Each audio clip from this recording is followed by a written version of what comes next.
Next.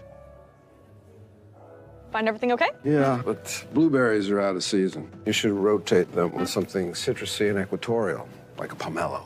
You sure do know a lot about horticulture, David Duchovny. Duchovny. Sometimes I think I know too much. Are the chupacabras real? Huh? Have you touched an alien? Oh, God. Has an alien touched you? Why is that line moving so fast? They're paying using digital currency. Not only is it super secure, it's super fast, and you can buy just about anything. Imagine what I could do with all that free time.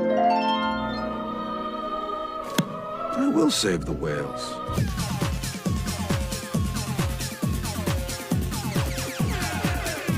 Behold, I've done it. Mr. Duchovny? Mr. Duchovny? Yeah. Can I get your zip code? Come on.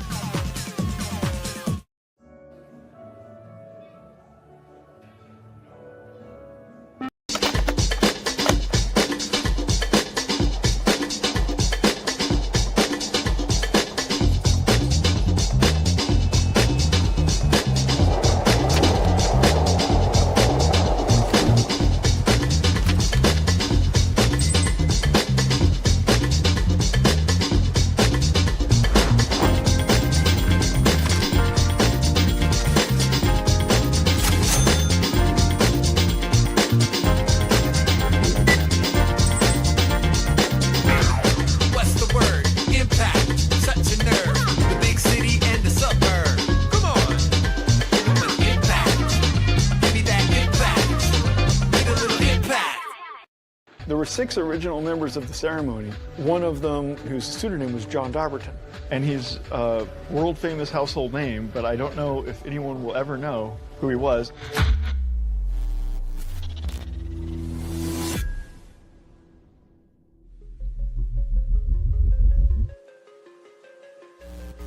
One of the things that really took me down the crypto rabbit hole was the ceremony. The ceremony. The ceremony. Ceremony. No cryptocurrency has ever launched with a more detailed process than Zcash's ceremony. Zcash is a privacy-preserving cryptocurrency that allows users to create end-to-end encrypted transactions. But to start Zcash, the inventors encountered a few challenges. There's this critical, problem or stumbling block, which is somebody has to generate the parameters. They have to generate this cryptographic structure. And if the person who generates that cryptographic structure secretly keeps the key that they use to generate it, then they will be able to counterfeit money. When launching Zcash, developers create a special key that is used to lock the code that runs the currency. With the code locked, no one can generate any counterfeit transactions. But there's a catch. Users would have to trust that the developer who locked the code also destroyed their copy of the key, and that no one else duplicated the key. This issue became known as the trusted setup problem. In order to launch Zcash, the team devised a way to pull off the trusted setup as safely as possible. One way to mitigate having to trust one person to do this computation correctly is to trust that at least one of many people did the computation correctly. By involving multiple people, they divided the control. Now, instead of just one key locking the code, there would need to be 6. And as long as just one of those 6 people destroyed their key after the setup, Zcash would be launched successfully. So in 2016, they carried out this process in the ceremony. There were 6 original members of the ceremony, and I recruited a few people who knew about Zcash. One of them was a hacker who was a Bitcoin hacker. One of them was this information security consulting company that we had hired and paid to both do the ceremony honestly in one room and also to attempt to hack the ceremony as best they could in the other room. And then there was me and my friends that were part of Denver Station. Then there was Andrew Miller and Peter Van Valkenburg in their separate locations. And there was a 6th person whose pseudonym was John Dobbertin. We kind of hinted that John Dobbertin was a pseudonym, but nobody knew who John Dobbertin was or anything about him. After the original 6 members successfully completed the ceremony, Zcash launched in October 2016. But it underwent significant improvements in the years that followed. To upgrade the currency, they would have to conduct the entire ceremony process again. We did the second version, and that version had some science upgrades that enabled us to have a large number of participants. That's what we did 2 years after that when we launched an upgrade to Zcash. We involved multiple people, at first 6 and then hundreds of people. But despite the success of both ceremonies, a problem remained. People don't necessarily trust a trusted setup, even if there's 1 million people. How am I supposed to believe that they were honest, and how am I supposed to believe the ceremony even took place, and so on? It doesn't matter how good the trusted setup is. It's not good enough for trillions of dollars, billions of users, hundreds of years. We gotta do better. Getting rid of trusted setups is ideal. At the time, the science needed to make highly scalable zero-knowledge proofs for systems like Zcash didn't exist until 2019, when Sean Bowe made an unexpected discovery. So I spent a long time trying to come up with a way to make it more efficient. I just stumbled upon a technique to do this zero-knowledge proof construction on completely ordinary elliptic curves. And so over the course of maybe 24 hours, it went from, ooh, that's really exciting, that'll be neat if we can do that, to, holy crap, now we don't have trusted setups or anything. It's all really simple. It was a series of steps that turned from a nice insight into a complete paradigm shift. Sean Bowe had solved the trusted setup problem, and with it, he'd solved a long-standing issue in cryptography. His discovery is already being deployed and built on by researchers and businesses. There's really nothing that compares to that feeling of being a high school dropout that contributes something significant to cryptography and the history of cryptography. That's really cool. I think that's, wow, I'm really lucky to be able to do that. Getting rid of the trusted setup meant that the greatest risk of counterfeiting had been removed. Sean's discovery had made Zcash significantly safer for the future. They called this new upgrade Halo. That is what we're about to activate in Zcash mainnet. Zcash will be, for the first time, a completely private money system in which there's no questions anymore about how you set it up, because there is no setup. It's just pure math. Trusted setup is a thing of the past. The discoveries in the Halo system unlock the potential for Zcash's future. The new Halo-based payment system, it could be really powerful for both interoperation and also for scalability. It's just about making sure that the protocol can support all 8 billion people on the planet. Halo offers new avenues to increase Zcash's usability, and by eliminating the need for trusted setups, it offers a chance to let go of the last secret from the ceremony. Oh, I've got to look at something. Oh, awesome! I'm so glad I looked at this. Last night, I sent a letter that meant a lot to me.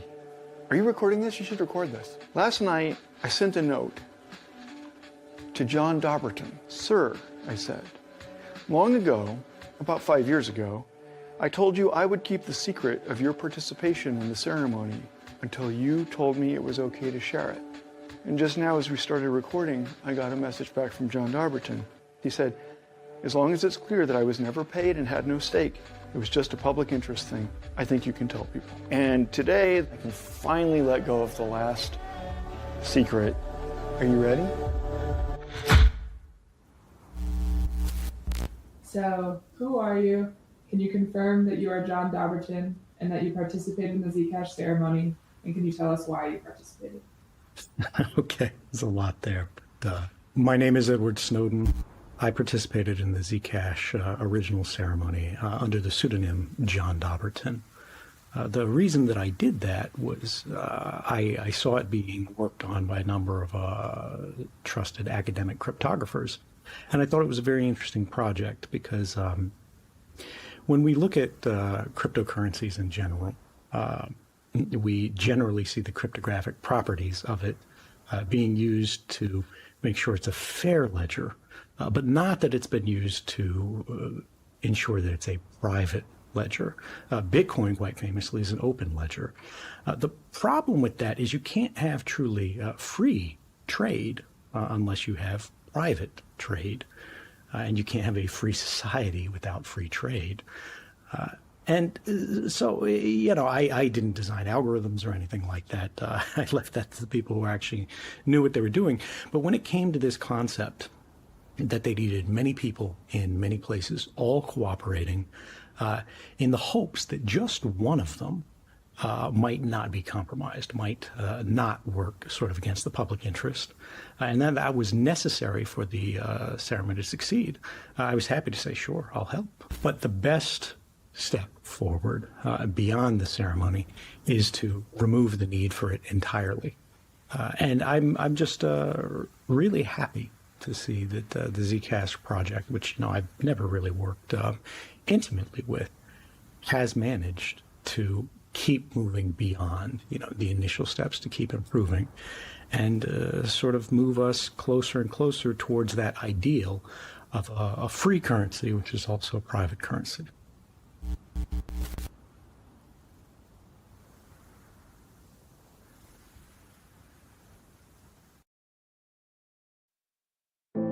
We're for freedom.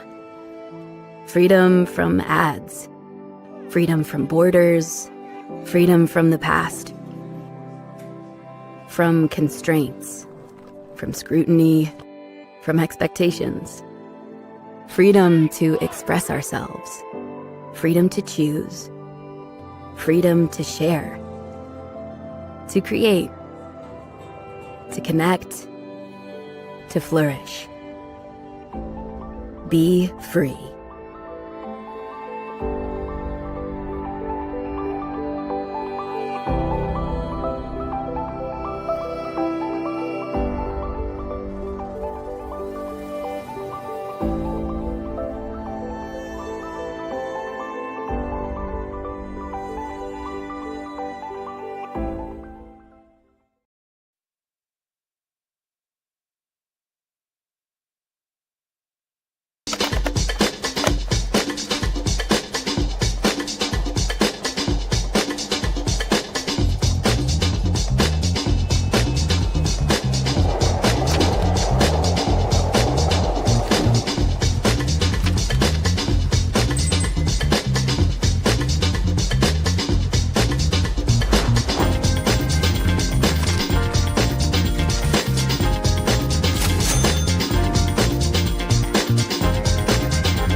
Next.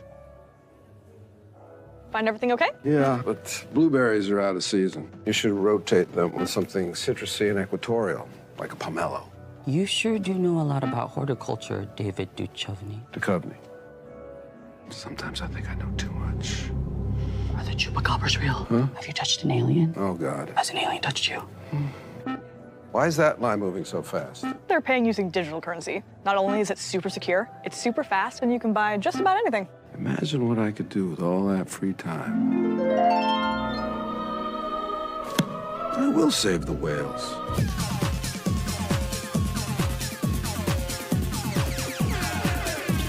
Behold, I've done it! Mr. Duchovny? Mr. Duchovny? Yeah. Can I get your zip code? Come on!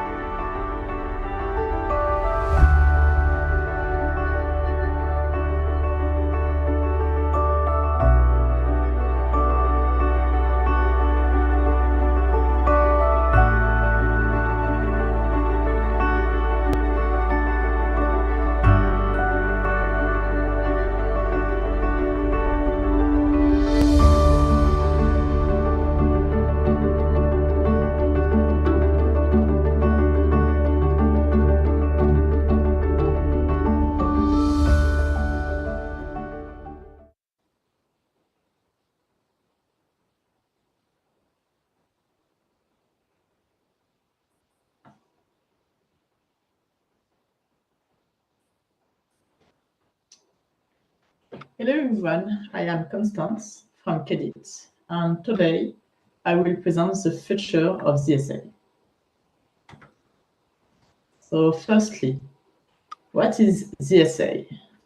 So ZSA is for Zcash shielded assets. It allows any type of asset to be represented on the Zcash blockchain.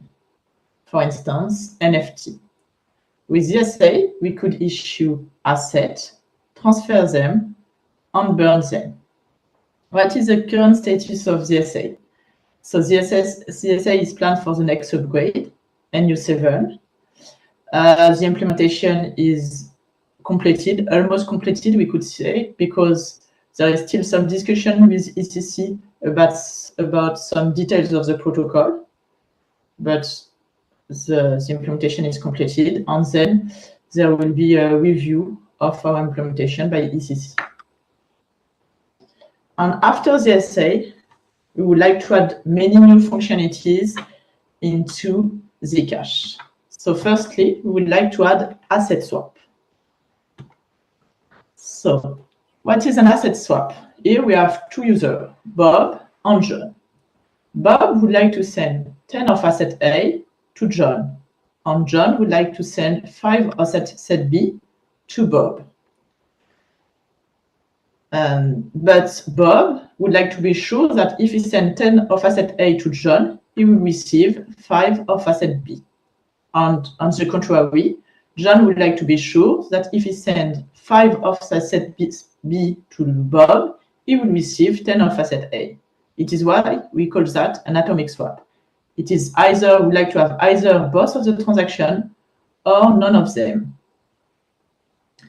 So on this figure, we could see the balance of Bob and John before the atomic swap and after the atomic swap. And we could see that after the atomic swap, Bob has plus 10A and minus 5B.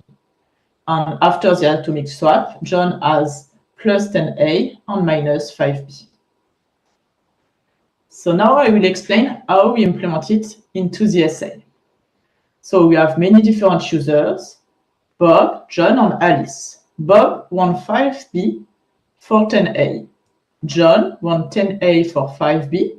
And Alice wants 3B for 2C. So each possibility, so for instance, Bob wants 5B for 10A, we'll call that a swap order. Inside the swap order, we have what the user wants and also some additional information to create the transaction. And when the user will share those swap orders, they will share them off-chain, so out of Zcash. Once 2 swap orders are matching, for instance, in this figure, the 2 first swap orders are matching, we could create a swap bundle. So a swap bundle is the combination of 2 matching swap orders plus some additional information. And then, when we create a swap bundle, we could send it to the blockchain to really create those transactions. The swap bundle could be created either by Bob or by John or by a matcher. For instance, we could imagine that we have a matcher that will receive all swap orders. He will search matching swap orders and he will create swap bundles from the matching swap orders to send them to the blockchain. Now we'll see more in details what we have inside the swap order. So inside the swap order, on the bottom of the figure, we have the user that would like to give 10 of asset A and receive 5 of asset B. And inside the swap order, we have also what we call an action group. It is all the information to create the transaction. So it is a list of actions. An action is a pair of a spend node and an output node, and some additional information to create the transaction. So for instance, we could see here on the swap order that if we add all spend nodes and then we minus the output node, we will retrieve the 10A that the user would like to give. If we look to the action on asset B, we find the 5B that the user would like to receive. And the last action are for the fees of the transaction on the ZEC. So inside the swap order, we have what the user would like, 5B against 10A. We have all the actions. And then we have some traditional information. So we have the flags, we have the root in the Merkle tree, we have an aggregated proof, we have an additional information which is a deadline. After this deadline, this expiry I, it is not possible to add this action group into the into the Zcash, into the Zcash blockchain. And we have one signature for each action to prove that the user is allowed to spend this node. And in addition to the action group, we have also a global binding signature key and a global value balance. So here it is a swap order that a user would have to create to say that he would like to give 10A and receive 5B. Now we could see another user that will create the reverse swap order. So the second user would like to give 5B and receive 10A.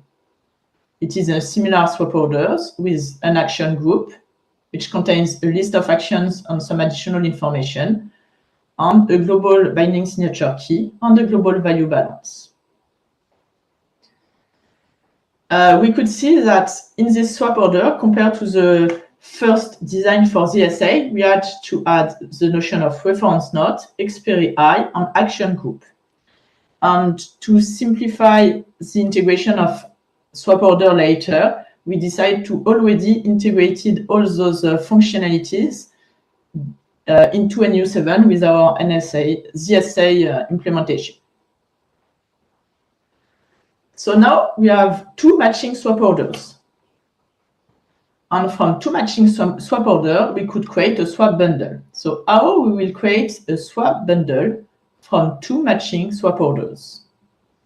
So we will just copy paste the action group of the first swap order without any modification. We will copy paste the action group of the second swap order without any modification. And then we will create the global value balance of the swap bundle. The global value balance of the swap bundle is equal to the sum of the value balance of each swap order. And finally, we will create the binding signature. And to evaluate the binding signature, first, we have to evaluate the SIG hash of the swap bundle. The SIG hash of the swap bundle is a hash of all information inside the swap bundle. So we will evaluate this SIG hash, and then we have to sign this SIG hash with the binding signature of the swap bundle. And the binding signature of the swap bundle is equal to the sum of the binding signature key of each swap order.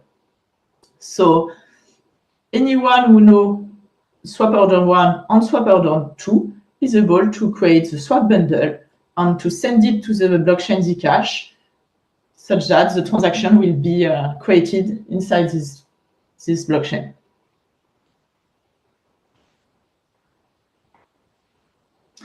So now I will present the status of atomic swap. So we have already presented the protocol to Zcash. Now we have some discussion with ECC about some details of the protocols, just one or two details to fix before having the final protocol. The protocol is available at the zip format on the Kedit zip repo. So it is publicly available.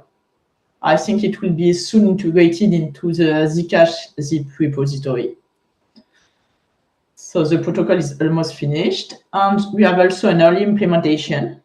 So when we started to work on atomic swap, we started an implementation in parallel on all Zcash repositories, Orchard, Zebra, LibreZcash, and we try to keep this implementation update with the last version of the protocol. So we have, maybe in this implementation, we have to update some parts about the last discussion with the ECC, and there is still some work also on the Zebra part. But we have a first implementation of atomic swap, which is almost finished. Now I will present a second functionality that we would like at Kedit to add into Zcash. It is hash time lock contract, HTLC. HTLC, the main application of HTLC are cross-chain atomic swap, payment channels, and there are also many other applications of HTLC. Firstly, I will recall what is an HTLC. So now we have three users, Alice, Bob, and John. Alice will create the HTLC contract. by sending 50 of asset A into the contract. And she will define who and how we could spend those 50A. Either Bob could spend the 50A if he know a pre-image of this digest. So if he know numbers such as the hash of this number is equal to the digest. The digest is defined by Alice when she creates the HTLC contract. Or either John could spend the 50A if we are after a deadline. So if an expiry block has passed. And the expiry block here is also defined by Alice when she will create the HTLC contract. And we cannot double spend the contract. It means that if Bob spends the 50A, John will not be able to spend them, even if we are after the deadline. And if John spends the 50A, Bob will not be able to spend the contract. So HTLC is already defined on many blockchains. Most big blockchains have the HTLC implemented on it. As I said previously, one of the main applications of HTLC is cross-chain atomic swap. So what it is? It is quite similar to the previous swap, but on two different blockchains, blockchain A and blockchain B. So we'll have asset A on blockchain A and asset B on blockchain B. And Alice would like to send 50 of asset A to Bob, and Bob would like to send 10 of asset B to Alice. And as previously, we would like to have an atomic swap. It means that if Alice sends 50 of asset A to Bob, she would like to be sure that she will receive 10 of asset B. And if Bob sends 10 of asset B to Alice, he would like to be sure that he will receive 50 of asset A from Alice. So it is either both of the transactions or none of them. So how we could implement atomic swap, cross-chain atomic swap, with HTLC. So we assume that HTLC is already implemented on both blockchains, blockchain A and blockchain B. First, Alice will choose a random number, which is called the pre-image. She will evaluate the hash of the pre-image to obtain a digest. Then she will create an HTLC contract in which she will send 50 of asset A.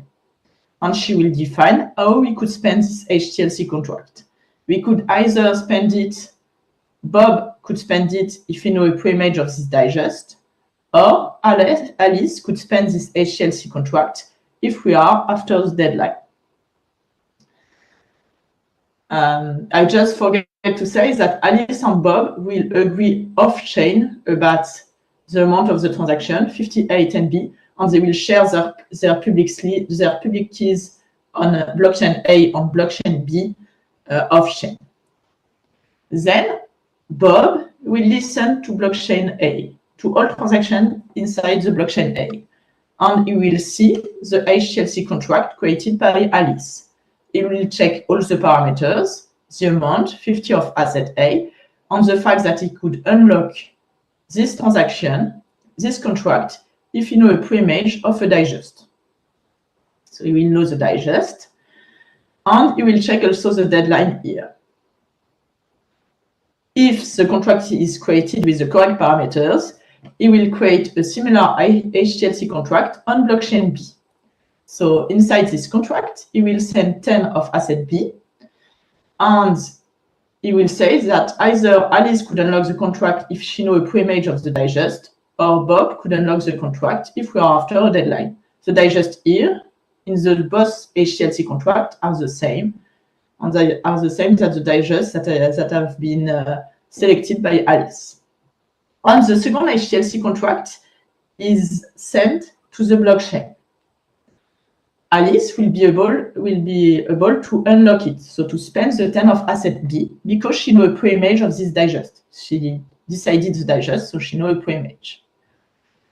When she will spend this 10 of asset B, she will have to publicly reveal on blockchain B the pre-image. Bob will listen on all transactions on blockchain B, so he will see the pre-image. And with this pre-image, he will be able to unlock the second HTLC contract and to spend the 50 of asset A. So it is how we could create some cross-chain atomic swap from HTLC. Now I will explain how we would like to add HTLC on Zcash. So a transaction in Zcash is a vector of actions. An action is a pair of an input node, the node that we will spend, and an output node, the node that we create. To create an HTLC contract, we will create into Zcash the notion of an HTLC node. An HTLC node is a ZSA node with some additional information: the digest, the expiry block, and Bob and John public addresses. So now I have to explain how I will add all those parameters into the node. So to add some information inside the node, we have to add them inside the node commitment. The node commitment is just a hash of all information that we would like to store inside the node. So here, inside the message to hash, message HTLC, we will add all HTLC parameters, so Bob public address, John public address, the digest of the HTLC, and the expiry I of the HTLC, which correspond to the deadline. Here it is the first option to add all those parameters into the node commitment. Another option would like to be outside of the ZK proof, evaluate a hash of all HTLC parameters, the digest, the expiry I, and Bob and John public addresses, to obtain the HTLC parent digest, and then to hash the concatenation of the traditional parameters with the HTLC parent digest inside the node commitment. I will not go in details now, but there is a trade-off between privacy and efficiency in these both options. If we take the first option, we will be able later to keep all HTLC parameters private. So the digest, the deadline, Bob and John public addresses. But the cost in the ZK proof will be higher because the message to hash is longer. If we use the second options, it will be we will have to reveal all HTLC parameters publicly, the digest, the expiry block, and Bob and John public addresses. But the cost in the proof will be smaller. We'll have a proof which has a similar cost than the current ZSA proof, so we'll not increase the size of the circuit.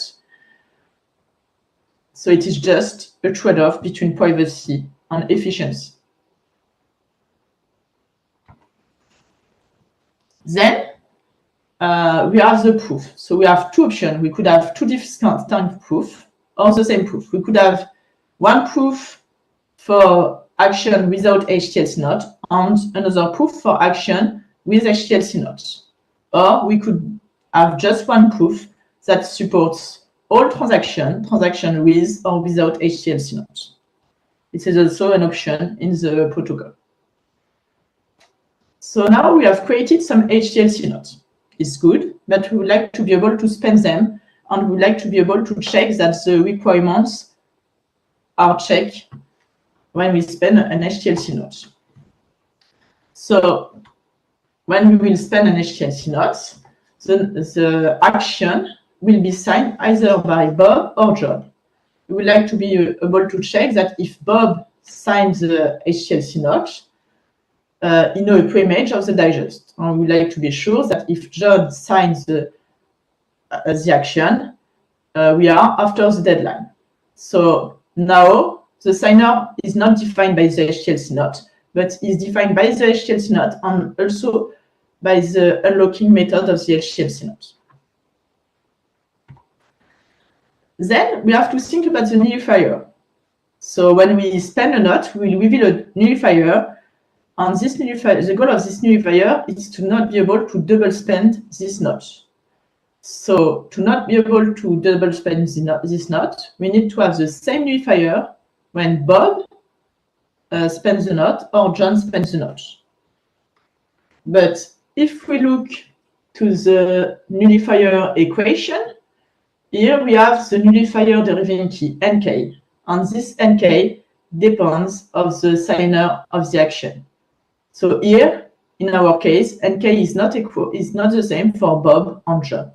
So if we use this equation, we will be able to double spend the lot. So it is not good. We need to replace nk by something else, and we need to replace nk by something which is the same value for Bob and John.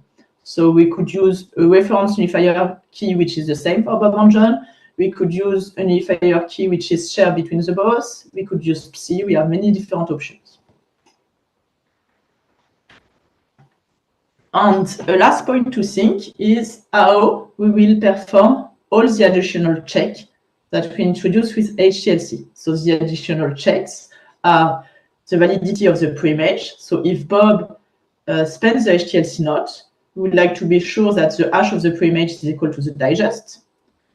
We would like to check the expiry block as pass if John spends the HTLC node, and we would like to be sure that the identity of the signer corresponds to the way we spend this node with the digest, because we are after the deadline. For each checks, we have two options. We could either perform the checks inside the consensus rules or inside the ZK proof, inside the circuits. And it is, as previously, it is just a trade-off between privacy and efficiency. If we perform a check inside the consensus rules, for instance, we have to check that the expiry block has passed, we have to reveal publicly to the validator the value of the expiry block. But if we perform the check, if we would like to keep this value expiry block private, we need to perform the check inside the circuit, and the cost on the transaction will be higher than performing the check inside the consensus rules. So it is just where we would like to perform those checks, it's just a trade-off between privacy and efficiency.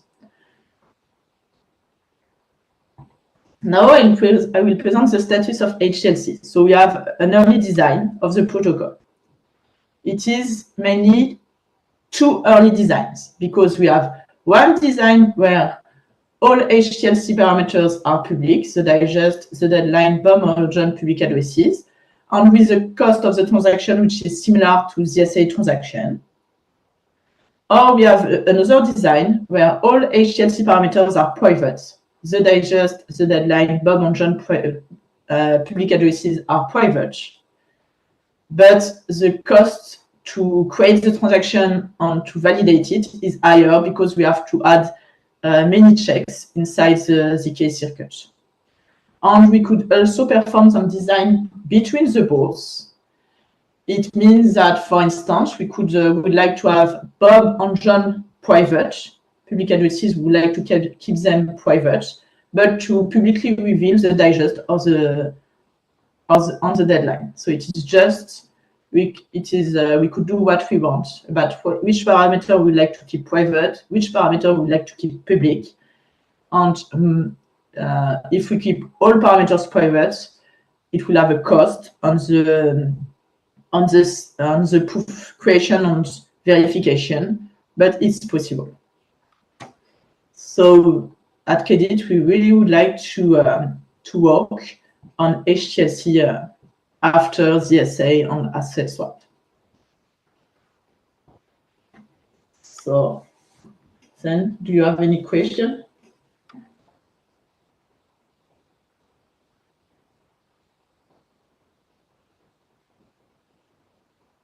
Okay, so the first questions. Once the protocol is defined and implemented in Zcash, how can this be used in practice? Who decides how much each asset is worth? Who will match the orders? What happens if conflicts needs to be settled?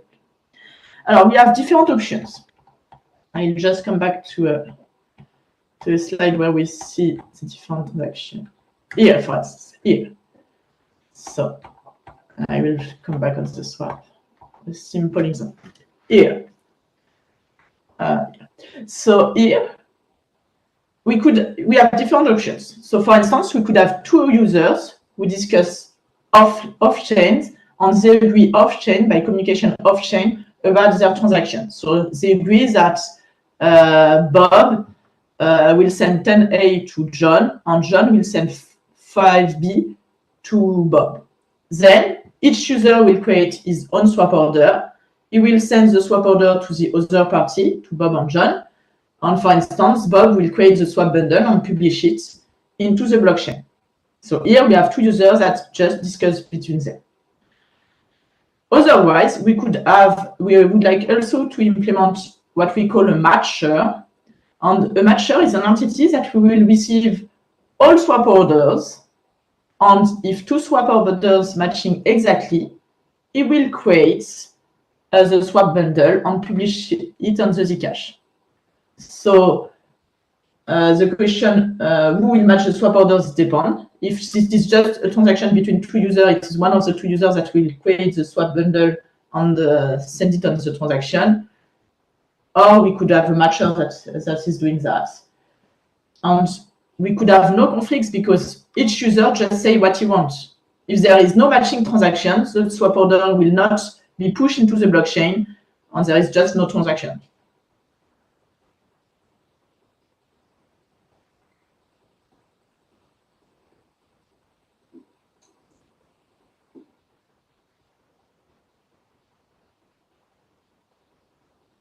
Okay, so there is no more transaction. So thanks a lot for your attention, and bye.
So I think that we're in a dangerous time. Individuals are very willing to give up their privacy, to get a free Facebook account, to get a free pizza, something like that. But when everybody acts as though privacy isn't important, we end up with a society in which nothing is private.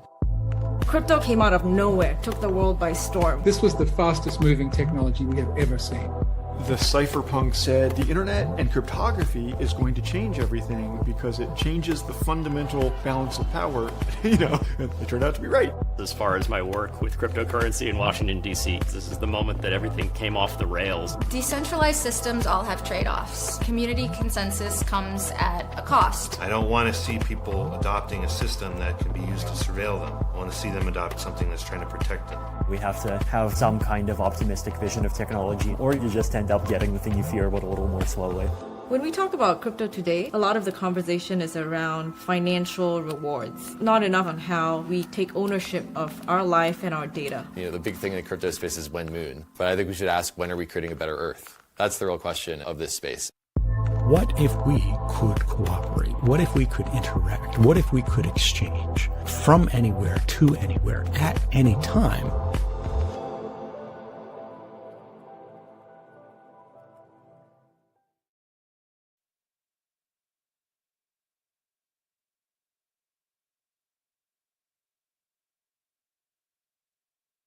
How does the Zashi Flexa integration protect consumer privacy? Great question. So wallet developers today have a number of options when it comes to enabling payments for their customers. They can enable payments at merchant locations that would natively accept a particular chain like Zcash. They can enable payments by setting up a credit card or debit card partner, or they could use something like Flexa. Of those, the native payments are probably the most onerous and the most precarious. It makes for a number of different compliance and regulatory questions that I think are still unanswered, both on the merchant and the consumer side. The credit card and debit card approach is the most privacy invasive.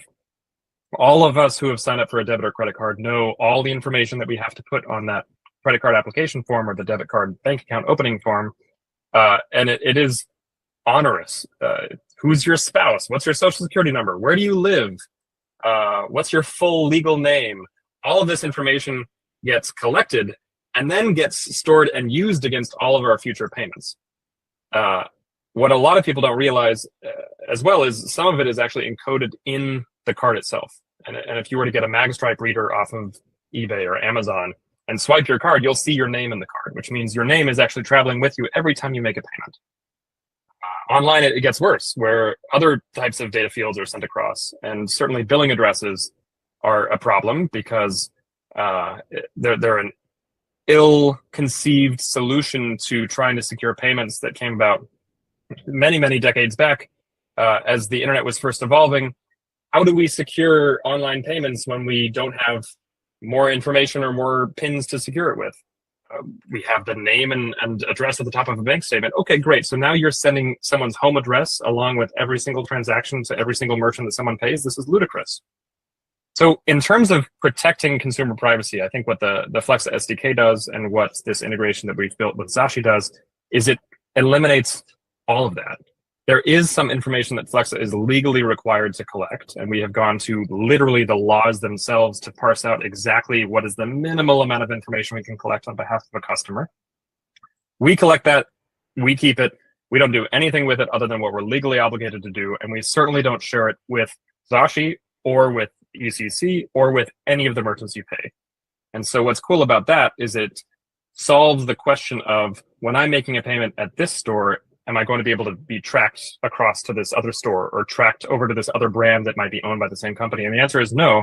Every single payment that a merchant processes via Flexa looks exactly like every single other payment that a merchant's processed, unless you share things like your email address or your loyalty account with the merchant. And we think that's the way it should be. We've been working on a lot of ways to even further obfuscate those transactions, but to give you an example of how much we care about privacy and personal data, we don't even store IP addresses. We don't do anything more than what we have to do with the information we collect, and we're very transparent about when that information gets shared. We post an annual transparency report that shares publicly what information requests we've received from various government agencies. We care a lot about trying to fix this problem of private personal data getting shared. And I think it does go back to the Cypherpunk manifesto and this idea of electronic money and the storekeeper not needing to know anything about me if I want to buy a magazine, for example. So that's how we are working to really, really protect the privacy of anyone who's making payments.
I'm Peter Van Valkenburg. I'm the Director of Research at Coin Center, which is a Washington, D.C.-based nonprofit focused on cryptocurrency policy, but I'm also a member of the Zcash Foundation Board of Directors. Coin Center has been around for 4 years now, and our mission is to defend the freedom to innovate using open blockchain technologies, and that means Bitcoin, Ethereum, Zcash, and the like.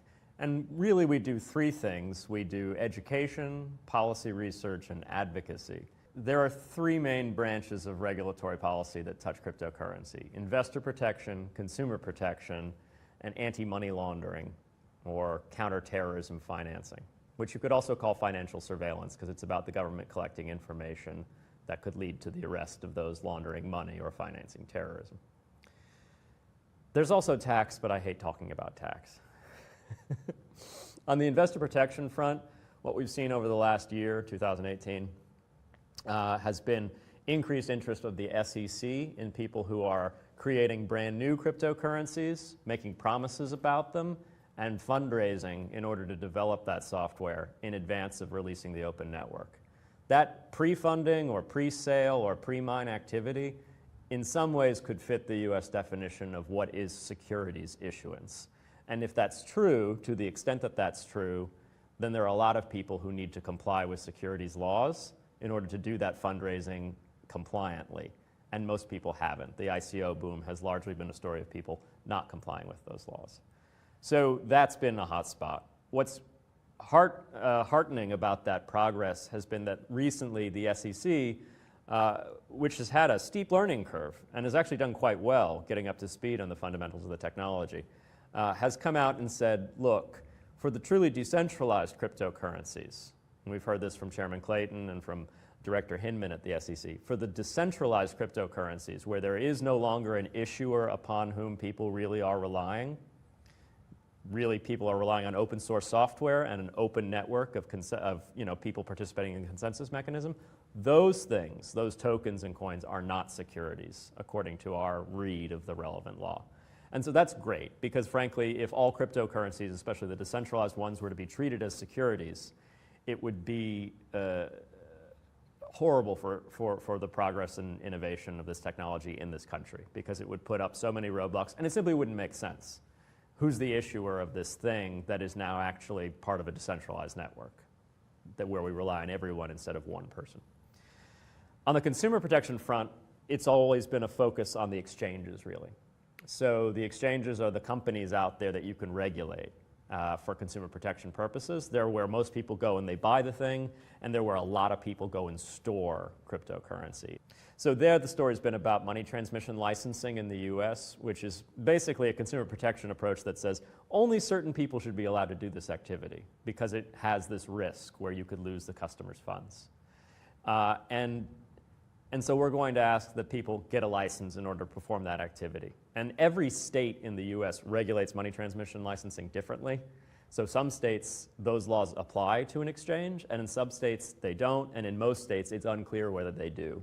And then a few states like New York have created new licenses, like the BIT license, as a way of creating a separate licensing regime specifically for virtual currency companies or cryptocurrency companies. So that's been progressing, although there's still lots of uncertainties, as I said, about which states will actually require a license and some just won't. And then the last thing that I was going to talk about was anti-money laundering policy. And this is not a state-enforced licensing law. Anti-money laundering policy is a federal government-enforced law where if you are a money transmitter or something like a money transmitter, and there's a separate definition for that, which may cover a lot of exchanges, then you're obligated to register with the federal regulator, FinCEN, and collect certain information about all your customers and file suspicious activity reports and keep all that information up to date. You basically have to surveil your customers. And this is all a product of the Bank Secrecy Act, which is a statute that was passed back in the 1970s, which started this sort of surveillance regime with respect to your financial records. And interestingly, we talk about warrantless surveillance in the context of things like emails and the Snowden revelations. We don't usually talk about it in the context of our financial records, but almost all of the data collected by our financial regulators is collected without a warrant. And we've actually, according to the Supreme Court in a 1976 case, given up our reasonable expectation of privacy over our financial records with respect to our Fourth Amendment rights, because we handed them over to a third party, and therefore we made them effectively in the public domain, which is kind of strange. I think a warrant requirement for investigations into your financial bank records might be reasonable, and that's a big part of why I believe in privacy protecting technologies like Zcash.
Like if you get paid your salary in Bitcoin and then you go to the coffee shop and you buy a coffee, not only does the coffee shop owner get to find out what your salary is, not only does your boss get to find out where you go and how you spend your money, which is not what people expect and not what should happen. Random third parties get to find out.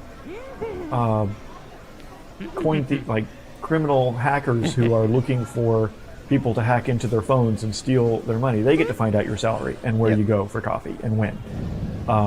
Everyone in the world gets to find out. So it can't really be used for money by normal people at scale with that kind of disclosure and vulnerability.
Hi. Hey guys, welcome to my presentation on coin voting. My name is Han. You may know me from Wallet and a few other projects that I've done for Zcash. Today we are going to talk about different aspects of coin voting. And let's begin with some possible use cases. The one that most people know about and are, let's say, excited about is its usage in governance. So some of the applications would be, for example, choosing board members, electing members of organization. Could be, for example, ZCG, or could be ZF, could be ZChub, any organization. And other things that you could do with that, choose which projects you want to fund. So there are many things that you can do. So I have listed them here: project funding, lockbox distribution, and choosing priorities between different protocol enhancements. If you have if you're short on time and short on resources, and you need to prioritize any effort, you could ask the coin holders to choose between different options. Other things you could do with that is do an airdrop. So the airdrop usually is determined by the amount of ZEC that you have. So if you have the idea would be for Namada, for example. If you want to airdrop one Namada for one ZEC or any proportion, you would have to prove your ownership of ZEC at a given snapshot. So this could be a mechanism for that. The advantage of doing Zcash coin voting with this mechanism is that it's shielded. You won't have to prove your balance in a transparent way. And finally, the last use case could be to show that you have ownership of a particular number of coins. That would be, for example, interesting if you are an exchange and you want to show that you have enough funds to cover your customers, the balance of your customers. So in coin voting, we have different roles. It's rare that the whole process, the whole workflow of coin voting is done by a single entity. It's practically the same idea that you have behind running an election in a real-life election. So, for example, if you take the election of president, U.S. elections, you have the big biggest number of people would be the electors. We call them the voters, hundreds of millions of them. But you also have the government, so that's number one. But you also have the government that organizes this election. So they will be in charge of defining the candidates, so mostly by law, but you have to define what you're polling, what candidates are acceptable, and essentially define when the election should begin and when it should end. So these are parameters that are crucial for the election, and that have to be decided before the election even starts. Then the third category, the organizer, are basically the people who are going to run the logistics of the election. So in real life, it could be is equivalent to the polling stations, where the electors come. They have a ballot. They show the ID. They register. They cast their ballot, and it goes into a box. So in coin voting with Zcash, pretty much the same idea here. This will be put into a blockchain, and then the organizer does not have more control over the election than this mechanism, than the fact that it's facilitating the process of the election. It will not be able to invent, to create vote. It will not be able to suppress voting. And finally, the fourth category are the auditors. So people who are going to go through the ballots, count them, validate them, count them, and publish the result, the outcome. This is very important for this system to be trustless, so that every of these people in these categories cannot disrupt the election, even if they wanted to. So as a voter, you have the ability to cast votes up to the power associated with your number of ZEC. So if you have, for example, 1,000 ZEC, you're going to have 1,000, well, not exactly 1,000, but you have a power of voting that is proportional to the number of ZECs that you have. So if you have 10 times more ZEC than the other person, then you can be vote 10 times more than the other person. So this is the cornerstone of this mechanism. It is not about identity, it's about your ZEC holdings. Okay, so let's see what's the next slide. All right, so let's talk about, so this presentation would go through the different categories of people, and at any time between the switch to a different category, please feel free to ask questions, because I'm probably not going to go back to the previous category. So now we're going to talk about the voters, the electors, and once we finish with that, then we would talk about the board and so on and so forth. If there are any questions about the introduction, feel free to ask them now, or otherwise I will just continue with the first category. All right, so I see no questions, so we continue. So to the voter, so the elector is the guy who's going to cast a vote on a particular motion. And the first parameter is obviously the question. So, for example, we can have an election that says, what is your favorite cryptocurrency? Right? So that would be, the question has to be clear, should not be ambiguous and lead to wrong answers, to vote on an answer that you didn't intend. But the system itself doesn't actually verify any of this stuff. It's just parameters to the system. Then the elector has to choose between one of the multiple answers that are on the ballot. There are no limits on how many answers the election can have, but I would say typically if you have more than 5 or 6 answers, it may become not so easy to manage. Then one interesting characteristic is that the voter does not get to enter their choice. He has to pick between. They have to pick between one of the possible answers. So we don't have the ability to do a write-in at this point. Technically, it should not be very hard actually to do to support the writing. It would be possible just by adding a message, encrypted memo associated with a ballot. But at this time, there doesn't seem to be much demand for that. The protocol associates is at the granularity of a Satoshi.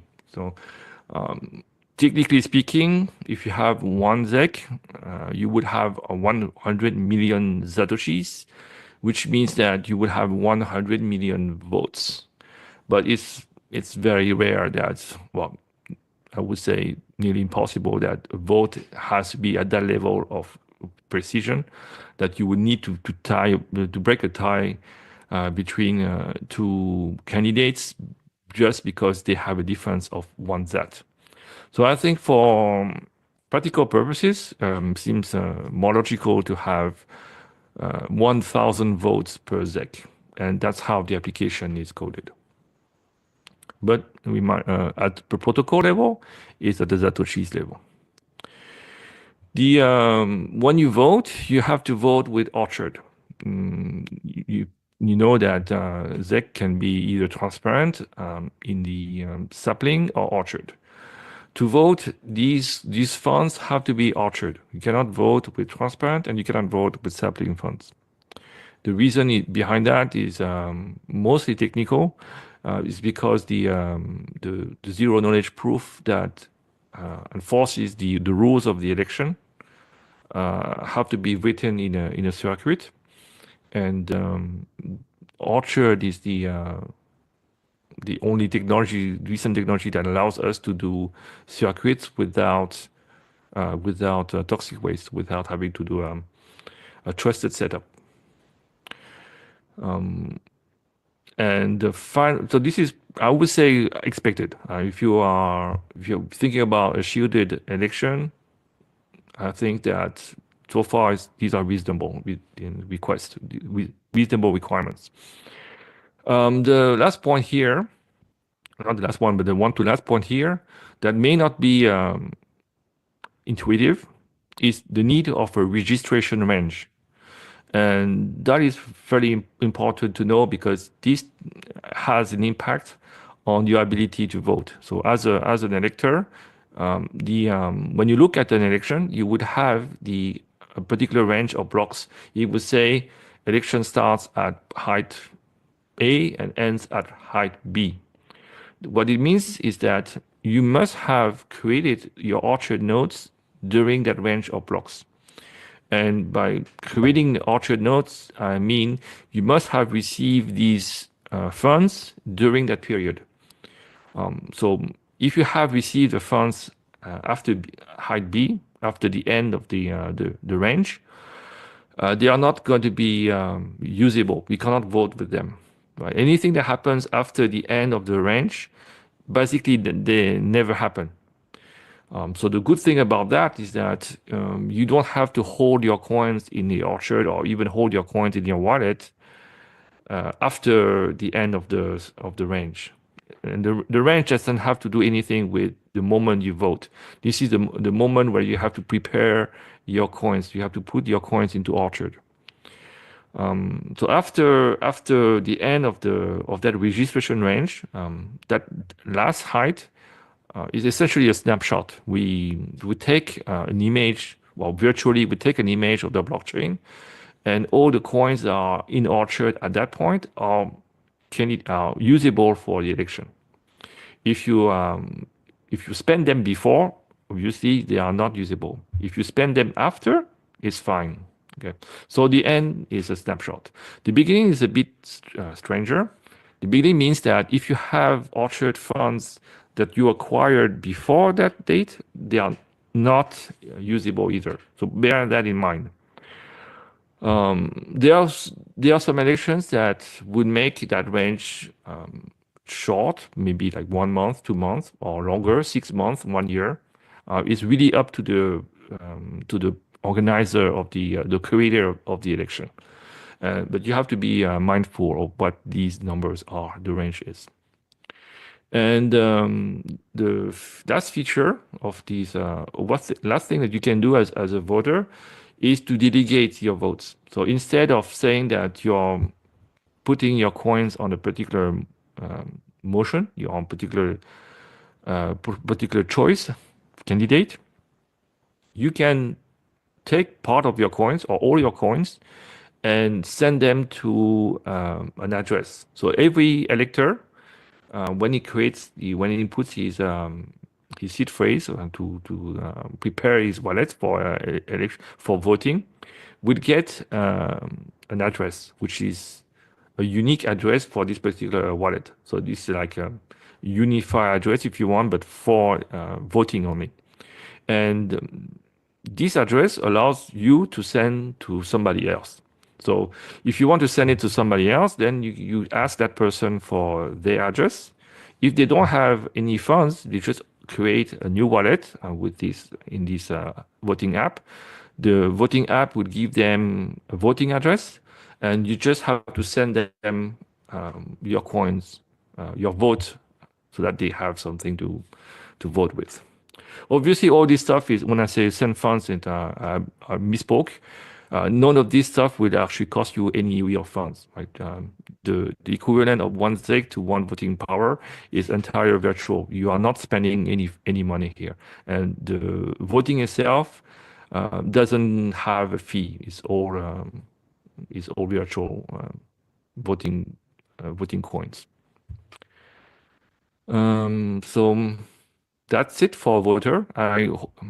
We are trying to make this process as easy as possible. So there's an application for voting. The application is standalone, and it's not part of any other wallet. There's a library.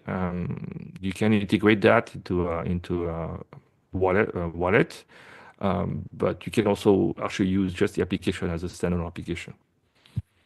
All right. So that's it for this. Okay, next. Oh, actually, I talk about that. So let's repeat that stuff quickly. We have a start and end block height. The nodes have to be created after the start height. Right? So the point here is that if the start height is 1 week ago, you cannot vote with coins that you received 2 years ago. Right? If you want to use the coins that you received 2 years ago, you have to make a self-transfer. You have to make orchard-to-orchard transaction, which sends the coin to yourself.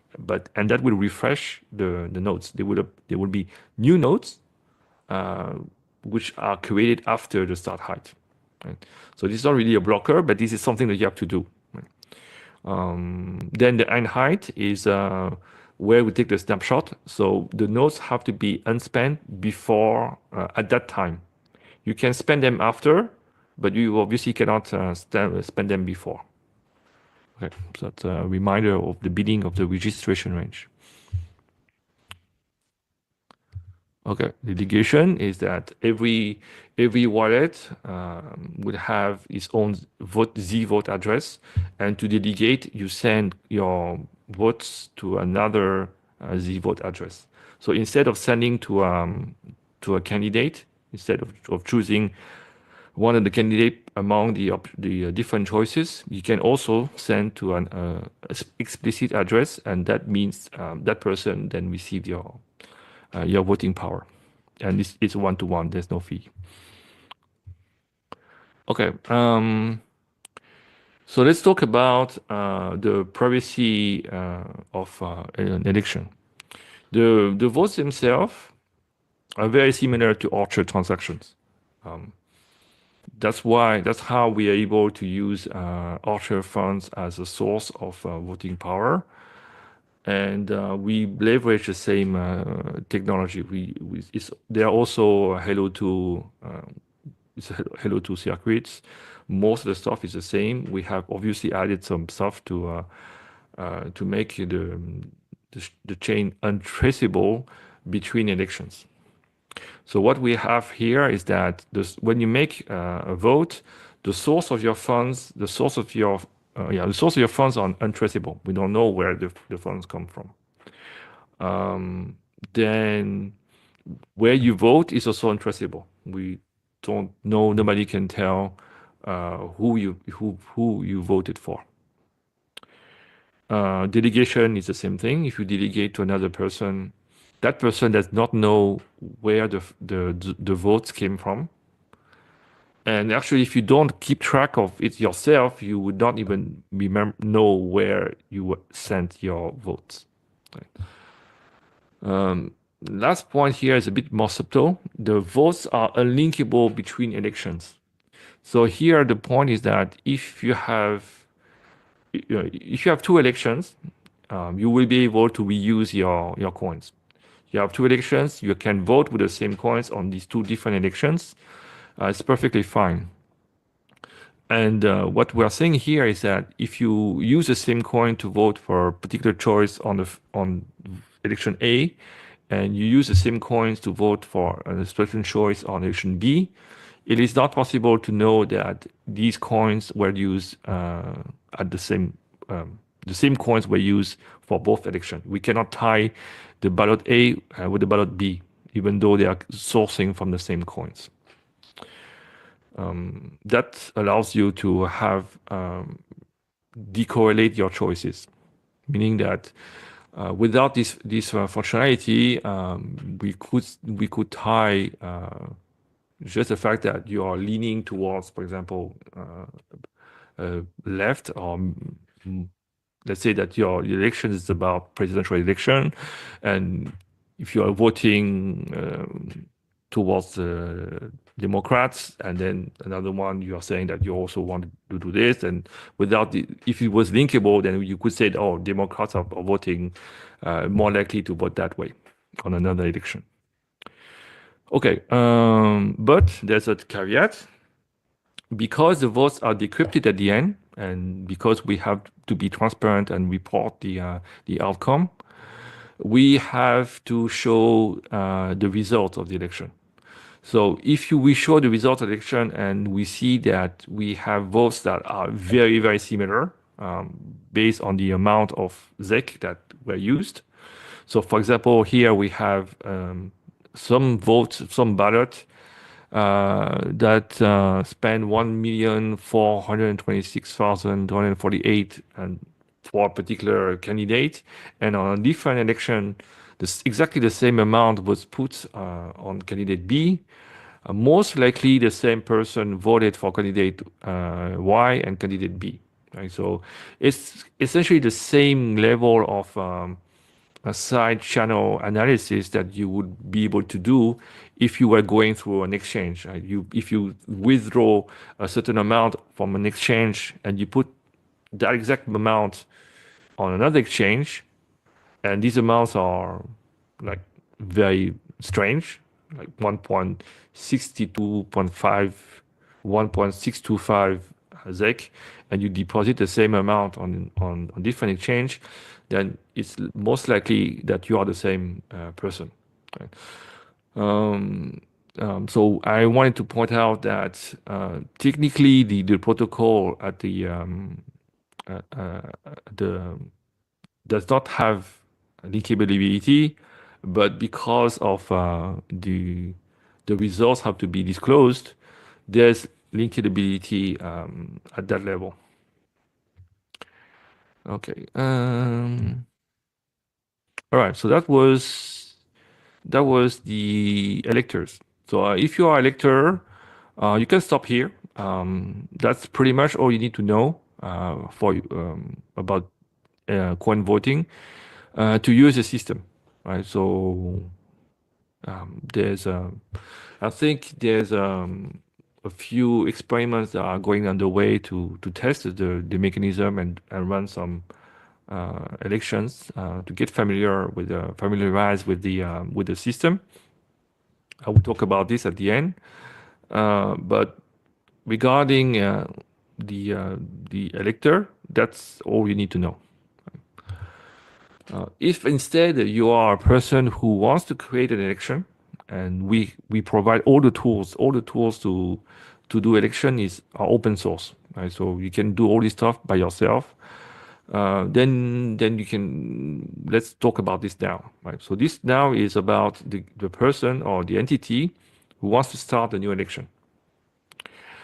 So we go over the different parameters that you have to set up, and these are essentially the same parameters that that we have seen before, because you create the election, well, it's going to be the same stuff that voters will see on their ballot. So the first thing is election name. Right? So the election name should be something that is fairly identifiable, something unique, because this is the hash of that name would be the distinguisher between elections. Right? So the way we make elections ballots untraceable and linkable is we are hashing them with this particular election name. So the election name should, for example, include the name of your entity and something that clearly establishes that this is the election that we're voting for. That this is separate from the question itself. The question and the question/motion, the stuff that you are polling your constituents on, that's going to not be part of the hash. And then you have the list of answers.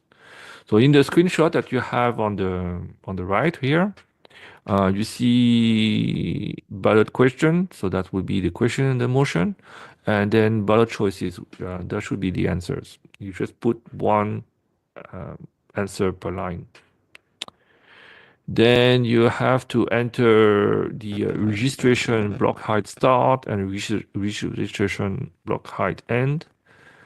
We talked about this before, so that's these are just the two heights that defines the range.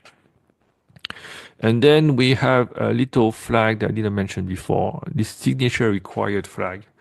The signature required flag means that your election will requires spending signatures from the voters. If you uncheck that, a voter can vote with only their full viewing key. So it's a bit less secure. It's less secure because you're not asking your electors to prove that they have ownership of the coin. You just ask them to prove that they have viewing key on the coins. Most of the time, people don't have a viewing key unless they have the secret key. So the difference in practice may not be very, very big. So it could be acceptable for your election to poll based on the viewing key only. But if you are polling and you don't want to have an entity that has published their viewing key to the internet, then you have to use something more secure, and you should ask them to prove ownership of the coins. In any case, even if you say that you want ownership of the coins, the voter the elector who wants to be extremely safe about their funds can wait until the snapshot is taken, then move their funds out of their voting wallet, and then vote with the funds of the voting wallet. Because once the snapshot is taken, the funds do not have to be in the wallet anymore, right? So you could move your funds out and then vote. In that case, even if the system is completely broken and ballot actually leak your secret key, the funds are not there anymore. So it's still going to be safe. But obviously, we are doing all we can to prevent security issues. So this stuff is being reviewed, being audited and tested, and so on and so forth. All right, so the election board does this. It's just a simple form. You fill the form and then you click on the button create. That should be at the bottom, but it's truncated. And this will scan the blockchain, do some calculation, create a nice little JSON file that has all this information packaged. and is off to the next participant in the chain. So once the election board has decided and created the election file, they don't have to do they don't have to run the election itself. Right? So this is the role of the next entity, the next authority. Okay, so the next entity. All right. So now we are talking about the election organizer. The election organizer is essentially the polling station, as I said earlier. Right? They receive the election file from the creator, and they are going to print out the ballots. They're going to so print out the ballots in the world of internet is essentially putting a file online. Right? So they put this file online. There's software for that. Right? They don't have to do much. They have to run a particular voting server, which points to that file, and there's a URL that would be created, and that URL is what the electors, the voters, have to use to link up with that particular election. Obviously, we can run multiple elections at a given time, even though I'm not sure it's going to be that often. But in case it happens, you have different URLs for different elections. And this election organizer who runs these servers, they cannot decrypt the votes, right? You as an elector, you send your ballot to that organizer, but your ballots are encrypted, and it's only the creator who has a particular secret key, which will be able to decrypt these ballots at the end. So at this point, the organizer, if he's being honest and if there's no collusion between the organizer and the creator, the organizer does not have visibility on how the election is going. Even if the organizer gives the decryption key to even if the creator gives the decryption key to the organizer will be able to see the trend, to see what's going on with the election, but they will not be able to add up more votes or twist or skew it in a particular way. But there's a risk. The risk is that if they can see what's going on, right? If they can see, for example, that candidate A wins over candidate B, and they want candidate A to win, there's a risk that they decide to hide the votes that they receive if they receive vote for candidate B, right? So they are not able to create new votes, but with a single server, there's a chance that if this entity is dishonest and in collusion with the creator, and the creator wants to have a particular outcome, it's possible that they see that some votes are not to their liking, and they decide to just not add it to their box of ballots. Right? So in order to eliminate that risk, right? So I'm talking about here that they may maliciously reject votes. We have implemented a special blockchain to run the election.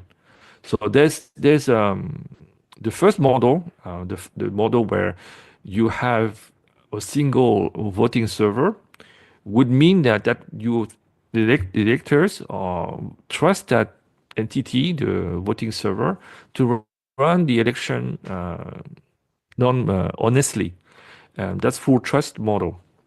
But if you don't want to risk, if the election is too big to take that risk, what we want to have is multiple validators, so multiple voting servers, who are all validating the ballots that are incoming. And now, if one ballot is, if one of these entity is dishonest, then it will be enough that the rest, 2/3 of the rest, behave honestly, to have consensus.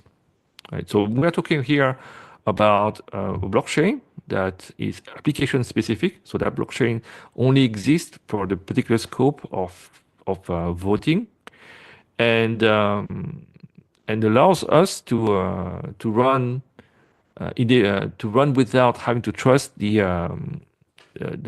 voting server. So depending on how many voting server you want to have failing, for example, if you say that there's a chance that 2 voting servers are dishonest, you would have to have more honest voting server. Right? The rules is 2/3 of the servers have to be honest. And the technology that we use for that is the commit BFT. So this is a consensus library. It used to be called Tendermint, and that's the one that is used for Cosmos. So if you are familiar with Cosmos and ICBC, the engine is commit BFT, and that's the one that what we're using. So we are not, to be clear, we're not putting our stuff on ICBC. You do not need to have Atom. I think Atom is the crypto for Cosmos. This is not the using Cosmos blockchain. This is using the same software, if you want, that Cosmos uses, but it's creating its own application blockchain. The alternative to this, right, software that would seem easier to use that having to create an own blockchain, is obviously to use Zcash main chain. Right? So another way to imagine this stuff being done is that your ballots are sent to Zcash. Right? So you send your ballot to Zcash on the main chain. We already have this mechanism of consensus that would prevent people from rejecting votes that are data that is valid. But the problem here is that Zcash, the memo size is too small. A Zcash memo is at maximum half a K, and the votes are about 10K per note. So if you're talking about a typical vote that has 2 inputs and 2 outputs, which is the same as an Archer transaction, that's 20K. 20K means that we would have to have 40 memos. 40 memos. So we have to pay for that, of course, out of ZEC. Plus, you could run fairly easily out of blockchain space, and also it's a bit not so cool to put your voting data and have all this stuff in the Zcash blockchain forever. So, in my opinion, this is kind of like spamming the Zcash blockchain. Right? In the solution we use, the application blockchain essentially lives as long as the election is running. So at the end of the election, we close the blockchain. We can archive the data and use that for audit. But once a new election begins, we can have another blockchain. There's essentially zero cost to creating a blockchain with this mechanism. All right, so that's the reason why we have that. This is essentially a proof of authority model, because you are relying on the fact that the blocks are signed and validated by a certain number of validators. You can run with one validator, but running with one validator would be essentially the same thing as running in full trust. So that's just overhead of having a blockchain for absolutely no reason. And the next step would be 4 validators, and then next one is 7 validators. With 4 validators, you can have 1 dishonest one. With 7 validators, you can have 2 dishonest ones, and so on and so forth. Every time you have to add 3. That's because the Comet BFT is using 67% of honest validators for the blockchain to work. And the good thing about this is that if you don't have that many validators or you don't need that many validators, you just run one, and the degraded deployment is essentially the same as having a singular vote server. So yeah, that's the way the stuff is run. So in conclusion, right, if you have this stuff, is essentially you start with the Zcash blockchain. This is where we pick up the nodes, and then once we have the snapshot, the rest of the transactions, the voting transactions, will happen in the application's blockchain. But in terms of how you do the stuff as a user, you don't see that. It's practically the same thing as Zcash. You won't see the difference, except that blocks are created faster in the application blockchain because it's not a proof of work. It's a proof of authority. Just these guys have to sign the blocks. So we're creating blocks at the rate of 1 per second, roughly 1 per second, which means that when you vote, you're making a transaction to that blockchain. It takes a little bit of time to have that validated and then replicated. So it's not instant, but it's fairly responsive. It's about like 10 seconds for this to happen. All right, so let's see now the voting app. So here I have some screenshots of the voting app. It has several tabs. The overview tab will give you a summary of the election. So that gives you the title, the question, then different options, and how much voting power you still have. Right? And then the history tab gives you, well, the history of your votes. So these appear as transactions. You have a hash of the vote, you have the address where you send the vote to. So if the vote is sent to a particular candidate or particular choice, there's essentially an address that is hidden behind. So you would have the address of the candidate, but we also say that that's choice Zingo. If you delegate to someone, then there will be no choice. That's why the bottom one, the one that says 50, the amount 50, there's no choice. It's actually a delegation from you to that particular address. Then you have a tab for voting. Right? The tab for voting, I don't think it can be simpler than that. You just choose who you send your coins to and how many, and you click vote. And finally, on the right side, you have the similar thing, but instead of sending to a choice, you are sending to an address. So as a reminder, it will also show you your personal address. Obviously, you don't want to send to your own address, unless you want to try. But normally, you will ask the other person for their vote address, and then you will send your coins to them. Well, not your coins, but your votes to them. Okay, so we have 10 minutes. 10 minutes left. Okay, no question. Okay, and I think we are practically done. Oh, okay, last person, right? The last entity is the audit. So the audit in this situation is basically people who are going to check that the election run properly. Okay.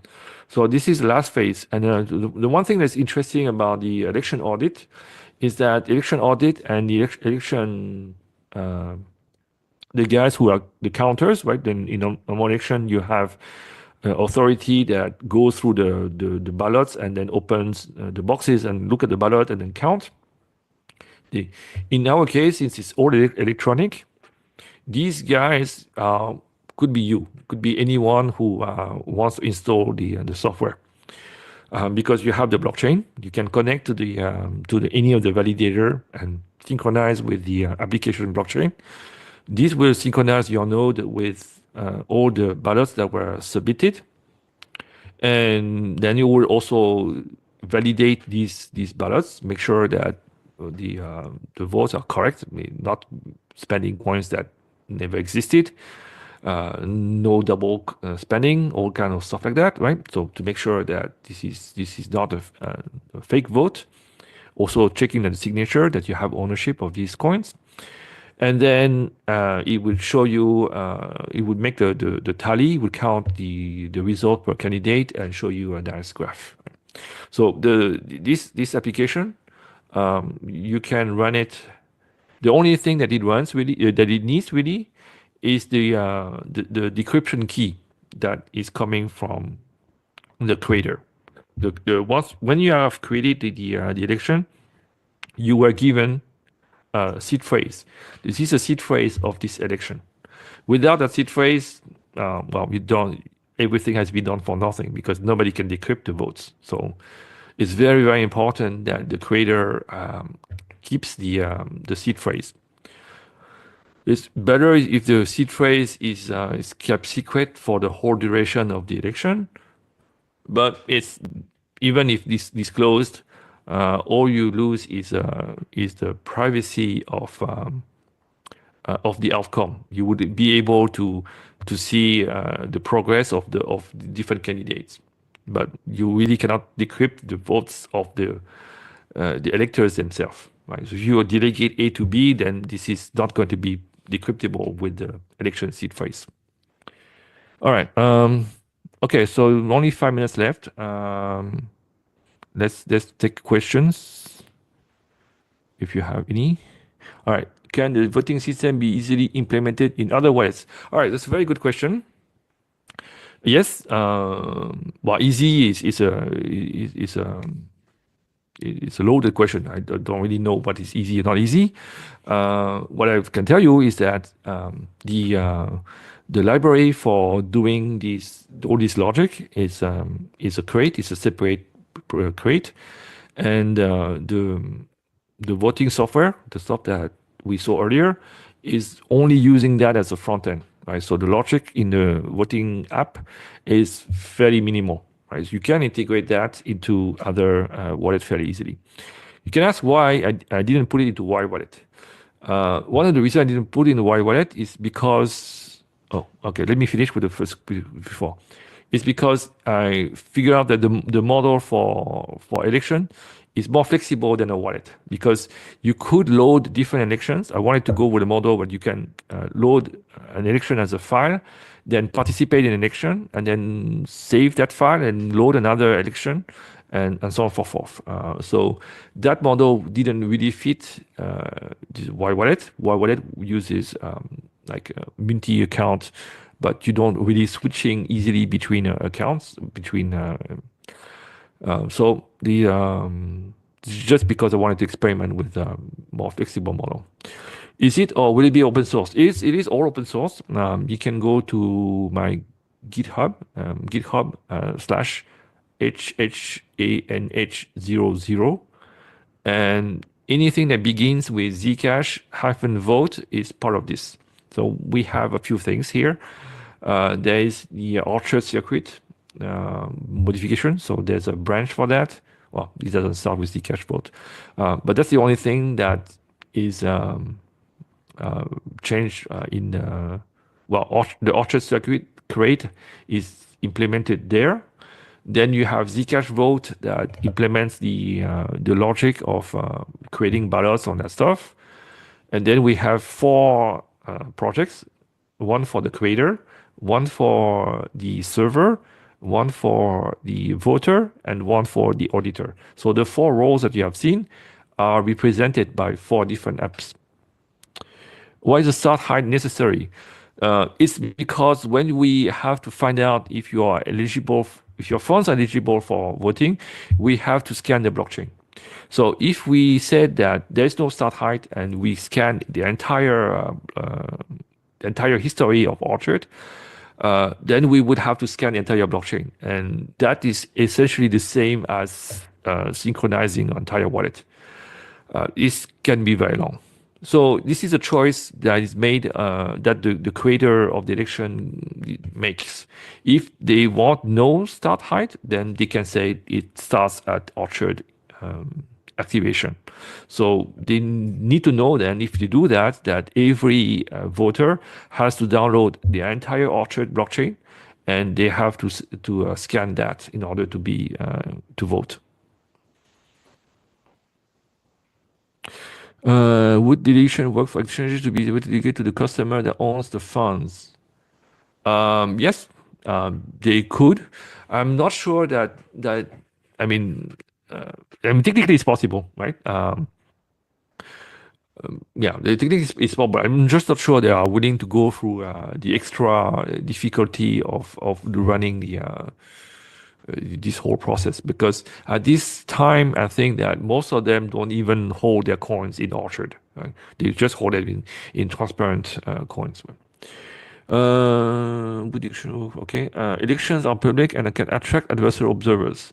Given that voters need to prepare their funds to cast votes or the president in a safe way. Well, you prepare your election by moving coins to Orchard, and if you move from Orchard to Orchard, is fully shielded.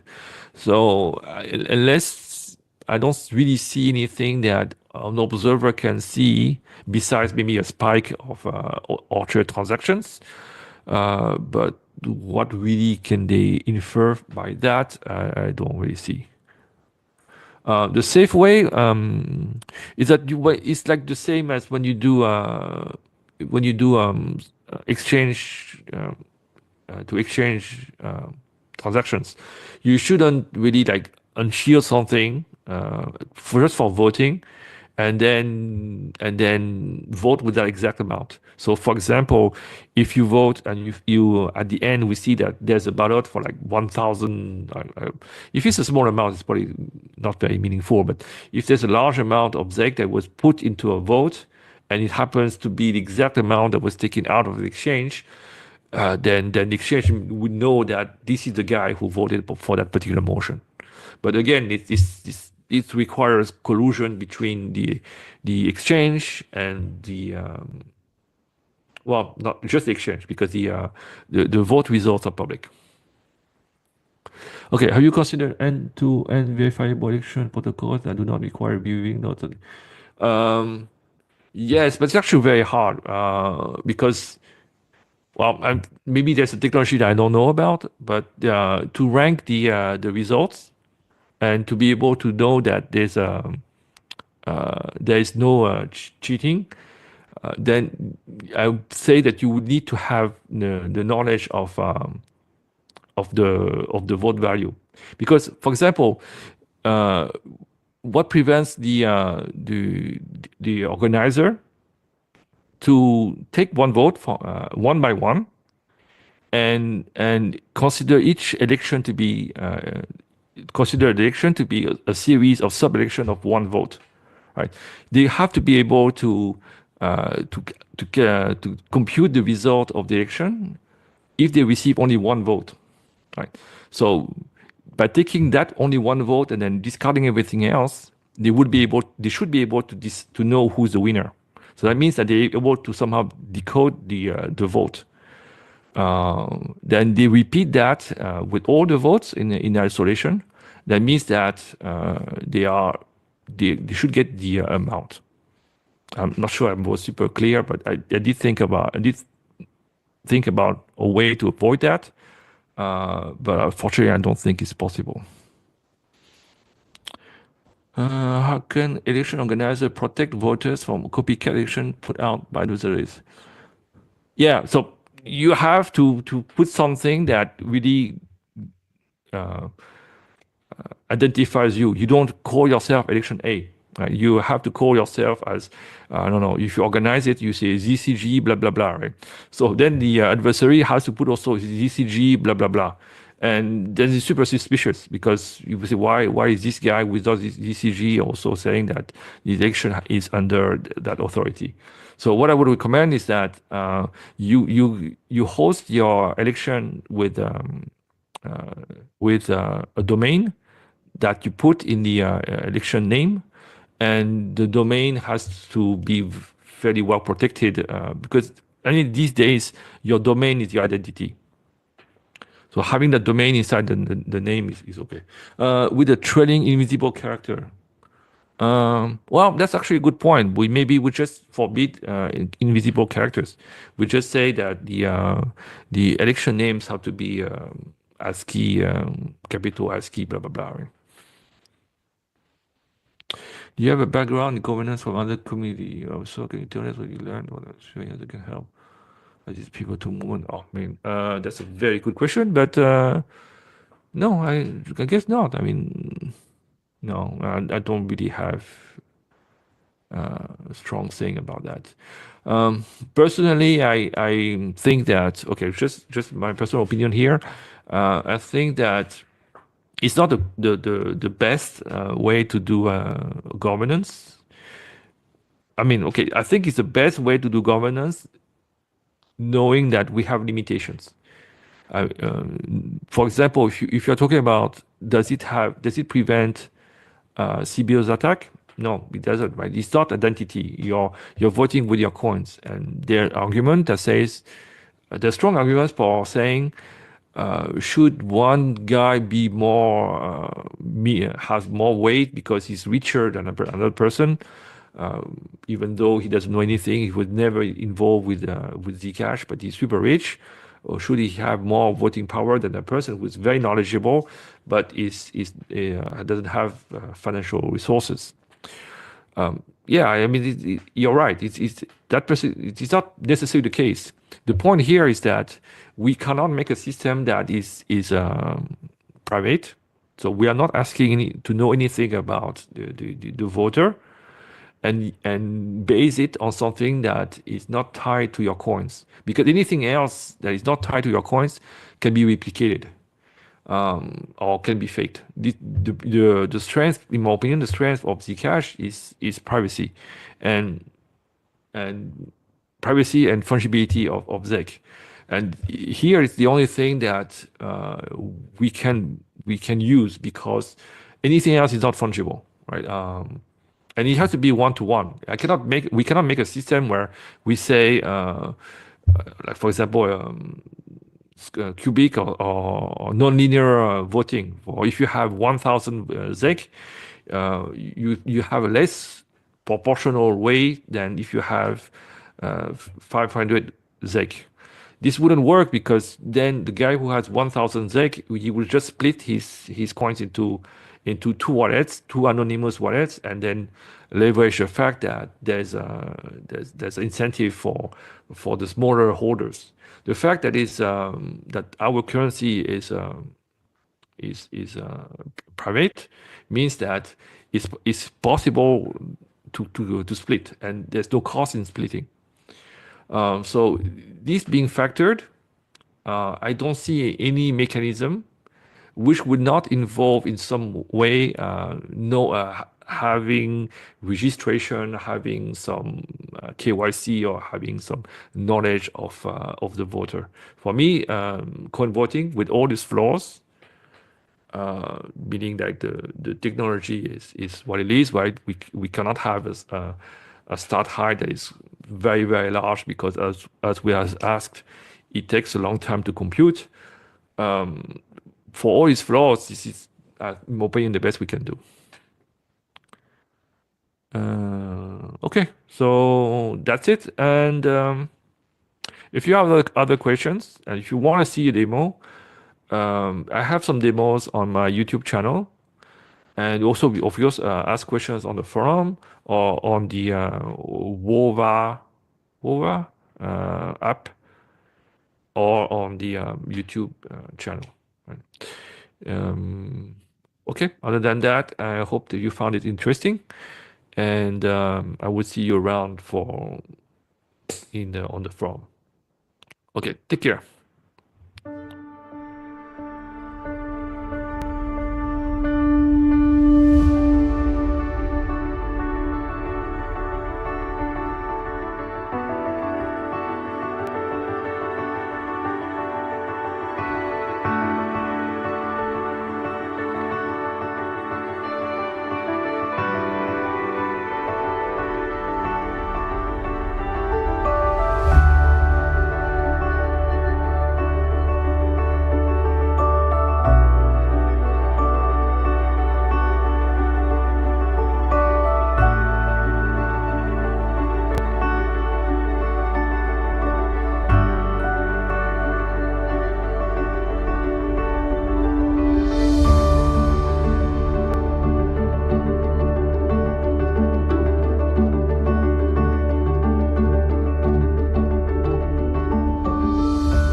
I started on this road back in 2010 when I was at MIT working on side channel attacks on cloud computing and how to steal information from those computers that you're not supposed to trust.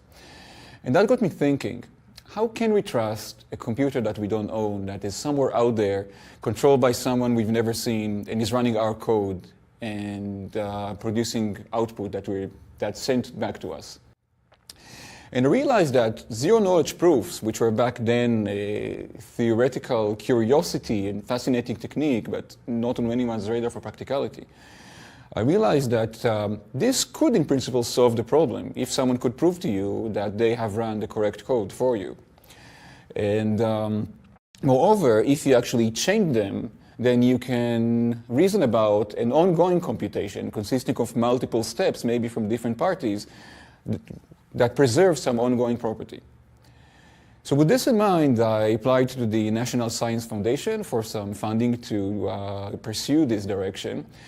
And the answer we got was basically, this will probably never be practical, but if it ever were practical, then it could change the world. So here are a few bucks. So with that, we set out, my then student Alessandro Chiesa and me, to explore this notion, and we had a series of papers defining this notion of ZK snarks, which distill the requisite properties of zero-knowledge proofs that you would need in these kind of applications, and proof-carrying data, which is the idea of chaining them together. And we started the collaboration with Eli Ben-Sasson and subsequently with Madars at MIT, Madars Virza, to actually implement these ZK snarks.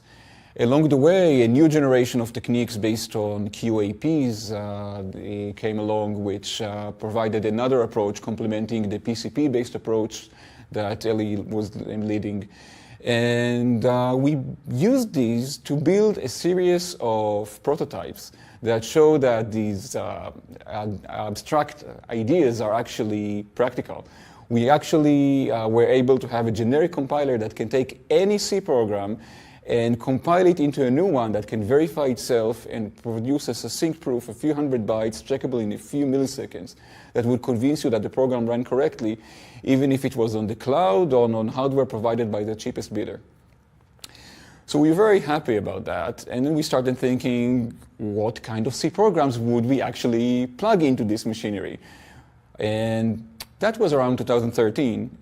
And these were just the days when Bitcoin became popular. People realized that, hey, blockchains are cool. And they were also starting to realize that actually blockchains are not private. They are revealing all of their transactions. We heard of that group over in Johns Hopkins that was also looking at that and actually had an approach for solving that, the Zero Coin protocol, that sort of provides a private version of Bitcoin, but not with all the functionality that you would want, and wasn't fast enough, proofs were too large. And it turns out that the machinery that we had, and we were just so eager to find some nice use cases for, was exactly the missing ingredient in the protocol. So we got together in 2013, and we started scheming and finding out how to compose the ingredients and how to build a new protocol that uses those snarks in a way that is tailored for that application. And that actually worked out. Within a few months, we had the first draft. And in 2014, we presented this at an important security conference, but important for academia. And it turns out that that is not quite enough to make an impact in the real world, because we thought we had solved Bitcoin's privacy problem, and we were waiting for the world to beat a path to our door and use it. And after waiting for a while, we realized that we may need to be more proactive, and that the extra effort required to take academic code and making something that you would trust your mother to put her life savings in. That's not something that can be justified within academic research, and it's not something that was on anyone else's radar. So we reached out to Zuko and to List Authority because of their excellent reputation designing cryptographic protocols for the real world. And together with the Johns Hopkins team, consisting of Matt Green, Ian Mears, and Christina Garman, we set up the Zcash company as the vehicle to create what would become Zcash on top of that Zero Cash protocol that we have published academically. That took nearly 2 years of additional engineering effort, a lot of review, finding and fixing bugs, learning about all the extra challenges needed to make things usable and trustworthy. And in October 2016, we actually shipped the code, and that was, I'm proud and happy to say, the most boring launch of my life, because it actually worked. It keeps working to this day, and here we are, finding ways to make people use it.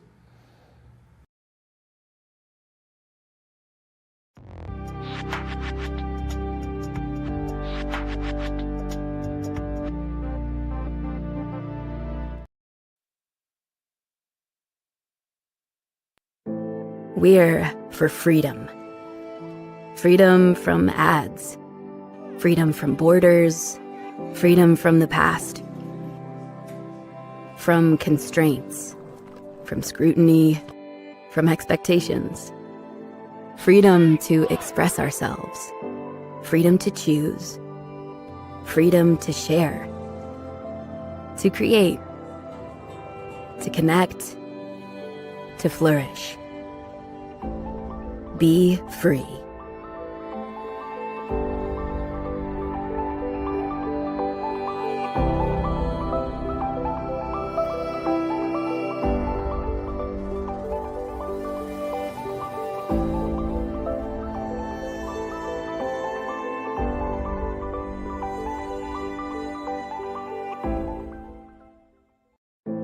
We're for freedom.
Hello, everyone, and thanks for joining today. It's really nice to be here at ZCon 6. I'm Kit Sturgeon. I'm the CEO of RedDev, and we are building RedBridge. This presentation is about a bridge between Zcash, Avalanche, and beyond, and in general, sharing the privacy and selective disclosure features of Zcash with the rest of crypto. We consider RedBridge part of Zcash's vertically integrated stack. So with of course, Zebra at the core, and we hope this tool is really useful to everybody. Have some good news to share. The best news really as we move along is that just as of yesterday, we received and announced more funding from Avalanche Foundation. So this project has been initially funded and is funded by Zcash community grants. And there's a thread in the forum about it, which you're welcome to follow. And that was great, but it's a bridge between Zcash and Avalanche, and it's so excellent to have Avalanche's foundation support and vigorous support. They did quite a PR campaign, mini campaign yesterday, and we're really excited for that support from the Avalanche community and from the Avalanche Foundation. So here we go. So we're going to I'm going to give you an overview of this project. So in the next 20 minutes or so, we're going to cover the RedBridge 3-stage plan. We've focused really on stage 1, so I'm going to introduce you to stage 2 and 3. And then a crash course in how the tech works, how you can get involved, and then I'll do a quick demo of the user interface, which we just released last week and would love feedback on. So let's get going. So this is what we proposed initially, and is the core of the project, which is to create a wrapping bridge, which means that the ZEC token is wrapped, and so it's not a DEX, it's actually a wrap token so the value on the other side of the bridge is the same as ZEC on the Zcash side.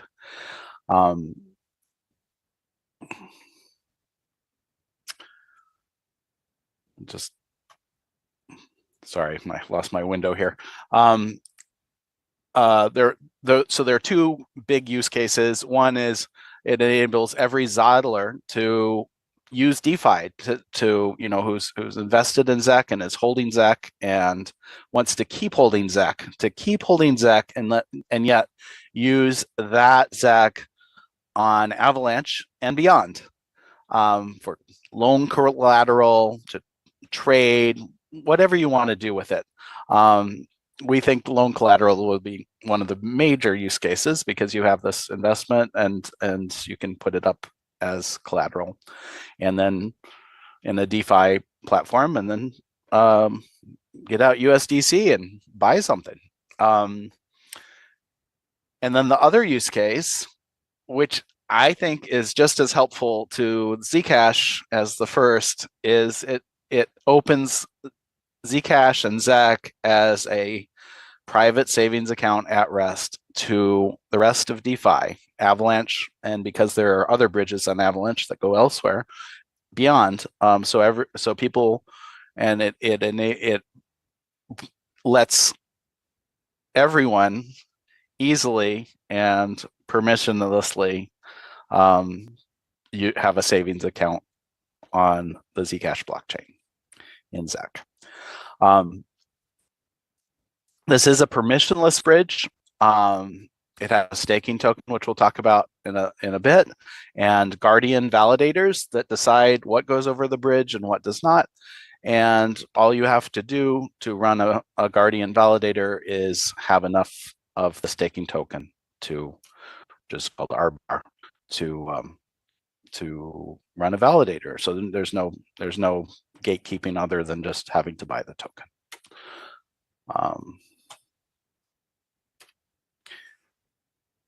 Oops. The second stage. So this bridge, the more traffic that goes over this bridge, the better. So the second stage is adding $2 trillion or more of from OG chains that are software forks of Bitcoin and Bitcoin itself to and bridge those as well. And this makes, and the more value that's bridged through RedBridge, the more revenue the bridge guardians earn, the more demand there is for RBR, and the more secure RedBridge becomes. So it's really to everyone's advantage to ramp up. These other two, you'll see Avalanche in the middle there, and then above and below there are two black and white. One of those is Wormhole, and the other is Layer 0. Those are two other bridging protocols that once you're on Avalanche, you can keep going onto other blockchains through those bridges. And 3, and this is to me the most important destination here, is to actually bring privacy and selective disclosure services of Zcash to everyone. And this means adding support for ZSAs and having I'll explain a little bit more about how Avalanche works, and this might make a little more sense then. But as you can see, there are Avalanche L1s above and below, and I'll talk about this in a minute. So what about Maya protocol? Maya is another protocol that enables value transfer. And the great thing about RedBridge and Maya is we're symbiotic. So for a wrapping bridge, you have the native token ZEC on the Zcash side, and then you have this token ZEC.RBR, which those are pegged. So through our bridge, you can always exchange one-to-one for those. But in a real marketplace, there can be a higher demand for one or the other on either side, and you need some pathways for arbitrage to even out those values so that they always stay that. And that's what Maya provides beautifully and also permissionlessly. So we have a pathway for arbitrage traders to help keep the bridge functional. Okay, so let's talk about Avalanche. I assume everybody here is less familiar with Avalanche, though some people may already know quite a bit. It's much more than an EVM. There's this meme, novel consensus. Yeah, novel consensus. Multi-chain. Yeah, multi-chain. NEVM, Avalanche. Geth fork. And then it's just like a Ethernet fork. So, but in reality, Avalanche is a network of autonomous blockchains called Avalanche L1s. So an L1 can run any VM and any consensus protocol. And I'll just say as an aside, there have been 2 other attempts to actually run the Zcash VM inside an Avalanche L1. And they didn't catch fire because there wasn't any connection to Zcash. It was just a hostile fork, really. So what this project, one thing this project is trying to correct is to create that bridging connection. So there's financial benefit and community benefit on both sides, and then we can have a Zcash VM running on the Avalanche side eventually in the 3rd phase. How all the VMs, how all the L1s communicate with each other is called Avalanche Warp Messaging. And they do that by registering on the Avalanche P chain, a special key that enables them to authenticate and communicate with each other very quickly in under a second. In a sense, you have an internet of blockchains, and that's what the Avalanche platform is today. So how does RedBridge fit into that?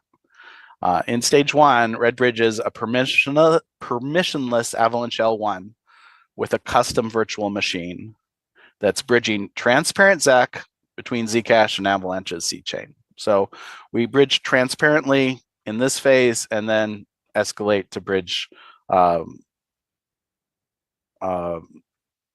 shielded ZEC in phase 3. And it's secured with this new token RBR.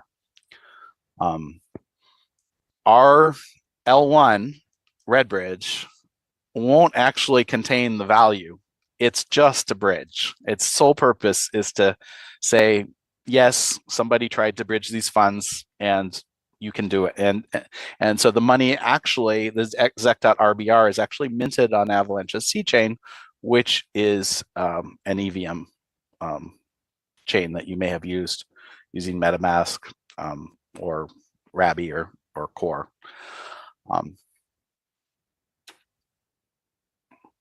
So how can you help? And we really would appreciate your help. Running Guardian validators, we'd like them all over the world for maximum decentralization and uptime. Participate in our incentivized testnet. So once we get the software up and running on Avalanche's Fuji test net, we're going to have a special incentivized testnet where we're actually going to simulate the bridge working in real time. And you'll get tokens to stake for the test. And we're going to make sure everything works really well.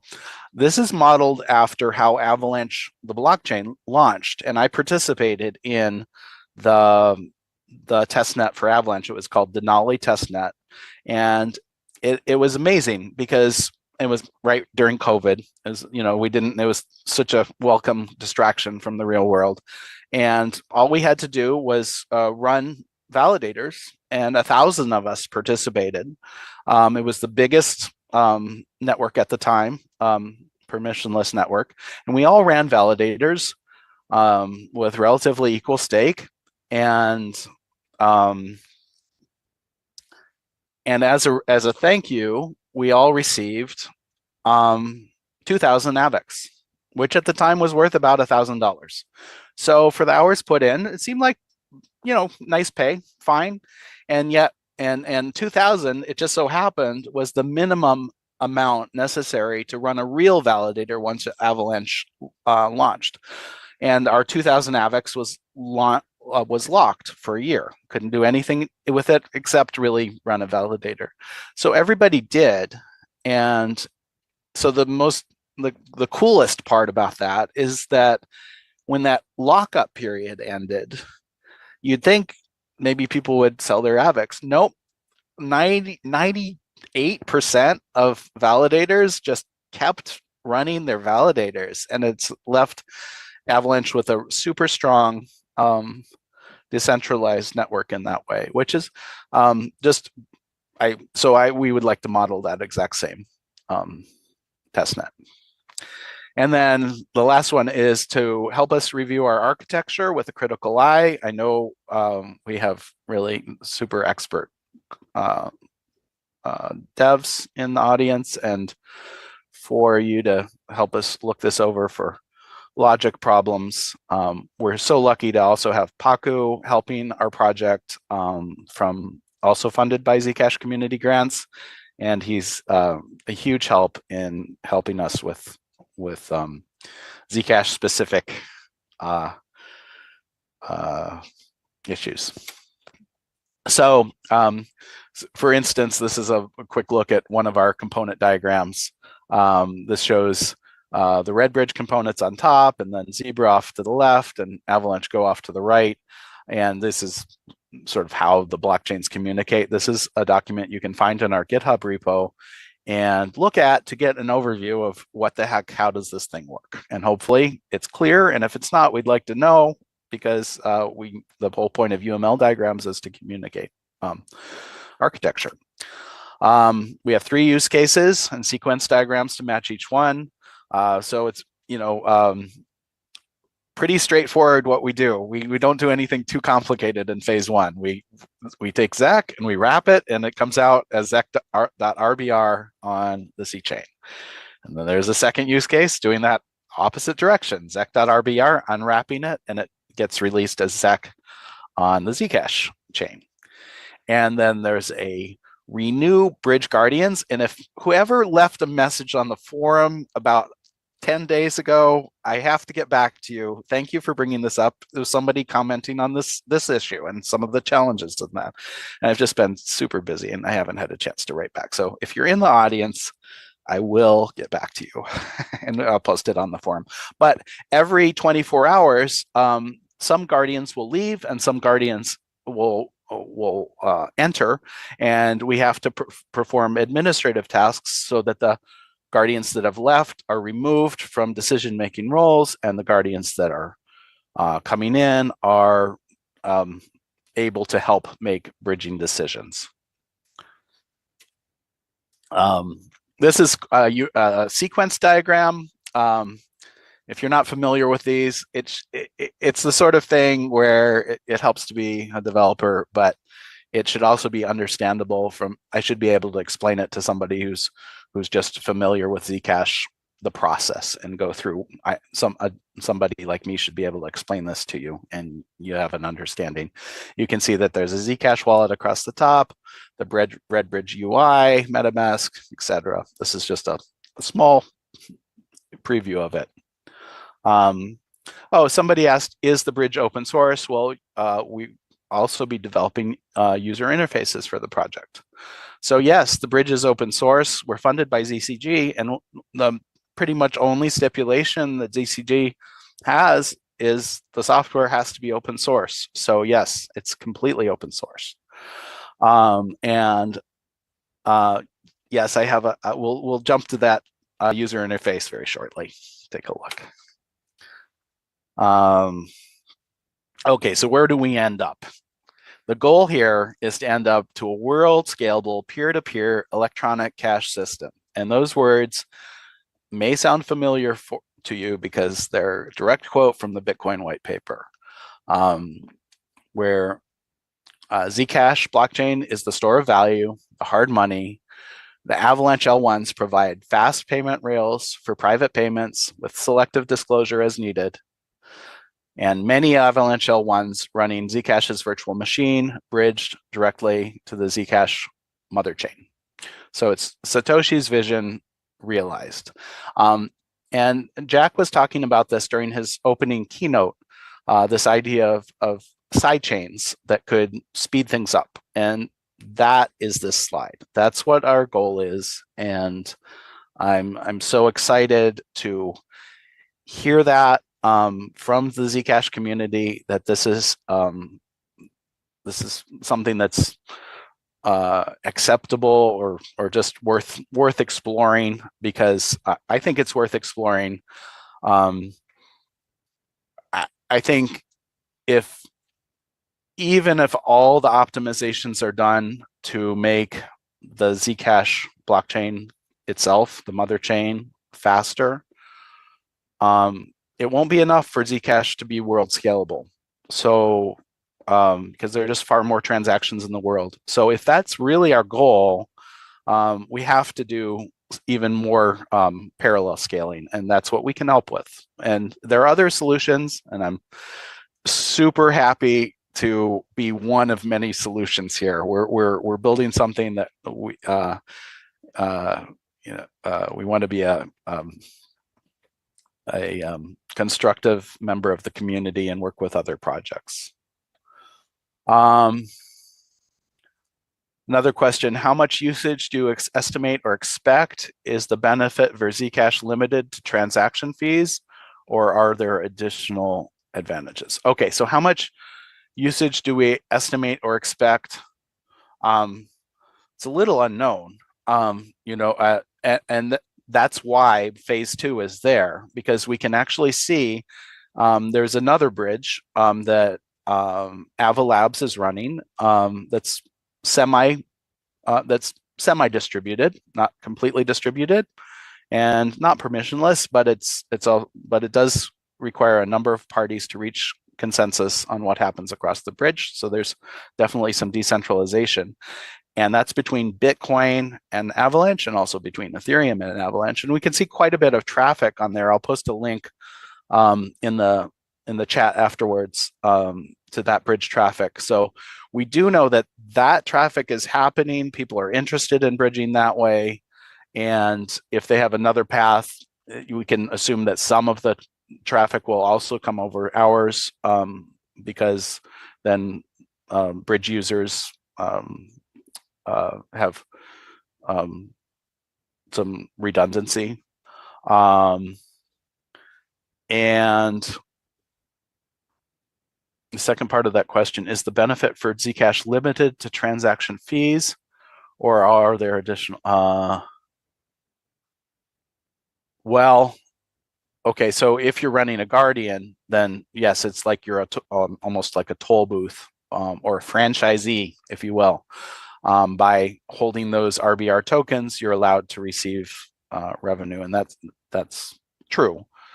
I think the advantages to this bridge are for Zcashers are far beyond that, because it opens up Zcash Zodlers to use their Zcash or their ZEC as collateral, and also in DeFi, and it allows everyone else elsewhere to use Zcash, which means new users for Zcash. So yeah, I think there are some huge advantages besides just the bridge tolls. So is there anything you need from Zebra Node that isn't available? Yes, but I'm not going to go into it right now. So we're and we're using Frost as well. We're super excited to use Frost, and everything's hot off the press, right? So we're some of the first adopters, and we expect there to be some rough edges. That's fine, and we've had a really nice time working with. I've met the Frost team and myself. So I know them personally, and great people to work with. And yes, I'm sure we will have some contact with the Zebra team as well. And yes, okay. All right, let me show you what. So we just released this last week. It's a UI demo of how the bridge, the phase 1 of the bridge will work. Okay, it shows up. You can use it on desktop or on your phone. I think it looks especially cool on the phone. This is the desktop version. You can bridge in either direction. So I'll start out by bridging from Zcash to Avalanche. I'm going to bridge 10 ZEC, and that'll we'll wind up with 9.99 ZEC.RBR on the other side because of a bridging fee. The fee will be dynamic in the real version. This is just an example just to show you that there will be some deduction right there. And you can see we have a balance here of 1,000 ZEC. So hit continue.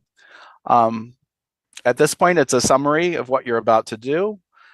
We do give you a choice to pick an agent, which is the role of an agent is just a bridge guardian who's going to help your transaction pass through. It doesn't actually, the agent doesn't make any decisions. It's just sort of a guide, if you will, through the across the bridge.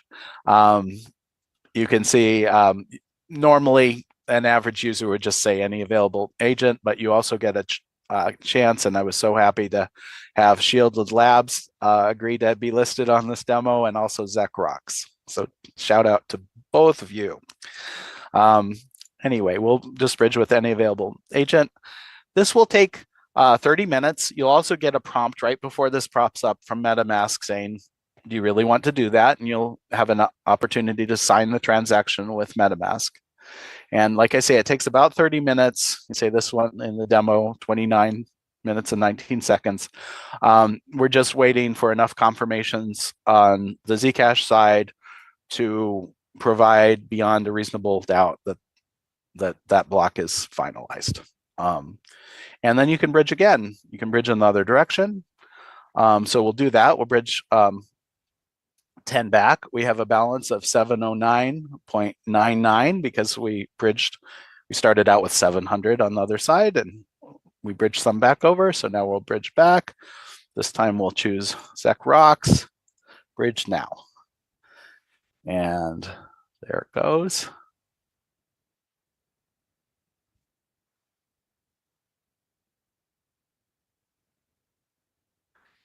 And now it's done. And now you can see our balance here is 999.9900 ZEC. It's because there were some bridging fees. So that's our quick demo.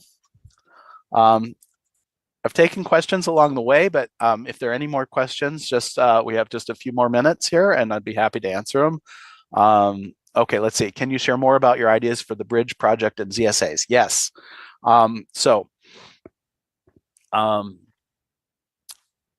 I think ZSAs are just open up many more use cases for this, because you could have a wrapped BTC that comes across and then have that available and have that in private on the Zcash side, and then have that private also when we get to phase 3 on the Avalanche side. So that's really cool, and that's just one example. So there's a lot of software to build here. So we're starting with phase 1. I'm very excited about the basic use cases for phase 1, and really excited for this path. And again, ZSA is brand new. We're working with some why the name Redbridge? Okay, we started out with the name Zavex, Zcash, Avex, Zavex, yeah. And just talking to people. Our company is named RedDev, and red's a color on the Avalanche side, and we've been RedDev forever. So it was like Redbridge, RedDev. And the URL, if you want to try this demo, is redbridge-demo.red.dev. And my email is kit@red.dev. Okay, so, and I gave a very similar version of this. I practiced this when I visited the Electric Coin Company team on their retreat in Mexico. And we took this group shot. This is us waving across the bridge to the Avalanche community. Indeed, I think they're waving back with this grant announcement. So thanks everybody. We're about at time. For updates, please follow. I'm at MRKIT, the number 2, letter U, and RedDev is at REDDEVINC,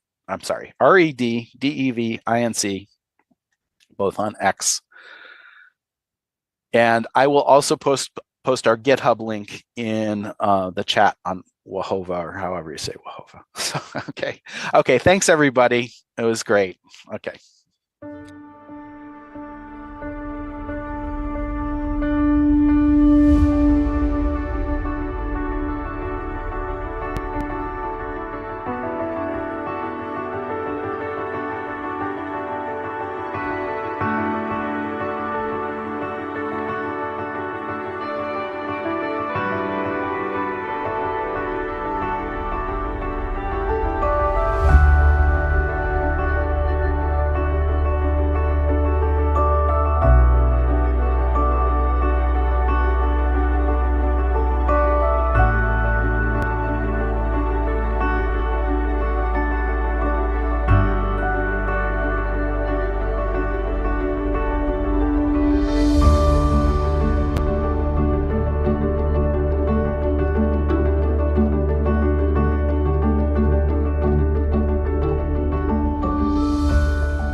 We're for freedom. Freedom from ads. Freedom from borders. Freedom from the past. From constraints. From scrutiny. From expectations.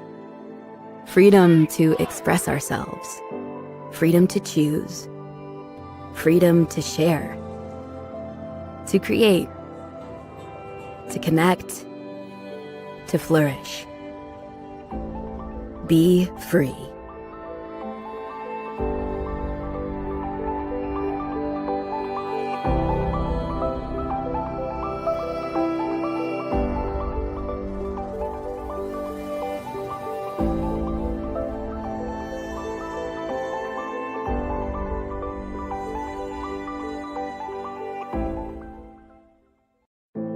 We're for freedom.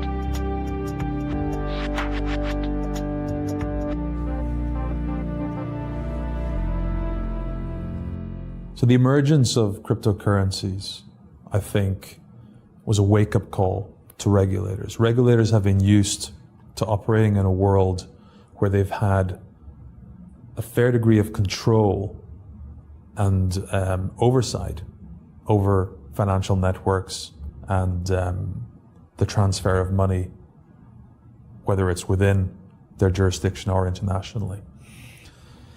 The emergence of a decentralized peer-to-peer mechanism for transferring value that bypasses all of those traditional financial networks, I think is deeply concerning to them. And they have, been working to understand it and to get comfortable with it and understand how they can ensure that, they can continue to have oversight and regulate this new economic activity. I think they just about gotten comfortable with Bitcoin, and then something like Zcash comes along, which has got, is portrayed in the media as being anonymous and secret, and they've had to then start up that process again of learning about it. But we talk to regulators, we talk to policymakers to help them understand this technology, to help them understand the implications that it has for policymaking, for law enforcement, for regulation, for, preventing money laundering and terrorist financing. And once they learn about it, they start to understand that it's not all that different from, say, something like cash.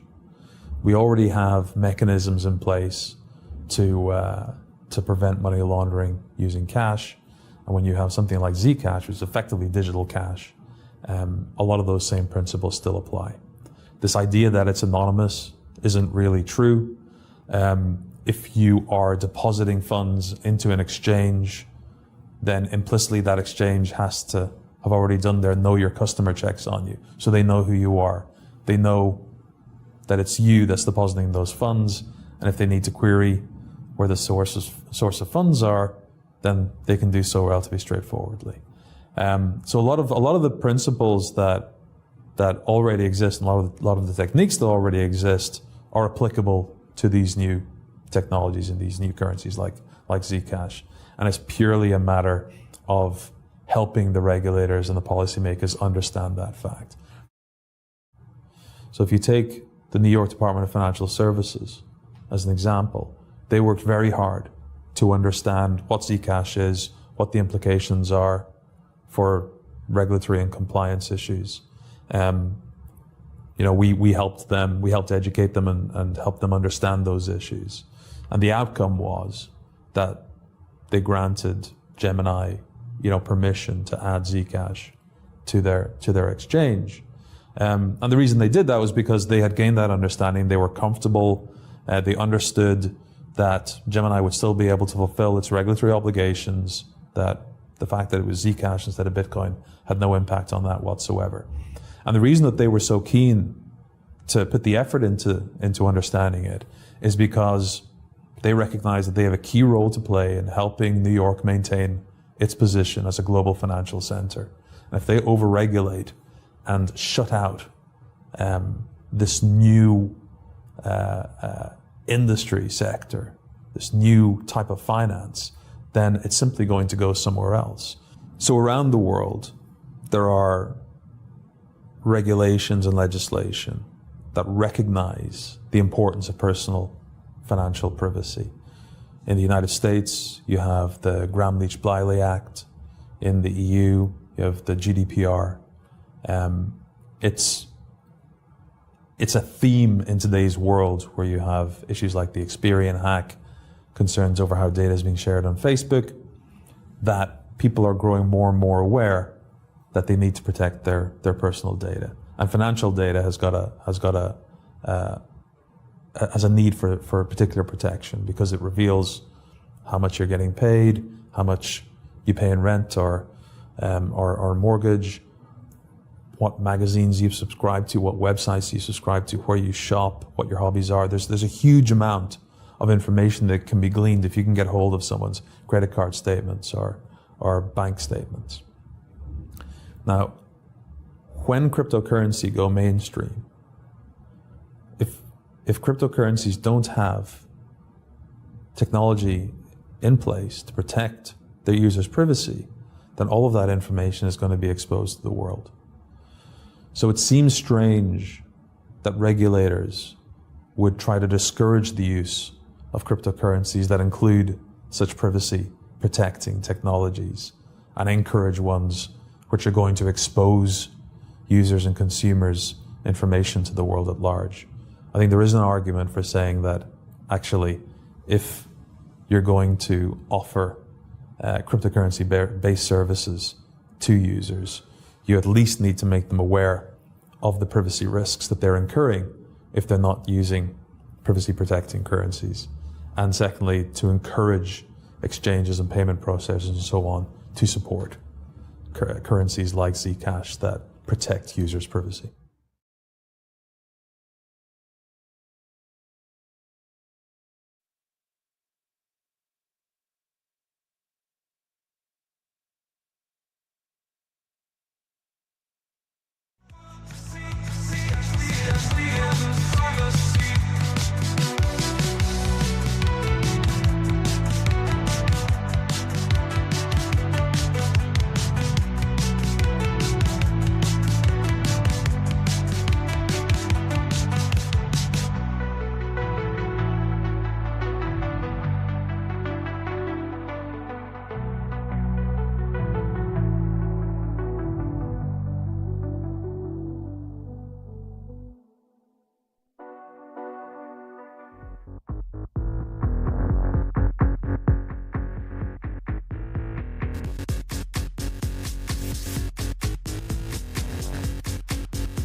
Next.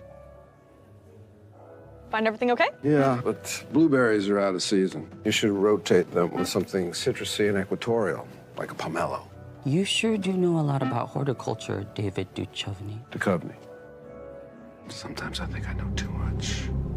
Are the chupacabras real? Huh? Have you touched an alien? Oh, God. Has an alien touched you? Why is that line moving so fast? They're paying using digital currency. Not only is it super secure, it's super fast, and you can buy just about anything. Imagine what I could do with all that free time. I will save the whales.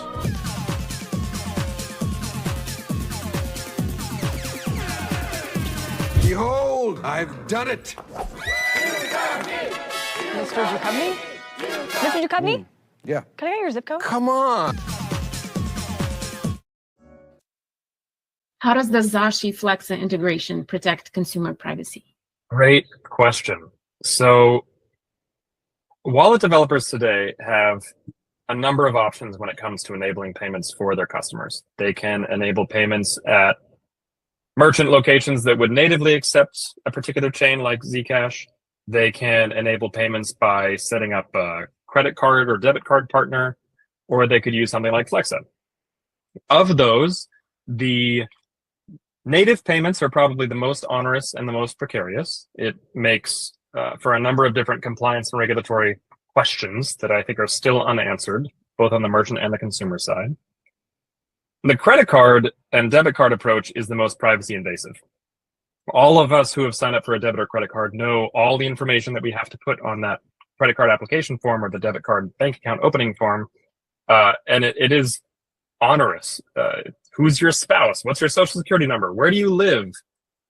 What's your full legal name?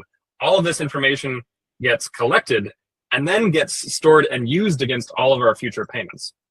What a lot of people don't realize as well is some of it is actually encoded in the card itself. And if you were to get a magstripe reader off of eBay or Amazon and swipe your card, you'll see your name in the card, which means your name is actually traveling with you every time you make a payment.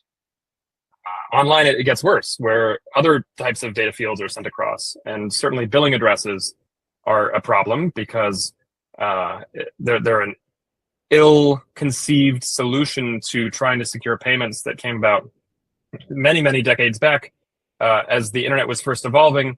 How do we secure online payments when we don't have more information or more pins to secure it with? We have the name and address at the top of a bank statement. Okay, great. So now you're sending someone's home address along with every single transaction to every single merchant that someone pays. This is ludicrous. So in terms of protecting consumer privacy, I think what the Flexa SDK does and what this integration that we've built with Zashi does is it eliminates all of that. There is some information that Flexa is legally required to collect, and we have gone to literally the laws themselves to parse out exactly what is the minimal amount of information we can collect on behalf of a customer. We collect that, we keep it, we don't do anything with it other than what we're legally obligated to do, and we certainly don't share it with Zashi or with UCC or with any of the merchants you pay. And so what's cool about that is it solves the question of, when I'm making a payment at this store, am I going to be able to be tracked across to this other store or tracked over to this other brand that might be owned by the same company? And the answer is no. Every single payment that a merchant processes via Flexa looks exactly like every single other payment that a merchant's processed, unless you share things like your email address or your loyalty account with the merchant. And we think that's the way it should be. We've been working on a lot of ways to even further obfuscate those transactions, but to give you an example of how much we care about privacy and personal data, we don't even store IP addresses. We don't do anything more than what we have to do with the information we collect, and we're very transparent about when that information gets shared. We post an annual transparency report that shares publicly what information requests we've received from various government agencies. We care a lot about trying to fix this problem of private personal data getting shared. And I think it does go back to the Cypherpunk manifesto and this idea of electronic money and the storekeeper not needing to know anything about me if I want to buy a magazine, for example. So that's how we are working to really, really protect the privacy of anyone who's making payments.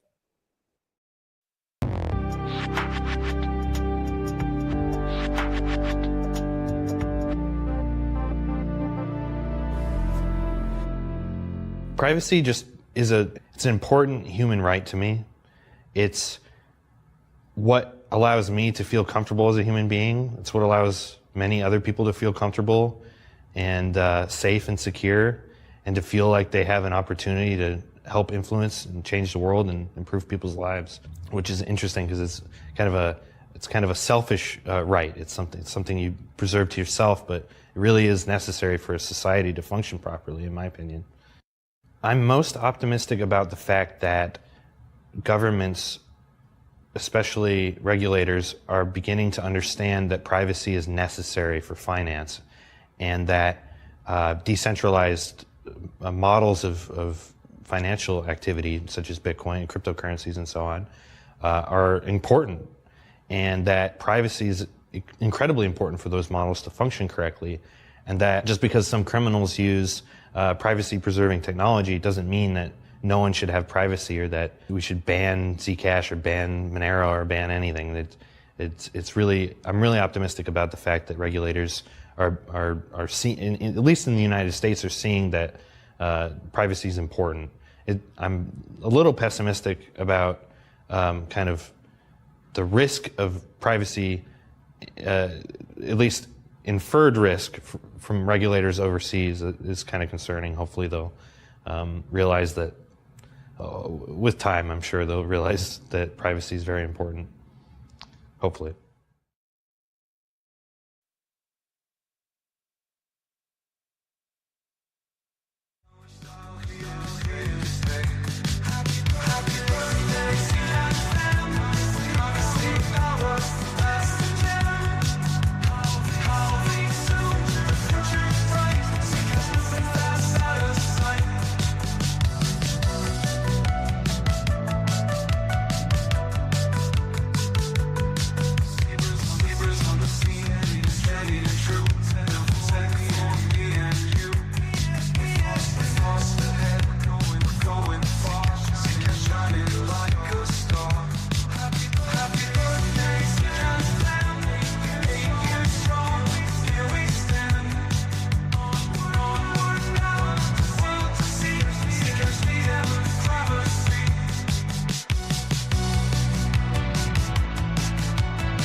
Hey, Chica.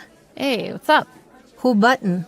Zcash. Zcash? Yeah, it's a cryptocurrency. It's kind of like Bitcoin, but it doesn't like expose your whole financial history every time you use it. And this guy's Zuko. Zuko? Yeah, Zuko. He comes in here all the time and buys his coffee with Zcash. And he like started the whole Zcash thing with a team of scientists and someone named Margaret, I think. Okay, Zcash is like an app for buying secret coffees? Speaking of... Good morning, y'all. Hey, Zuko, I was just trying to explain Zcash to Danny here. Hi. Okay, so a necessary part in my mind for freeing humanity from the centralized power structures holding them down was decentralized transaction processing and privacy, so that everyone has their own decentralized choice and consent over what they reveal to whom, and a fixed money supply so that some centralized entity can't undermine everyone else's plans for their future to benefit some at the expense of others.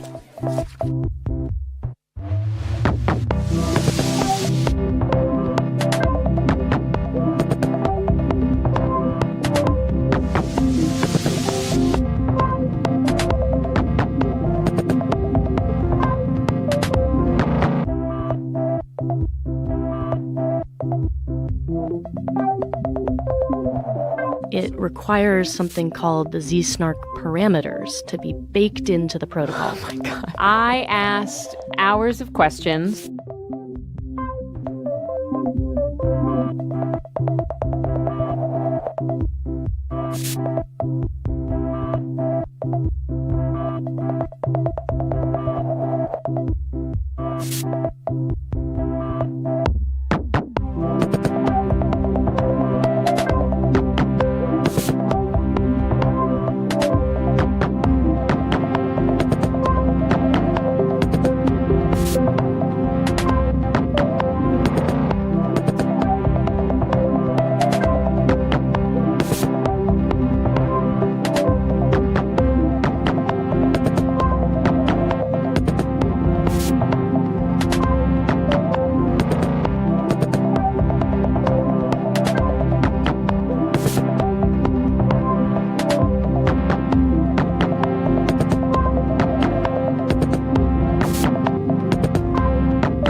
technologically achieved pretty much all of that. There's a ton of more work that will always be necessary to sort of keep up and to put it into everyone's hands and make it something they even know about and know how to use and works for them. Here's your coffee, Zuko. Yeah, it was super great. Thanks.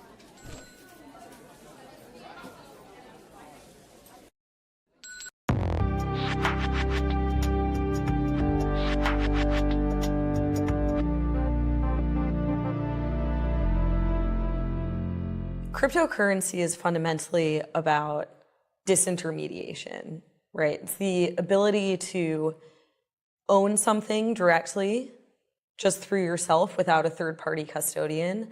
It's the ability to send money in a peer-to-peer fashion without having to rely on Western unions or banks or so on.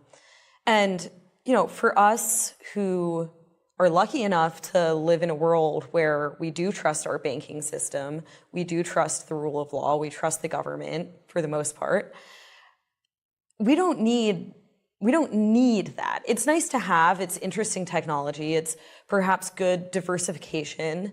It's in many ways perhaps a good hedge against, you know, some geopolitical disaster occurring that does throw these things in question.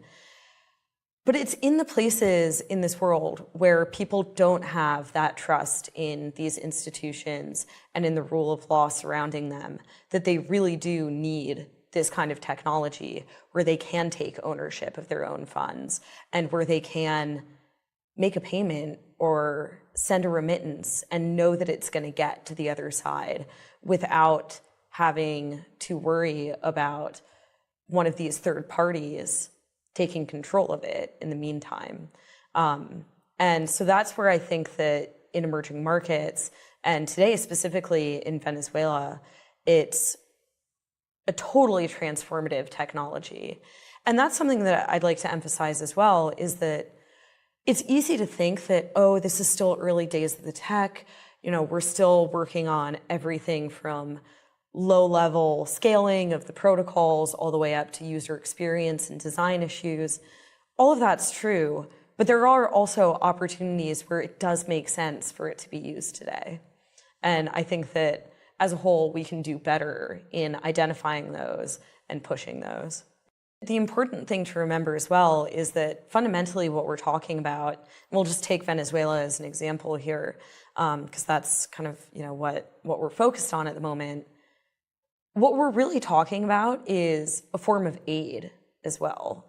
And that can't get lost in the kind of larger conversation. You know, there's a risk, of course, of becoming these sort of out to space technologists who want to believe that the people of Caracas, what they really need is Bitcoin. No. What they need is food and, you know, basic goods.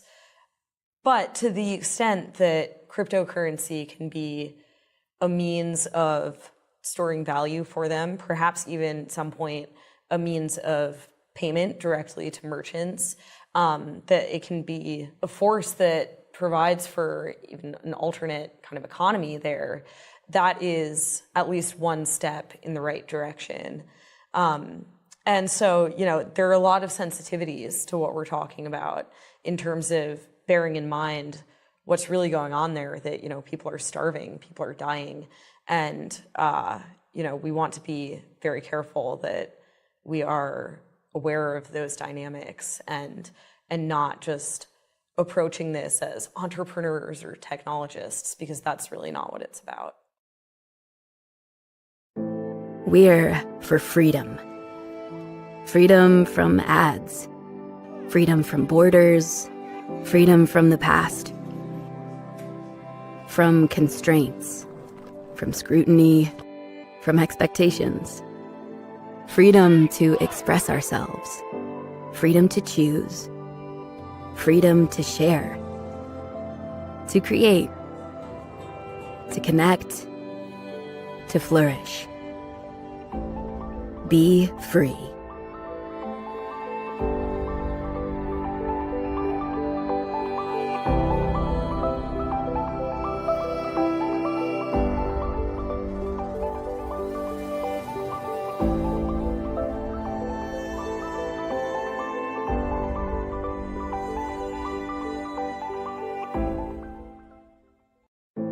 We're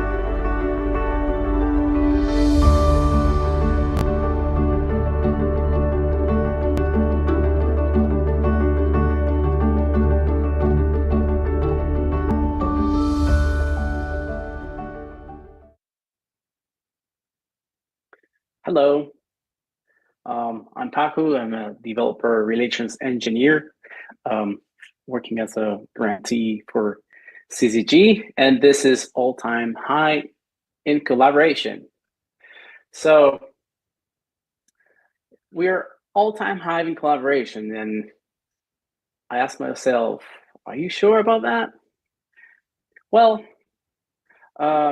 let's start with a little bit of history to do a recap. So in the beginning, there was only one organization running Zcash, and then there were two, and then some more, and others joined as well, and then others naturally faded out as in any project, and others also were brought to life, like Zcash community grants.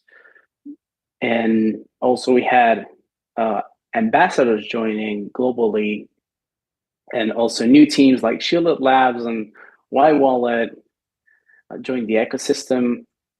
And we also had difficulties, and we had to have our ambassadors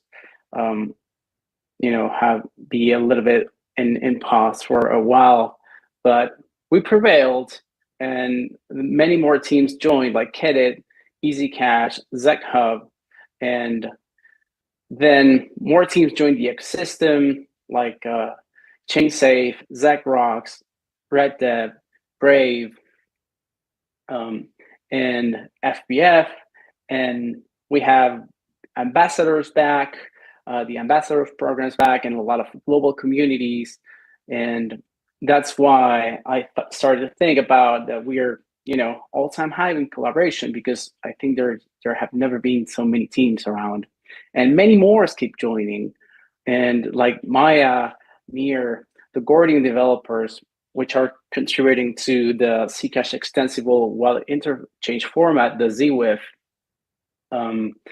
and that's why I say we are all-time high in collaboration. And we even wrote a book together, My First Zcash, with the community. And I only mentioned developer teams, and we have a lot of new communities joining in, which are super excited and region focused. And I swear I didn't make this up. And as I was thinking about this presentation, I saw this tweet. There's the link there. And Zcash is one of the top projects by development activity growth. And we had a tremendous growth over the last 30 days. And we have so many projects and ideas. Like Zcash, the application is our first priority. We have Zino, Zebra, CSAs, infrastructure with ZecRocks, and Zingo, Sashi, Y Wallet, Zenith, Full Node, EasyCash, the MayaDex, RedBridge, Zale. We have ZJS, like we're about to have a wet wallet, and so much more. So this is all great, but I think we still have a problem.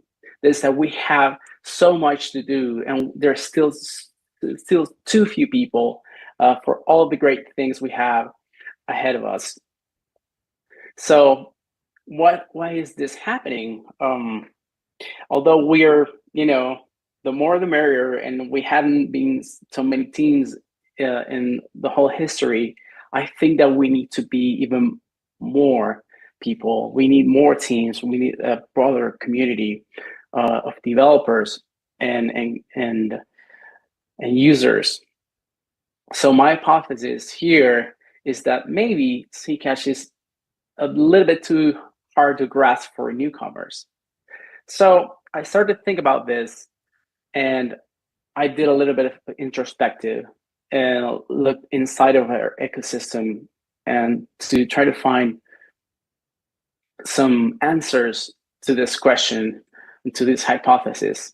So I thought, what resources do we have for developer newcomers? Like, I'm going to mostly focus on developers. And I thought, well, we have ZConv, we have Z.cash, and we have the GitHub repositories where the software is. And we have a good parts of this because there's a lot of information from different sources in different formats, and the content has a distinguishable identity, which is good when you're learning. But there are a lot of things to improve, like the information is not well articulated. There's some decentralization, which was the idea, or it is the idea of a decentralized project like Zcash. But then we have a format problem where the way that the contents look like is respond mostly to taste of the author and not like serving maybe a particular goal. And maybe there's no a clear path to follow. It's not internationalized, and it has low accessibility for people who need accessible documents. And I thought,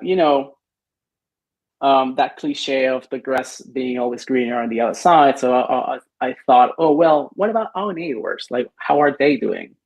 And I think that our neighbors are like Alio, Namada, Penumbra, and Monero. And by looking at Monero, they have a great grassroots community. But in terms of documentation, they are like in a similar way as we are. And Alio, Namada, and Penumbra do have some lessons to teach us about documentation and welcoming newcomers, because they do follow a more structured approach of offering a single centralized source of truth for their docs. And then when it comes to completeness and the variety and segment the audience, just to have some documents for people that are beginners and some other documents for people that are advanced, and you don't throw just a cryptographic protocol to someone who is just beginning to understand crypto. So I thought, well, who are the best at attracting, welcoming and fostering new DAC communities? And I think the best in class in this kind of field are Avalanche, Crypto Zombies is a great example in Ethereum, but there are a lot, and Cosmos. And what do they have in common? Like, I think they're the best in class, and they have a lot of like vibrant communities. And well, I thought I think there's strong content curation on their side. They have a huge emphasis in design. They have a diverse and appealing formats, and they have structured content depending on your skills. And they're also noticeably resourceful. Like, their content requires a lot of work to create and to maintain, and a lot of resources too. So to continue on this, I did a quick research. I'm not going to go through the whole of it because there's a lot of things that you should just look for the link of this presentation afterwards, and we will publish it. And you should just browse it on your own and not take my word for granted. Just don't trust and verify it. But I did a quick research about how different crypto communities and crypto projects attract and foster newcomers into their communities. So I asked myself, as a newcomer developer, what what can they achieve in 1 hour, 1 day, and 1 weekend? I'm assuming that a newcomer is a developer that will do one thing at a time with their full attention. And if there's a lot of errors in their pathway, they will desist and they'll move on. They don't have fidelity yet. So they're just getting their feet wet. And if they all start on a clean slate development machine, this is to take into consideration installation times and whatnot on whatever they're asked to. And I use these assumptions to be able to assess what things took 1 hour, 1 day, or a weekend, okay? So I invite you to go over all of these links and take a look at yourself of what kind of like documentation is behind and educational resources. But for example, when it comes to Zcash, I grab a fuzzy combination between Z.Cash and ZHub. And in 1 hour of roaming around ZHub and Z.Cash, I could learn what is Zcash in a video, and know about the case of Zcash, the HTTPS of blockchains. And in 1 day, I was able to KYC to Gemini and download it as an off-ramp and on-ramp of ZEC and get a shielded wallet and make a transaction. And then when it came to figuring out what a Zcash weekend would look like, it was a little bit hard to imagine. Obviously, from the resources that a newcomer that knows nothing about ZEC and just has access to these websites and resources that we put out could figure, okay? And when it comes to Avalanche, you have a more defined path. Like you have an intro to blockchain, and in one day you can go as far as like deploying 2 custom L1 blockchains and have them message each other using a tutorial on testnet. And in a weekend you can just learn to customize an Ethereum EVM and deploy it, for example. And I did the same thing for Alio and Amada and Cosmos. And I invite you to go over these documents and make an idea of what I'm referring to. So what I want to present or propose is to take care of a bit of our Zcash developer experience, our DX. We have user experience, that is UX. We talk about UX a lot. UX being the North Star of many organizations in Zcash, and that we need adoption, we have to have a good user interface and a good user experience for Zcash adoption. But I'm, as a developer, wondering who will be developing these adoption driving tools, and what's their experience like? What's the experience of working on these tools that will change the user experience? Is that pleasant? Is something that is joyful? Is something that is welcoming? Is something that actually wants you to bring your closest friends and hack together? And that's what I'm thinking about. And that's why I believe that we need to power up our developing experience. And there's a lot of text on this slide. I'm really sorry about that. But I think that to power up our DX developer experience, we need to design documents and educational resources thinking on what we want others to learn instead of what we want to teach them. So it's a really subtle and very delicate difference, but it is huge. So let's say I'll write an article about Zcash addresses. So if I go with that mentality, I would just pour everything in from the protocol to an article, and that is going to be a complete failure, because what I need to focus on is I want the reader to know this 3 or 4 concepts about Zcash addresses. So when the reader ends reading up my article, I can be sure that at least this 3 or 4 things are in their mind. So then I can follow up other articles and make a path of learning instead of like just trying to pour in all my knowledge or all the protocol knowledge into an article piece. And this is like defining a structure and with scope, audiences, difficulty, and length in mind. So people can begin their learning path and know ahead the effort they'll need and plan their availability to actually tackle on such a wonderful but still complex technology like ZEC.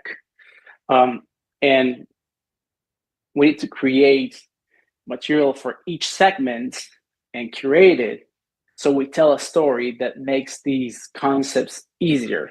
This is very easy to say, but it's very difficult to do. If you try to remember some school books or math books from college, you will start remember those very difficult concepts they use in metaphors that didn't make sense at all. Well, that's the opposite of what we want. So, and since this is very seemingly easy but complex to do, we need to be true to ourselves and actually invest dedicated resources to power up our developer experience. But how do we power up? How to make this even better without centralizing all the documentation? And I think that ZEC Hub is our success case. ZEC Hub is the leading case. I haven't talked to anyone from ZEC Hub. This is a total surprise to them. And I'm bringing their case up because they're great. So inspired by ZEC Hub, I had this idea of, well, what if we make a developer experience consortium, some group that dedicates resources to a common developer experience vision. And this kind of goes along the lines with what Zaki Magnet said yesterday about like decentralizedly work on the same things together. So it could be a nice project to start with that philosophy if people agree. But what about the expectations of this? It looks similar, like the graphic, everyone collaborating to a dev portal together, the knights of the developer experience. But then in reality, it might not look like that and just be a poor website being thrown a lot of documentation. So I thought, well, there has to be another way. So I thought of the Nerdy Zeal DAO, for example. And a DAO that is in charge of designing and curating contributions that will get added to a knowledge base would be something decentralized and very inspired on ZEC Hub.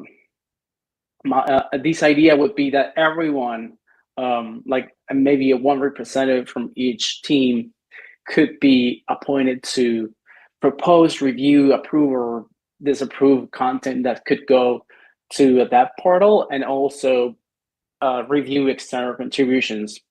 I asked an AI to draw a Nerdy Zeal, and that's the result.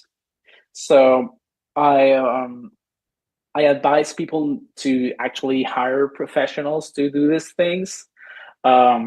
And for example, hire Mini from Zcash Brazil to do real design work, and she's great, so I really recommend her.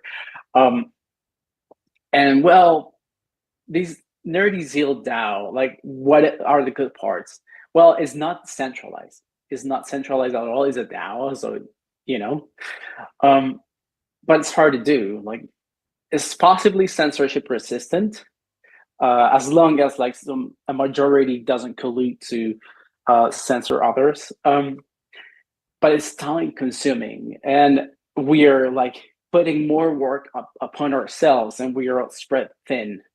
But what if I told you that it could be tokenizable through CSAs, and we can have some token. Like, for example, free to Z has 2 Zs that people can give you when you create content. So there could be some sort of bounties where we could incentivize a tokenized ecosystem for curating, reviewing, and rewarding the best participants in the developer experience documentation and all.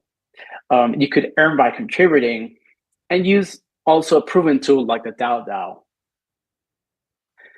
And I thought, well, what could we make this simpler? So I thought, okay, the DAO has a concept that is called sub-DAO. So if we marry this nerdy zeal of DAO as sub-DAO of a parent DAO that already exists, I repeat, I didn't ask or consult with ZconVI anything of this. It's just a theory. We could plug this developer experience nerdy zeal sub-DAO into a parent DAO that could also participate in the current ZconVI bounties. This sub-DAO could actually be curation and technical review of external contributions as well, and also can produce their own content. But the good parts of this is that it's not that hard to do, because there is already a DAO that has done all the heavy lifting, has been working very well for some time. But the downside is not that decentralized, because a sub-DAO is not fully autonomous. It's possibly censorship resistant, because technically, unless the parent is the censoring actor, the parent DAO owns this sub-DAO, so it could be some kind of like adversarial dynamic that is technically possible. Not saying it's going to happen. And then the same dynamics of like earn by contributing and not that time consuming come true, but it adds overhead to ZconVI. There's still a lot of work that somebody has to do. So sometimes like less is more.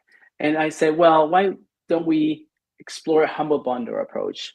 Just create a new GitHub repository, spin up an extra blog, which is what most of these organizations I mentioned, like Cosmos, Avalanche, Penumbra, use, and maybe let representatives of all the organizations I featured there have a maintainer. And we could recruit Zcashers to do design work, curriculum, etc. via grants from or ZconVI bounties or FBF grants or CF minor grants, and just take it from there. But I think it's really important to do something about it. And the possibilities are endless. And I think that these might be maybe silly ideas, and you can come up with better ideas. I'm sure you will.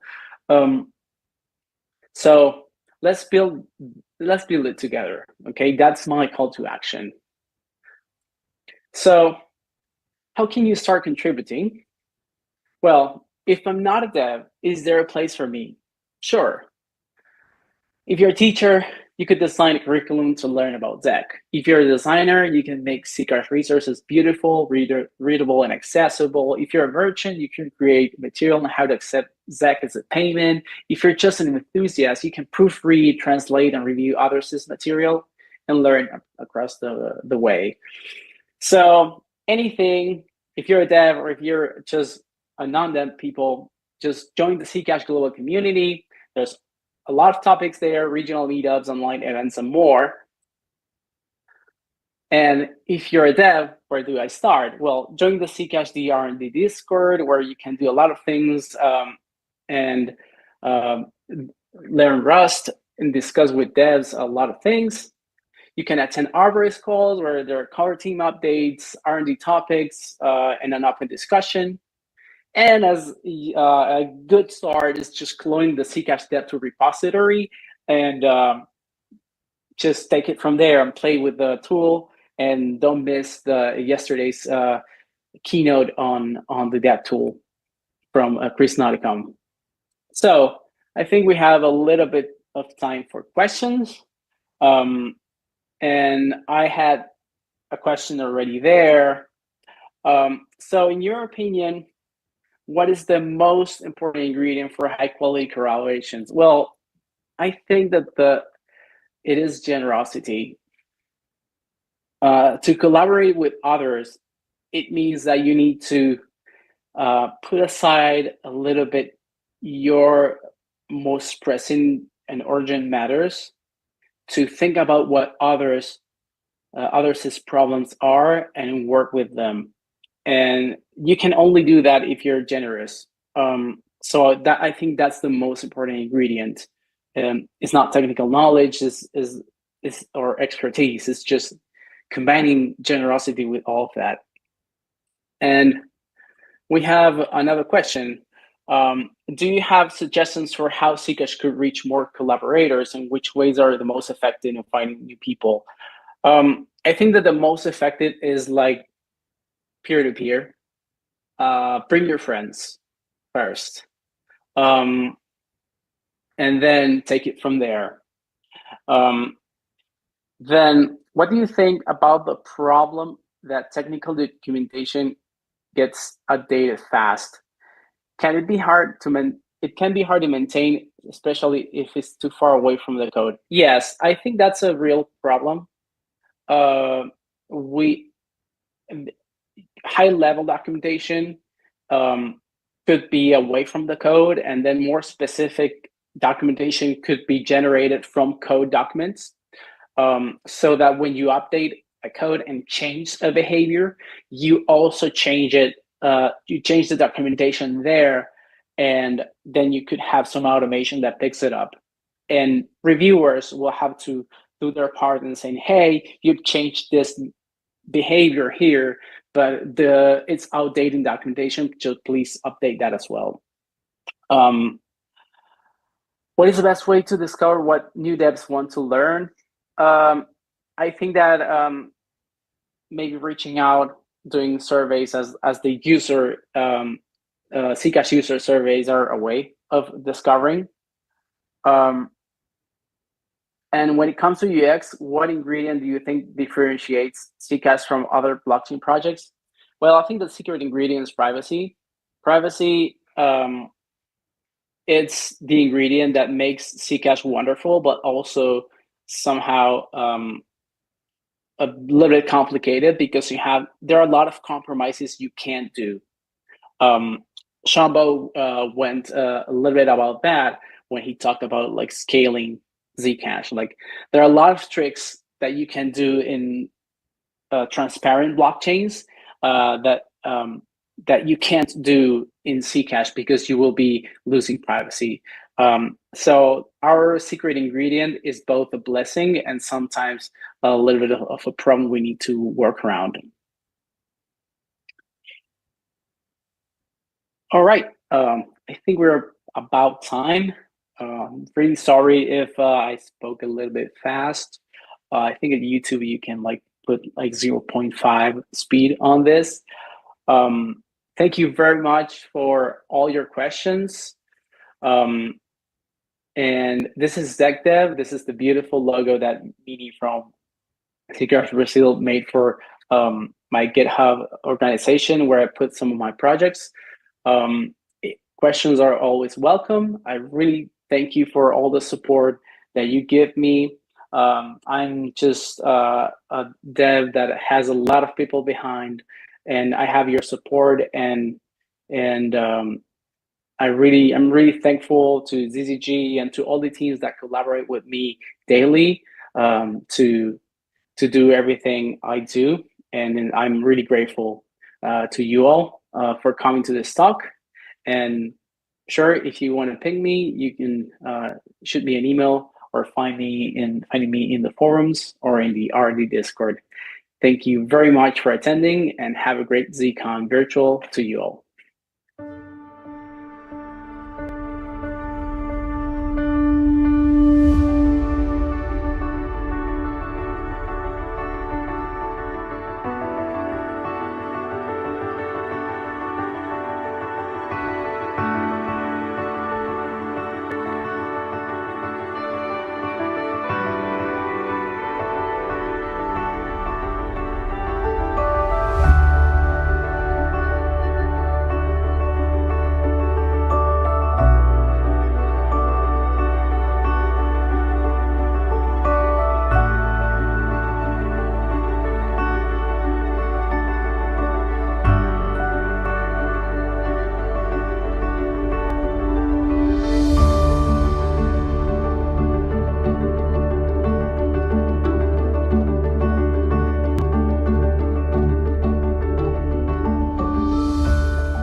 6 original members of the ceremony, one of them, whose pseudonym was John Dobbertin. And he's a world-famous household name, but I don't know if anyone will ever know who he was.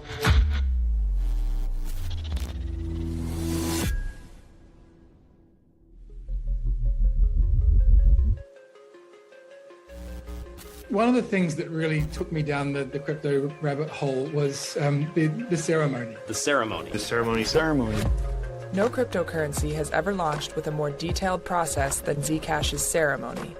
Zcash is a privacy-preserving cryptocurrency that allows users to create end-to-end encrypted transactions.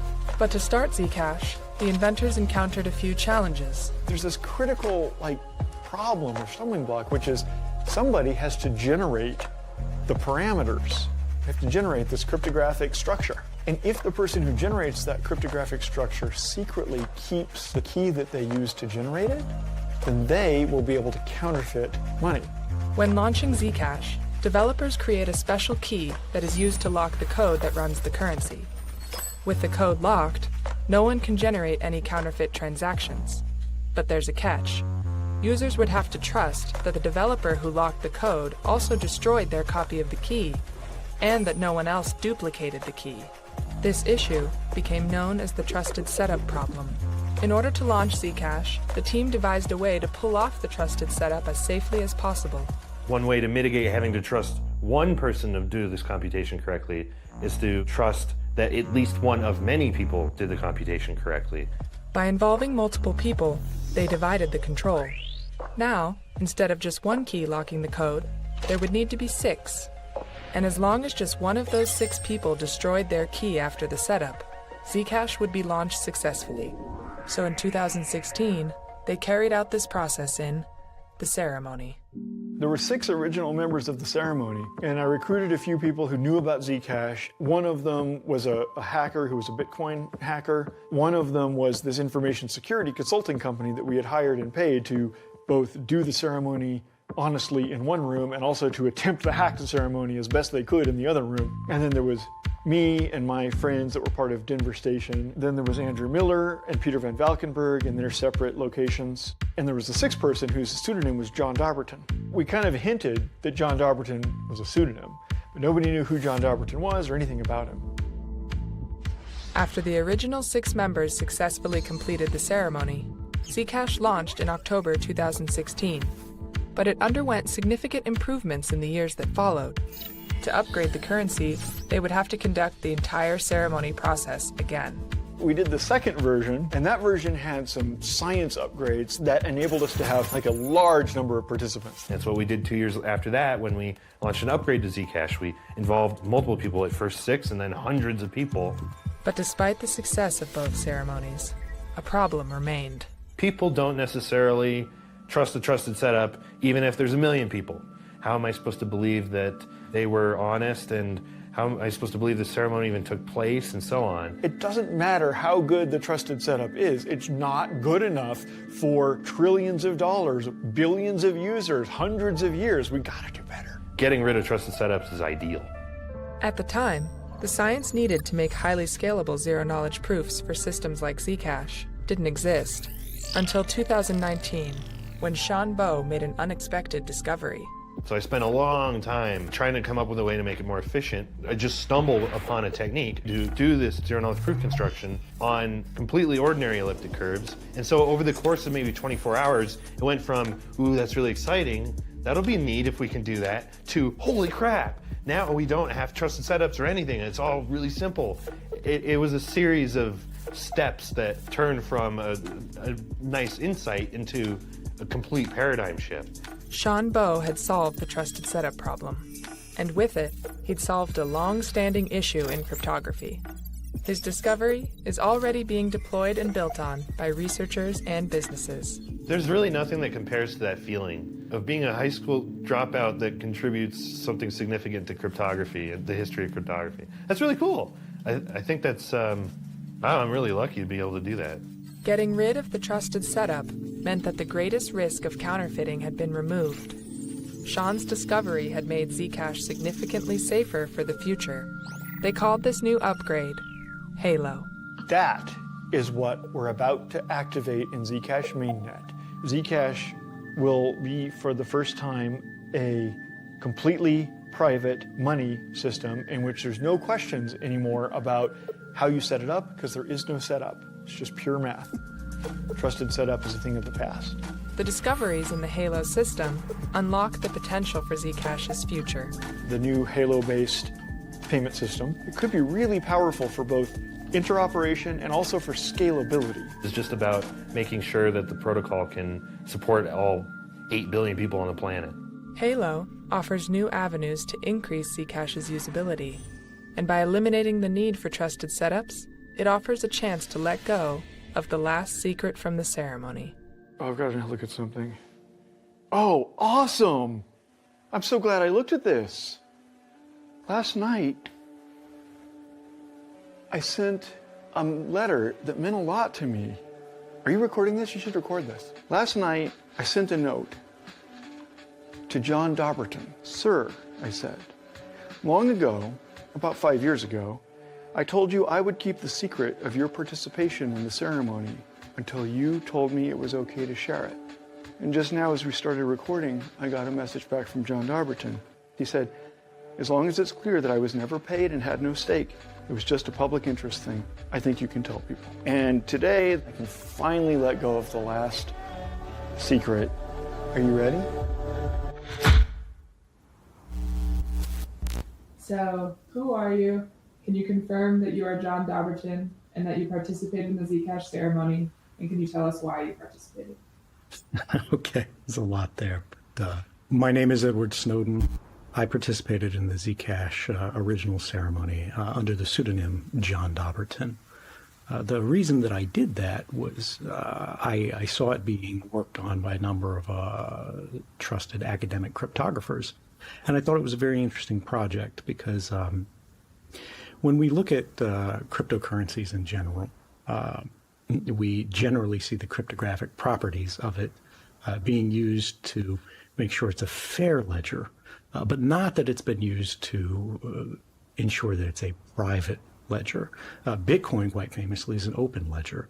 The problem with that is you can't have truly free trade unless you have private trade, and you can't have a free society without free trade. And so, you know, I didn't design algorithms or anything like that. I left that to the people who actually knew what they were doing. But when it came to this concept that they needed many people in many places, all cooperating, in the hopes that just one of them might not be compromised, might not work sort of against the public interest, and that was necessary for the ceremony to succeed. I was happy to say, sure, I'll help. But the best step forward beyond the ceremony is to remove the need for it entirely. And I'm just really happy to see that the Zcash project, which I've never really worked intimately with, has managed to keep moving beyond the initial steps, to keep improving and sort of move us closer and closer towards that ideal of a free currency, which is also a private currency.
Privacy is normal, I think, is something that not everyone understands about why it is so important. But that's not the case. Why should it be normal to be private and it not mean that you're doing something nefarious? If you think about it, our world made privacy suddenly taboo. By making it taboo and saying, well, do you have anything to hide? It's given a lot of the superpowers in our world the ability to just simply dive into our private lives, whether digitally, physically, or whatnot, because they'll simply beg that question, well, are you doing anything poor? Well, ask yourself, if you don't need privacy, why don't you have glass on every wall in your house? Why don't you just run down the street naked whenever you feel like it? There's things that you simply want as your own. You want to have your own thoughts and emotions private when you choose. If anything, I know personally that what I express usually goes through a filter process, right? All of us have a filter. Do we want everything that we say to get out there before we've kind of thought about it carefully, right? Before we can express it? Not necessarily. And that's a level of privacy. And sometimes the thoughts that we have are what we put on our computer, what we put on our phone, what we scribble in a blog, not a blog post, but even like a diary. They're just thoughts. And then we refine that to be able to share that with the public. That's one aspect of, hey, these are just simply unrefined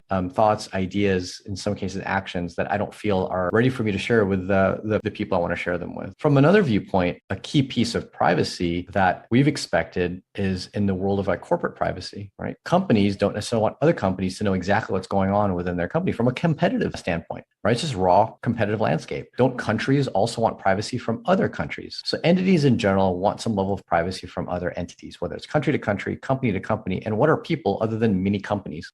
Privacy is normal.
I'm Peter Van Valkenburg. I'm the Director of Research at Coin Center, which is a Washington, D.C. based nonprofit focused on cryptocurrency policy, but I'm also a member of the Zcash Foundation Board of Directors. Coin Center has been around for 4 years now, and our mission is to defend the freedom to innovate using open blockchain technologies, and that means Bitcoin, Ethereum, Zcash, and the like. And really we do three things. We do education, policy research, and advocacy. There are three main branches of regulatory policy that touch cryptocurrency: investor protection, consumer protection, and anti-money laundering or counterterrorism financing, which you could also call financial surveillance because it's about the government collecting information that could lead to the arrest of those laundering money or financing terrorism. There's also tax, but I hate talking about tax. On the investor protection front, what we've seen over the last year, 2018, has been increased interest of the SEC in people who are creating brand new cryptocurrencies, making promises about them, and fundraising in order to develop that software in advance of releasing the open network. That pre-funding or pre-sale or pre-mine activity in some ways could fit the US definition of what is securities issuance. And if that's true, to the extent that that's true, then there are a lot of people who need to comply with securities laws in order to do that fundraising compliantly. And most people haven't. The ICO boom has largely been a story of people not complying with those laws. So that's been a hot spot. What's heartening about that progress has been that recently the SEC, which has had a steep learning curve and has actually done quite well getting up to speed on the fundamentals of the technology, has come out and said, look, for the truly decentralized cryptocurrencies, and we've heard this from Chairman Clayton and from Director Hinman at the SEC, for the decentralized cryptocurrencies where there is no longer an issuer upon whom people really are relying, people are relying on open source software and an open network of people participating in the consensus mechanism, those things, those tokens and coins are not securities, according to our read of the relevant law. And so that's great, because frankly, if all cryptocurrencies, especially the decentralized ones, were to be treated as securities, it would be horrible for the progress and innovation of this technology in this country, because it would put up so many roadblocks, and it simply wouldn't make sense. Who's the issuer of this thing that is now actually part of a decentralized network, where we rely on everyone instead of one person? On the consumer protection front, it's always been a focus on the exchanges, really. So the exchanges are the companies out there that you can regulate for consumer protection purposes. They're where most people go and they buy the thing, and they're where a lot of people go and store cryptocurrency. So there the story's been about money transmission licensing in the US, which is basically a consumer protection approach that says only certain people should be allowed to do this activity because it has this risk where you could lose the customer's funds. And so we're going to ask that people get a license in order to perform that activity. And every state in the US regulates money transmission licensing differently.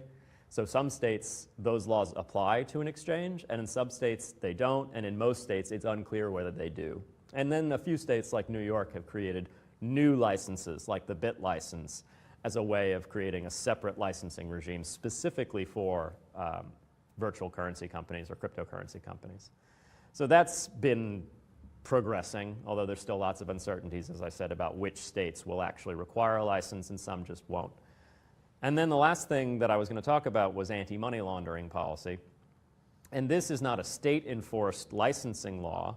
Anti-money laundering policy is a federal government-enforced law where if you are a money transmitter or something like a money transmitter, and there's a separate definition for that, which may cover a lot of exchanges, then you're obligated to register with the federal regulator, FinCEN, and collect certain information about all your customers and file suspicious activity reports and keep all that information up to date. You basically have to surveil your customers. And this is all a product of the Bank Secrecy Act, which is a statute that was passed back in the 1970s, which started this sort of surveillance regime with respect to your financial records.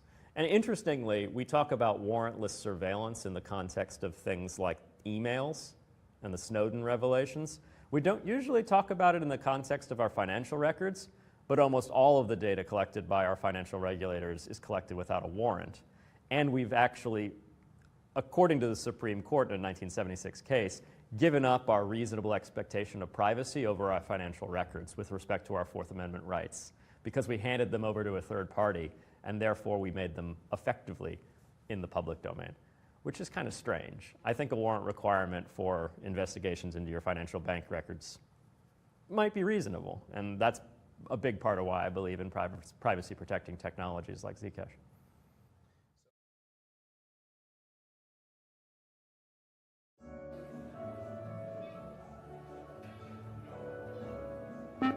Next. Find everything okay? Yeah, but blueberries are out of season. You should rotate them with something citrusy and equatorial, like a pomelo. You sure do know a lot about horticulture, David Duchovny. Sometimes I think I know too much. Are the chupacabras real? Huh? Have you touched an alien? Oh, God. Has an alien touched you? Why is that line moving so fast? They're paying using digital currency. Not only is it super secure, it's super fast, and you can buy just about anything. Imagine what I could do with all that free time. I will save the whales.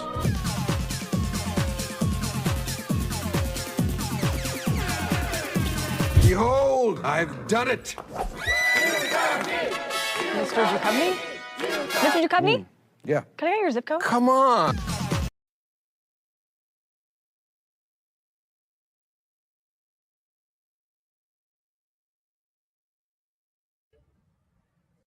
A couple of years ago, I would have been more firmly in the kind of, like Tezos, EOS, whatever camp that says there should be explicit on-chain governance.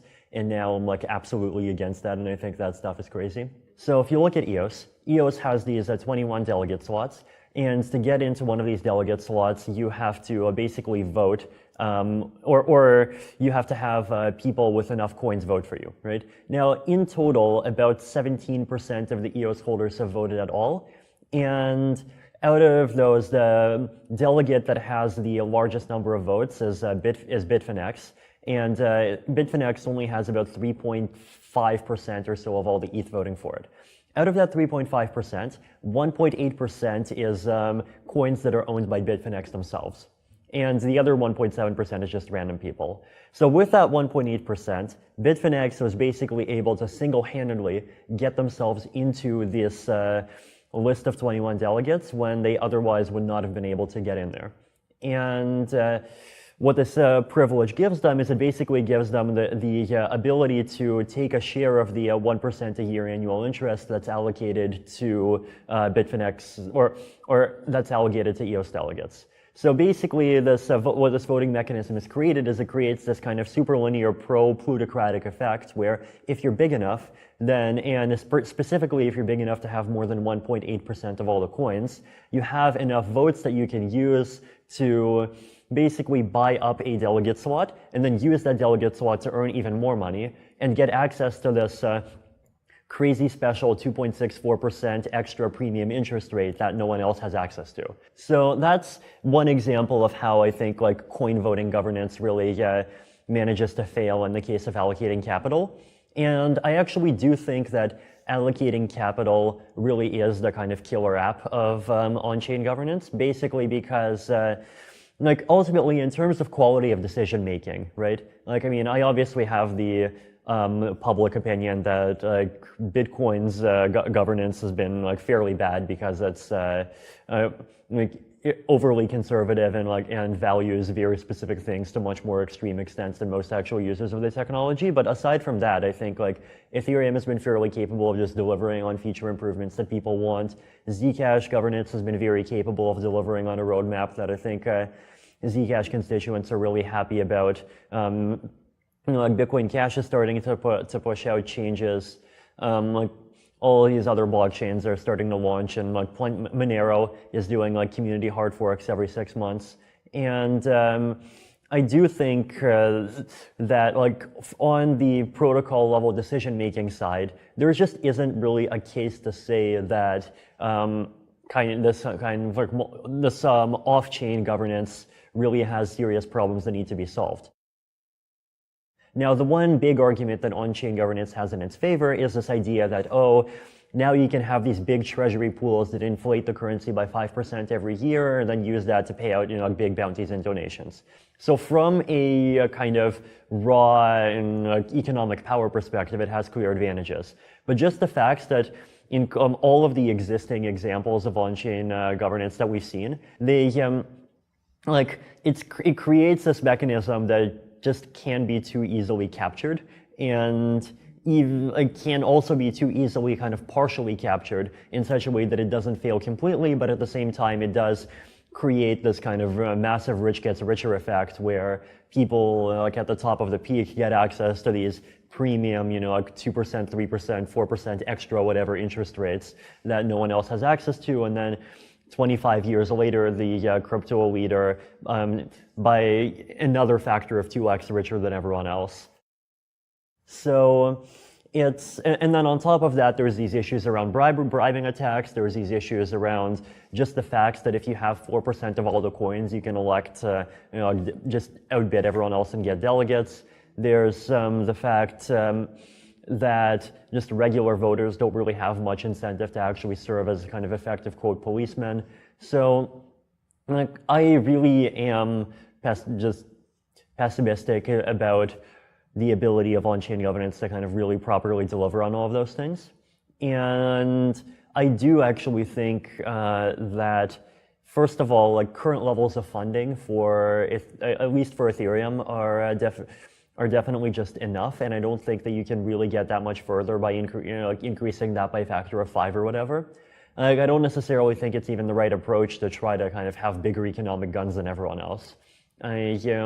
And then on the Zcash side, like obviously Zcash's pool is smaller because Zcash is a smaller cryptocurrency, but like even still, I feel like like between Zcash, between Ethereum, between different academic groups, between all the open source communities, it just is possible to get enough funding and enough resources to do all of the like hard technological and software development that we want to do.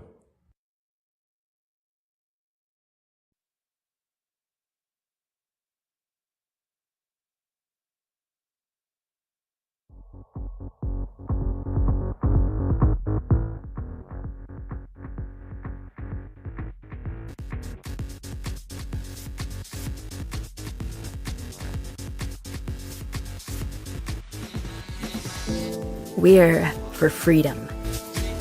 Freedom from ads. Freedom from borders. Freedom from the past.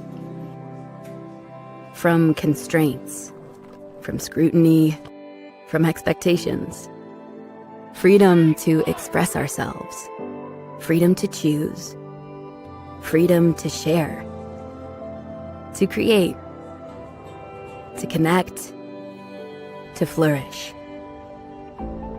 Be free.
All right, welcome everyone. So this is the ZCon 6 panel about proof of stake. So I'm really excited to have everyone here.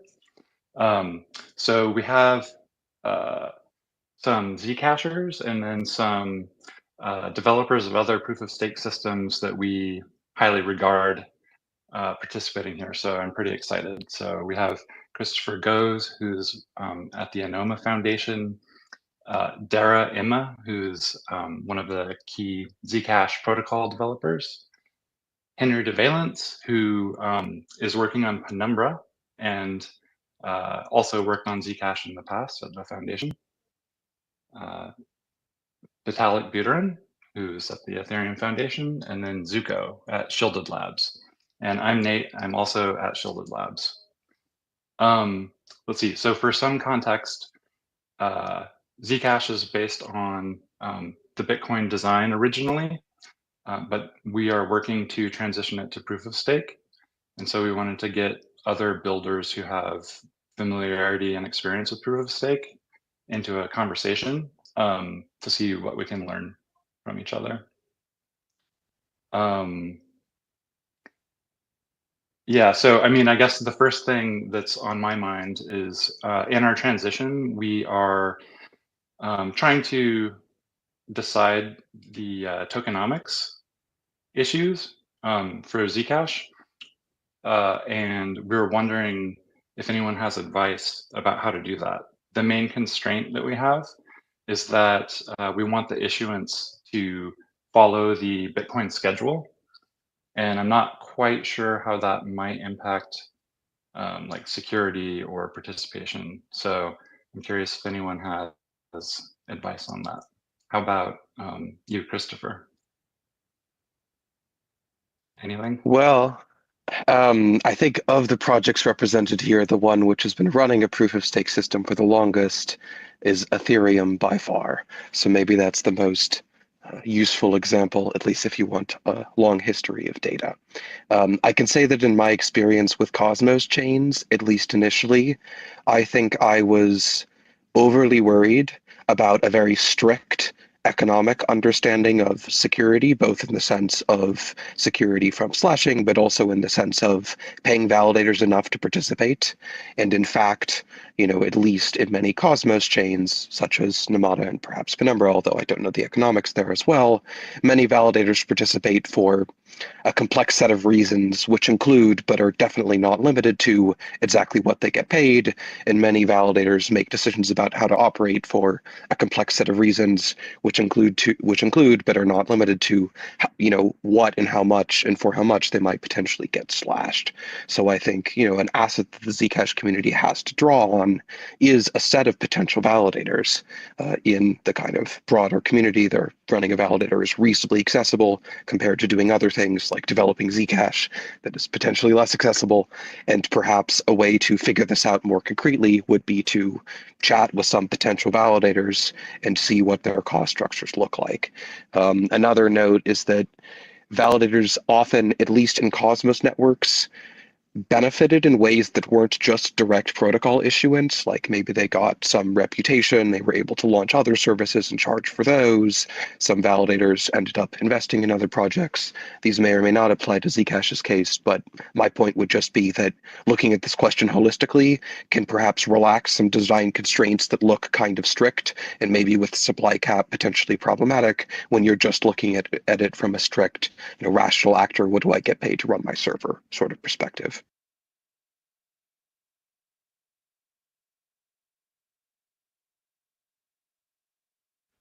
Yeah, that makes a lot of sense. I'm curious to hear from Dara. Yeah, that raises an issue that maybe we can talk about it more later. The extent to which slashing should be relied on relative to enforcing consensus rules. Because if you can enforce something that you would have slashed for, then why would you need the slashing? Yeah, I'm really curious about slashing also, especially if there's users delegating stake, which might be a really popular thing to do. It seems like it is empirically, but I assume many users don't understand if there's slashing, like what those risks are. Yeah, who is responsible for that? Do the users that are delegating, do they have to sign an agreement that if the validator is slashed, they lose some portion of it? I don't know. Some That validators is in how Cosmos. staking pools work so far. Yeah, if you delegate to like Chorus One using their website, they make you sign an EULA, or not EULA, but some kind of agreement. What legal force that has in court, I mean, who knows? But it does seem to be a practical concern as well as a theoretical one. Yeah.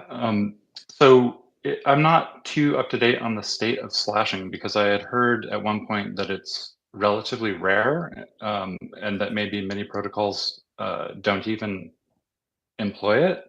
I'm curious which protocols do, and if anyone has like experience with it being exercised, and what they learned from that. So for Penumbra, we do have a shielded proof of stake system that is live, and there's some lessons there. But we tried to not innovate too much and keep it as close to the Cosmos design as possible. To go all the way back to the original question of like what are some key insights. One that I would raise that we could talk about is like I don't think there's any real tension between having a proof of stake mechanism and having a particular issuance schedule. If you've decided on a particular issuance schedule, you can distribute that issuance through the staking mechanism rather than through mining. And all of the problems that you might have about like maybe there's not enough issuance, you already had by the mining. It's just that now actually there's probably a fairer access to that issuance. Like right now, Zcash holders can't really access any of the mining reward. And in the past that, has some benefits, but I think at the moment, there's also a benefit to the access. On the specific point about slashing, and to Dara's question about why slash for stuff that you could otherwise enforce. In Penumbra, there are two conditions that result in a validator being slashed. One is equivocation. So if they double sign a block at the same height, they are that's misbehavior at the consensus protocol level, and they are slashed for equivocation, and they're permanently removed from the validator set. So if that validator operator wanted to run a validator again, they have to like make a new identity key. They have to get everybody to redelegate to them. It's like that's the game over for your validator, because the one thing that you must never do is double sign a block. Like that's literally like you have one job. And the other kind of slashing that we have is downtime slashing. So if a validator misses too many blocks, then it is slashed for non-participation, but that slashing penalty is very, very minor. I don't recall the exact parameter off the top of my head, but I think it's something like 1 basis point or something. So it's literally just kind of a slap on the wrist. It's like, you should actually try to participate in consensus.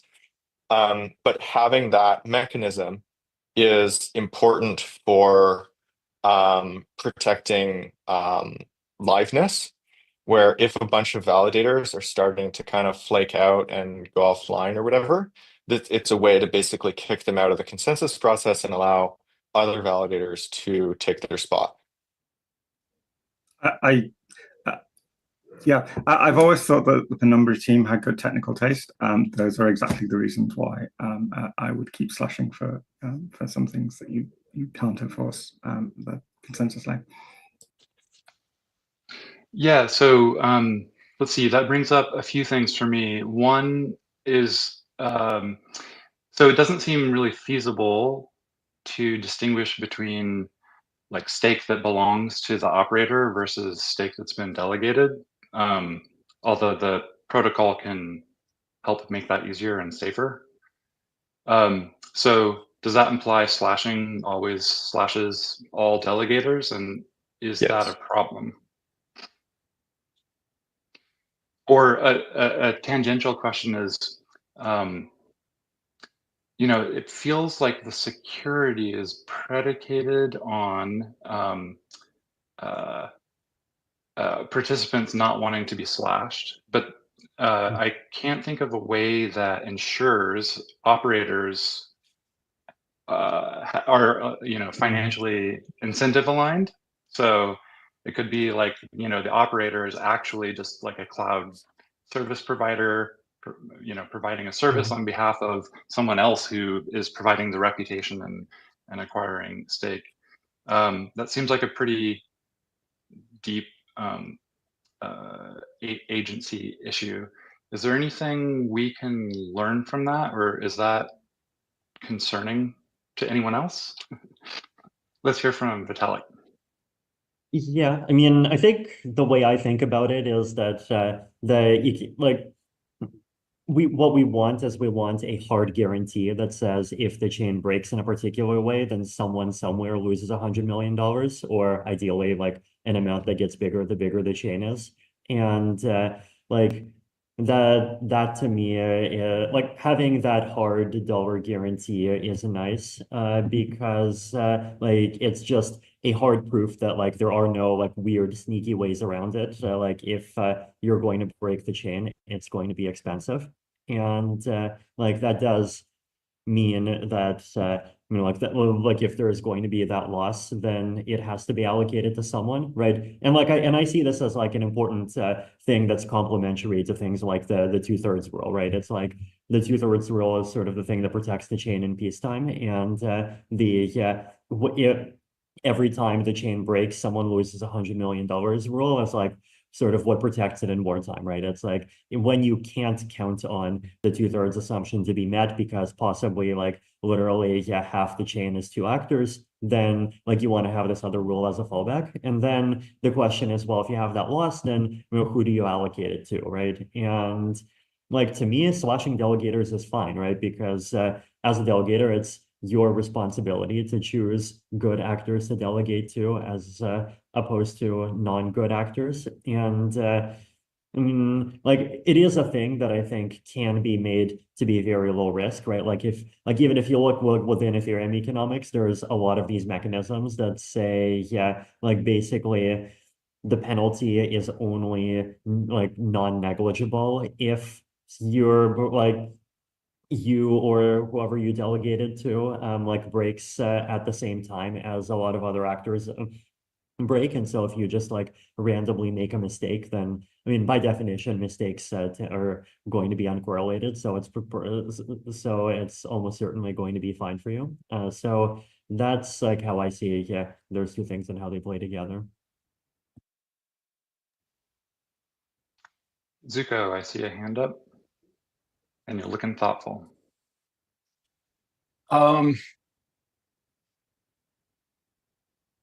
Yeah.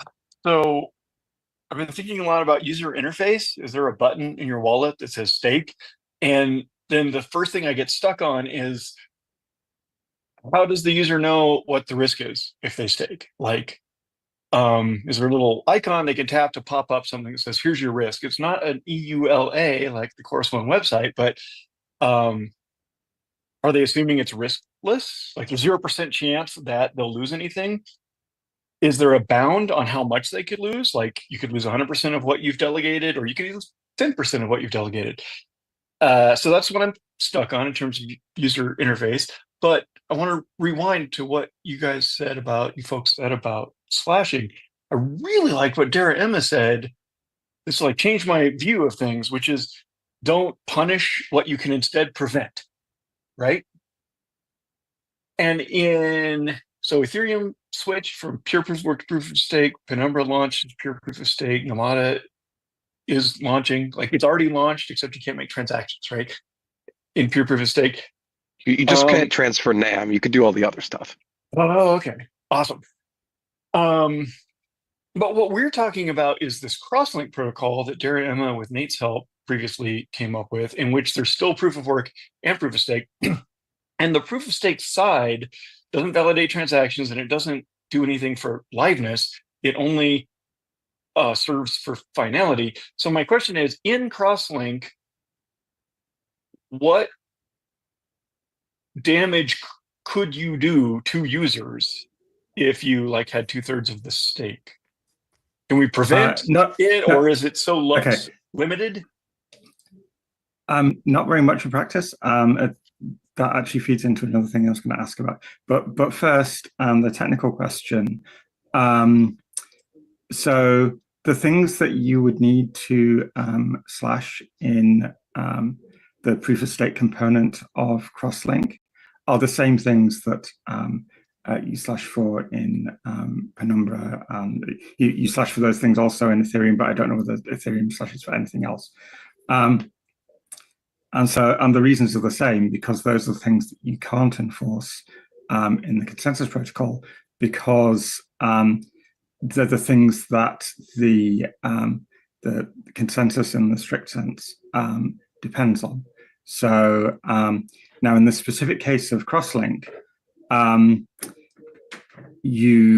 the construction is that if either the proof of stake side or the proof of work side is secure, then the whole protocol is secure, and that is made more precise in the documentation. Although I haven't written up the security proof yet. But assuming that's correct, the only remaining caveat is that so the amount of money you have from issuance is split between the validators and the miners. So this has always been sort of one of the issues I've been concerned about with this approach.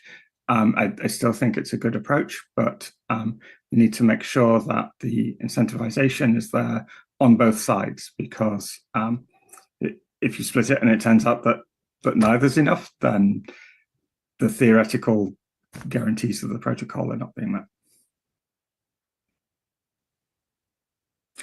So how much is enough to incentivize miners and validators in concrete terms? But to be clear, your answer to my question is that even in crosslink, you need to slash for equivocation because you can't prevent it and it could do harm. Correct. Yes. Because if you don't do the same things to mitigate failures in the proof of stake protocol, then you might as well not have a proof of stake protocol.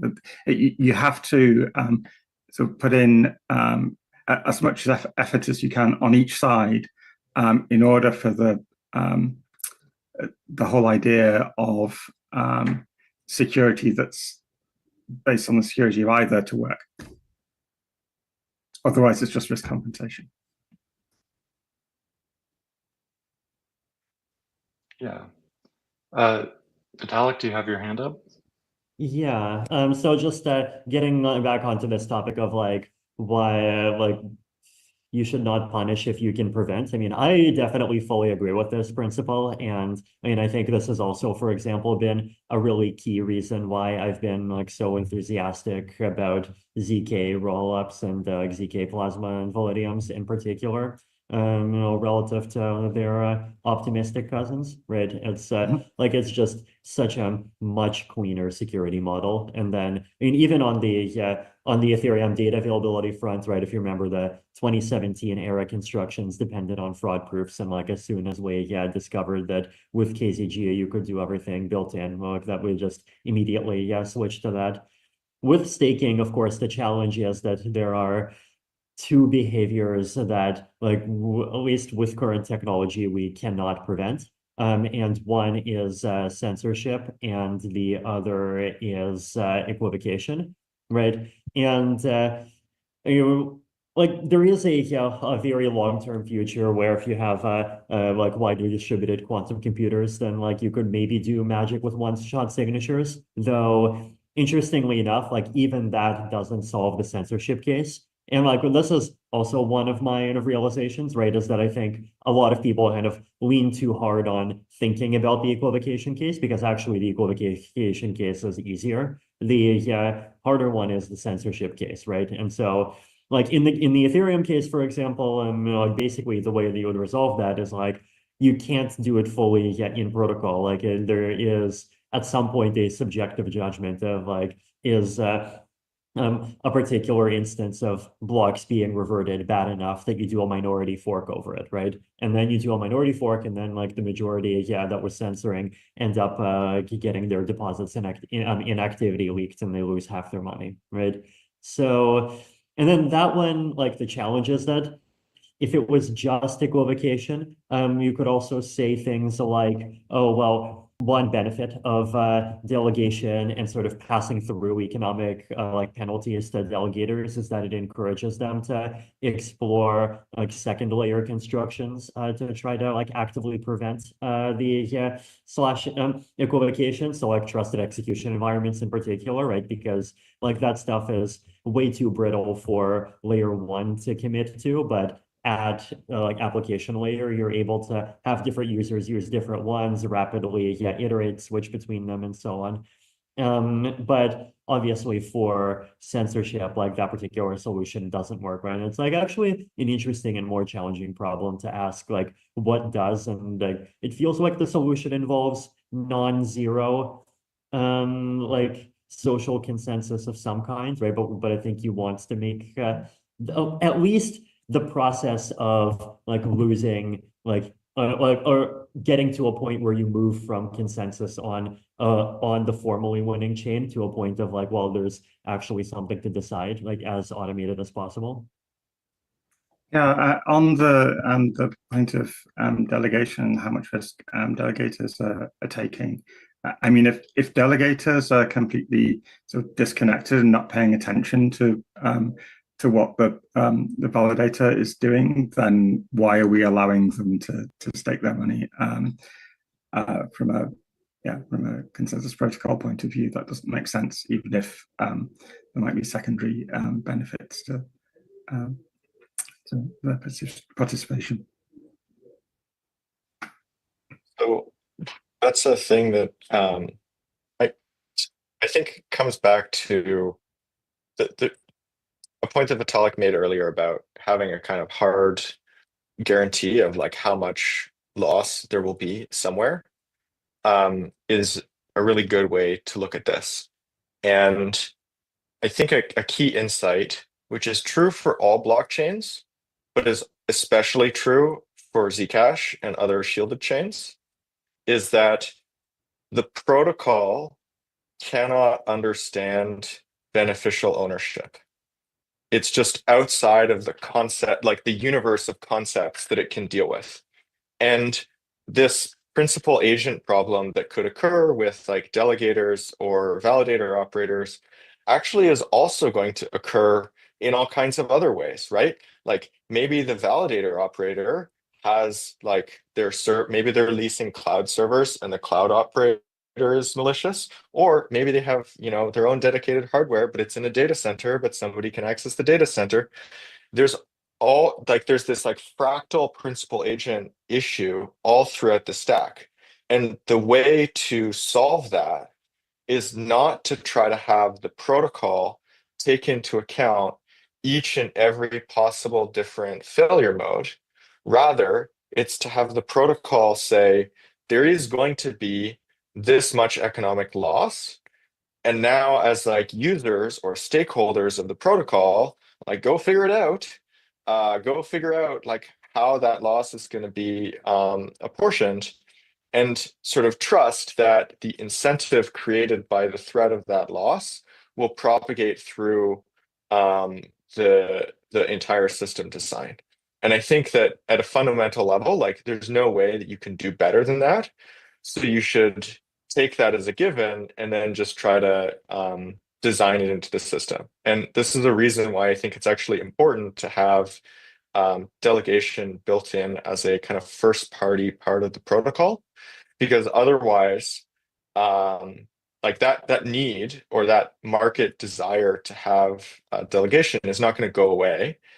And it's likely that some system that someone would build on top is actually probably going to be worse, or will introduce new kinds of systemic risk that as a protocol designer, you could have like handled better? Yeah, I mean, I'm kind of disappointed that we didn't pay more attention to mining delegation when we launched, because as it is at the moment, you're just delegating to a mining pool, and the way people sort of model the control of the hash rate is they look at sort of total mining pool shares, which they should, because that's a single point of failure. The fact that there are thousands of individual miners contributing to a pool's hash rate doesn't matter. It's the total pool share that matters.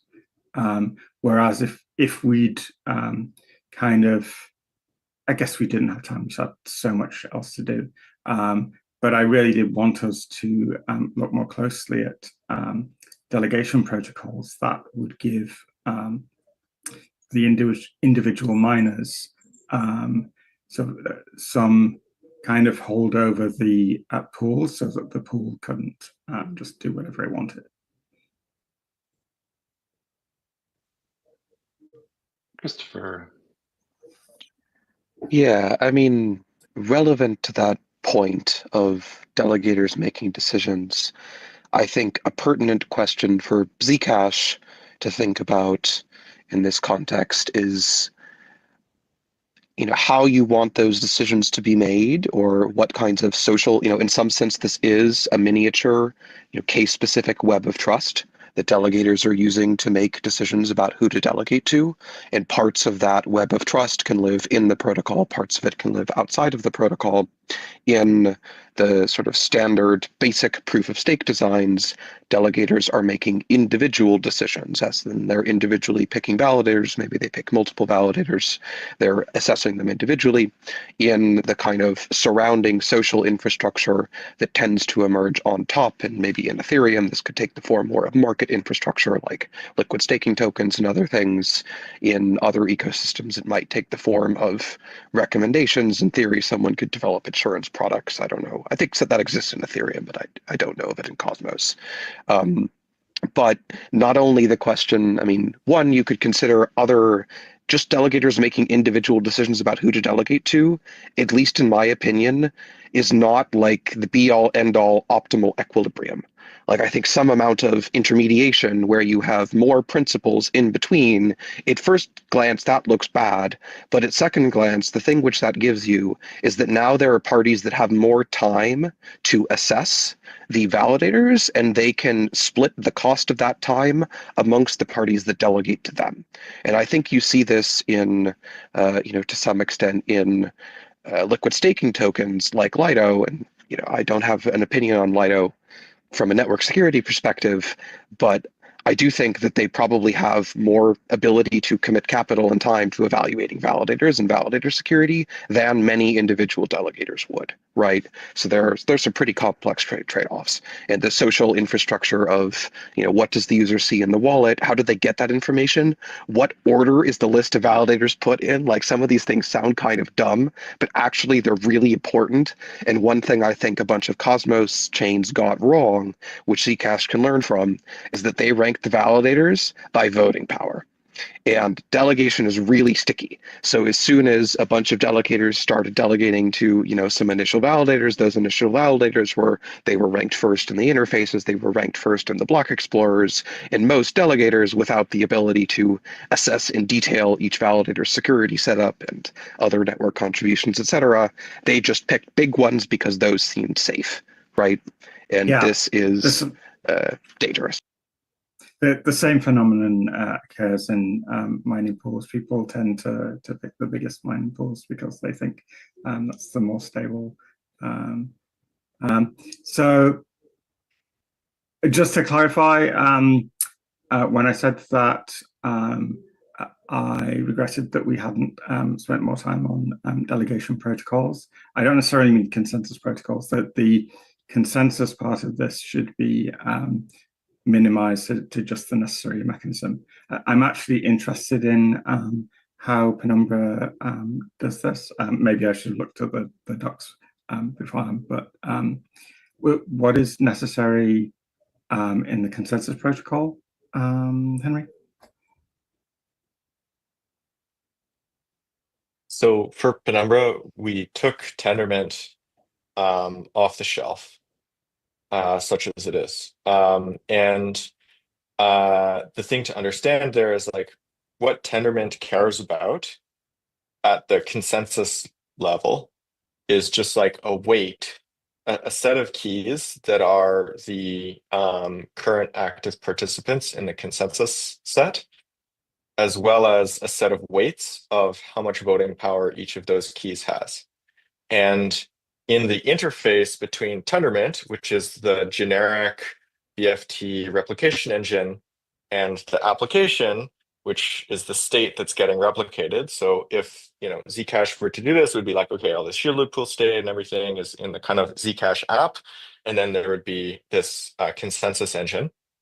In that interface between those two parts, the application can send to the consensus engine an update at the end of a block that says, here are some new validators, and here are new weights for the validators. And if you set a weight to 0, it gets dropped out. And so the actual consensus layer is not at all concerned with any of the details about how the staking is happening or whatever. In fact, the engine is just as happy to do a kind of proof of authority chain where those keys and weights are kind of static and fixed for all time. The staking system is the part of the application that links the kind of economic security arguments with the consensus security properties. And all the rest of the application is like, sort of relatively unimportant for the consensus security, but the staking part is the part of the application that has to be co-designed with the rest of the system. So for Penumbra, the way that we modeled this, because we didn't want to have this tension of like, as a holder and as a stakeholder, like, do I get to have privacy or do I get to participate in staking? That seemed bad. We wanted the staking to be done inside of the shielded pool. And in order to avoid having to pay out staking rewards to unknown participants, we created this concept of delegation tokens, which are effectively shares of a validator's delegation pool. And so that's what the application is tracking. When people do a delegation, they're kind of getting these delegation tokens, and the supply of each validator's delegation token is giving their voting power. So all that is tracked by the application, and then it sends updates to Tendermint. We self-impose to only do it at so-called epoch boundaries. But to Tendermint, it just looks like, hey, some new weights are coming in. And crucially, to any other system that's looking at Penumbra, they don't have to know any details of how the Penumbra staking part works. They can run a Tendermint-like client and just see like, okay, this is the sequence of block headers, and I can verify that. And that allows Penumbra to do interop to other chains without those other chains having to be aware of like, hey, this is our weirdo custom staking thing. Yeah. That's coming back to me now. I have read the docs. I just needed to load back into my brain. That was a great explanation. That actually brings up another thing, which is that the kind of split between what I call the L0 and the L1 in Zcash is very messy. So I think that the L0. Sorry, so I can explain. No, I was going to explain. So L0 is sort of the consensus protocol in the kind of distributed systems literature sense, so just agreeing on an eventually consistent chain of blocks, basically. And the point of that is to agree on a total ordering of transactions.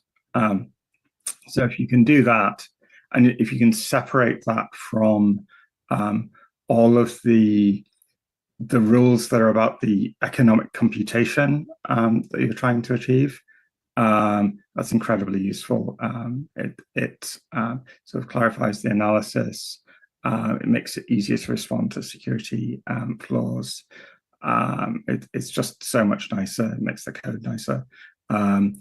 Whereas in Bitcoin, although I'm not going to place all the blame on Bitcoin here, because we also made this kind of mistake as well. In Bitcoin, they're just completely entangled. And Zcash inherited that from the transparent part and failed to learn how bad it was for the shielded part. If we can improve that when we move to proof of stake, I would like to. I think maybe the cross-link design is not does not lend itself completely to that, because it's still basically a proof of stake chain with a finality gadget on top,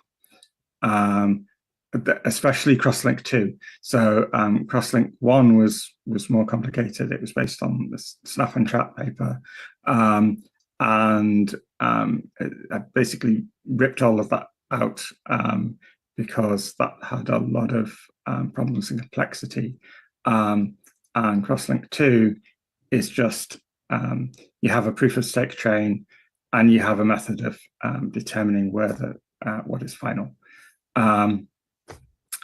And yeah, that means that the entanglement between L0 and L1 is still in place for the proof of stake chain. It has to be. Sorry, can you say again? Okay, but you want to disentangle what? So L0 and L1. Okay. L0 is agreeing on a totally ordered sequence of transactions, which must be eventually consistent, and it must have assured finality. In other words, so there is a prefix of the chain that you can be as confident as possible does not roll back for any node past that point. So all nodes agree on that. And then L1 is everything else. Well, okay. L1 is all of the other consensus rules in the sort of looser Bitcoin sense. It's the sort of how the shielded protocol works, sort of the idea of UTXOs, so the idea of notes, sort of all of the details of the zero knowledge proofs and the signature schemes and all of the cryptography and well, the cryptography that is not necessary for L0. So some cryptography is necessary for L0, but that should be cleanly separated, and it just isn't at the moment.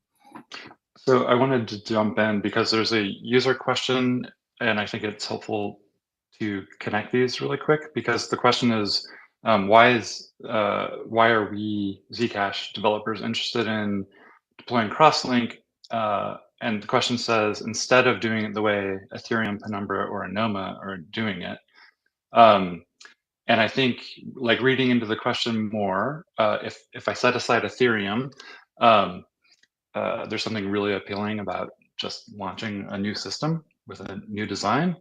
But Ethereum made a transition from proof of work. And so our rationale is that we need to make a similar transition. And there's sort of two choices. One is to do it in steps to get to the goal that are more conservative and sort of bring everyone along safely. Or another approach is to have kind of a flag a day where we switch over to a new protocol, a consensus protocol, kind of at once. And so far, I mean, I think most of us lean towards that seeming too risky. And so we're taking the approach that's roughly similar to what Ethereum did, in fact. I mean, I think of them. I think of them as three separate approaches because so what Ethereum did and what Zcash is proposing to do are both very conservative. So you can sort of you can so Ethereum did it by having lots of stages and being very, very careful at each stage.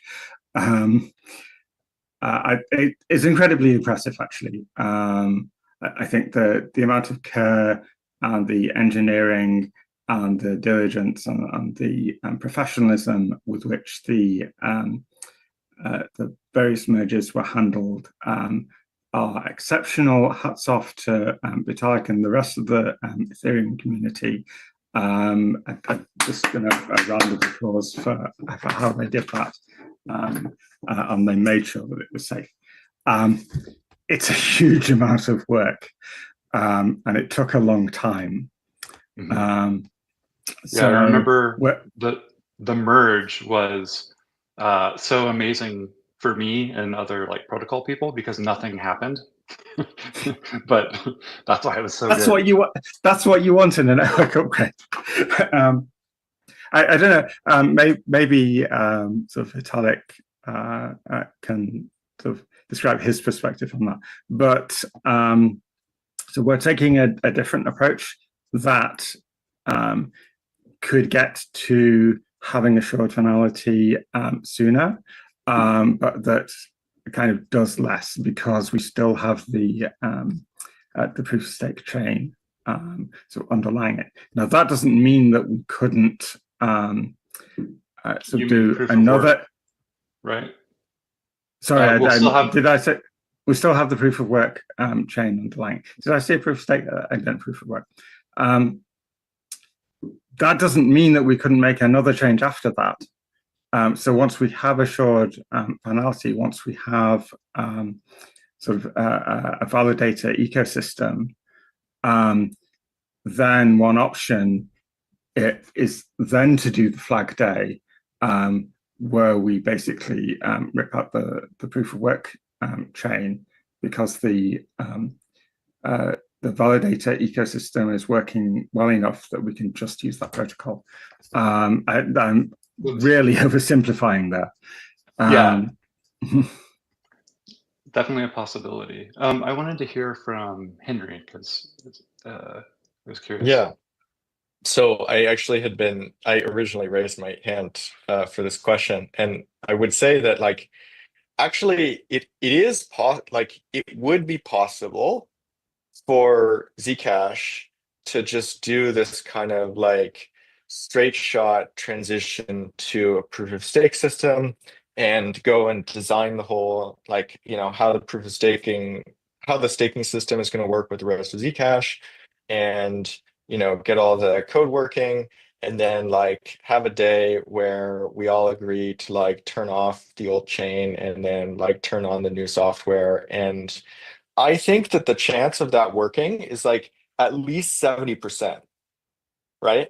Like exactly. It would probably work, but it probably is not good enough, right? And the difference, all agree?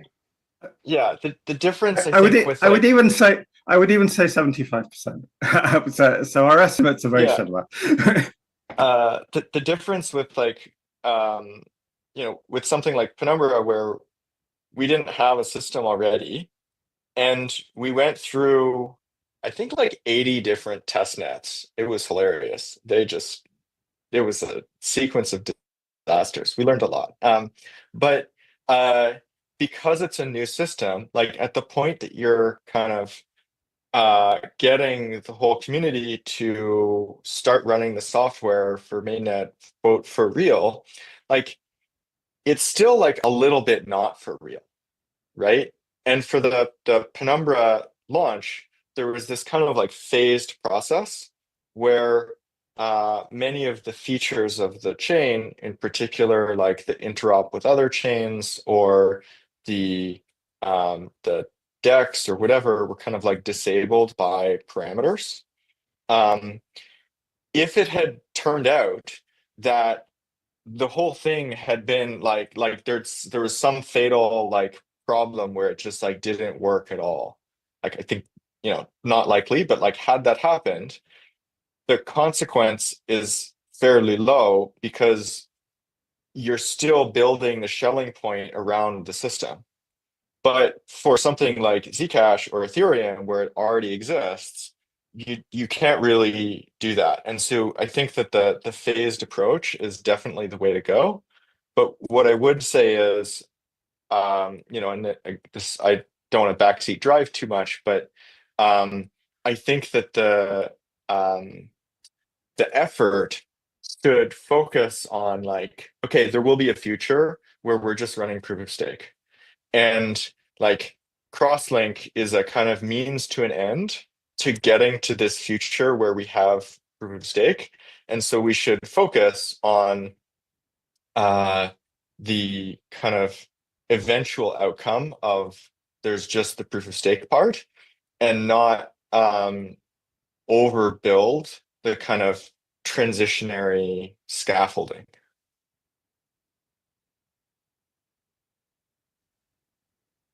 Yeah, Zuko.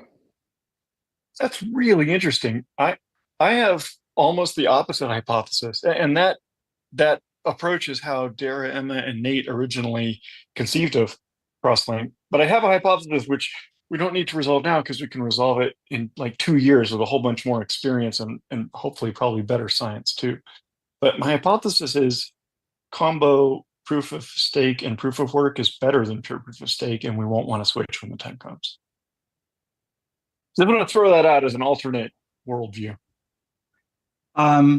So I have a strong opinion on this, which is I want to get rid of the energy usage of proof of work, because I really care about that, because kind of doing that, if you compare the energy usage of the proof of work in the Zcash network to any of our individual energy usage, there's no comparison. That it is pointless for me to kind of insulate my loft or whatever if I can move Zcash to pure proof of stake, because that's it is such a significant reduction in energy usage, and I personally think that we're in the throes of a climate catastrophe. So we've touched on so many things that I want to dig into more, but one of them ties into the relative merits of hybrid protocols versus pure BFT protocols. So one thing about BFT protocols that makes me anxious is if they halt, which is possible. I'm not too clear on how they restart, and I'm anxious that the way they restart in practice is there's just kind of a cabal of operators in a Discord channel who know each other, and they define the shelling point. And the reason that makes me nervous is it seems like a kind of centralized control that could be captured. And so I'm wondering how everyone here thinks about that problem, or what solutions you're imagining for that. Vitalik? Yeah, I mean, I would recommend just adopting Ethereum's like hybrid finality and availability and available chain mechanism and the inactivity leak mechanism for recovery. It's a thing. It's been running for a while. There's now even an unintended live fire drill of the recovery part happening on a testnet right now. So you know, a lot of good information about how all the different parts of it work, and within the the like, proof of stake redesign effort that Justin's been calling the beam chain. So far, there's a lot of optimizations that have been thought about, like basically around like 3-slot finality and effectively like removing some of the complexities of Ethereum's proof of stake and basically making it feel pretty similar to sort of like what Tendermint plus available chain might end up looking like. So I think it's not that bad to just like borrow it or even collaborate with Ethereum researchers on like making sure all the details are what we need. That intrigues me, especially because so once we move to this cross-link step, which I think we've been discussing is likely just to be a first step before future improvements. Once we move there, we will have a hybrid with a dynamically available subprotocol, which is proof of work, but Ethereum has a dynamically available protocol that is not proof of work. And I'm curious if you could share more about the mechanism, I forgot what you call it, but to ensure availability.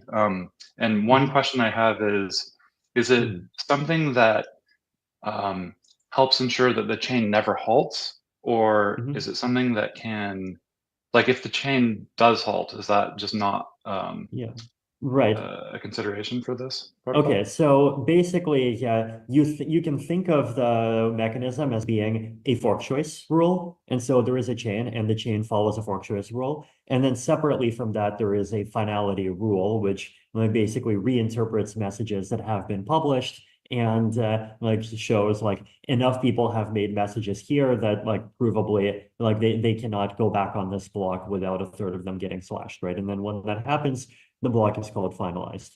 And obviously there's many different types of fork choice, right? So like the types that existed back in 2013, 2014, like Peercoin, NXT, and like those ones, they basically just had like one validator per block. And you could literally run a finality gadget on top of that, right? Like you could say one staker per block, you have some number of them, and then like you just run FFG to finalize over that. And like finality will probably take a day, but like that's a simple one.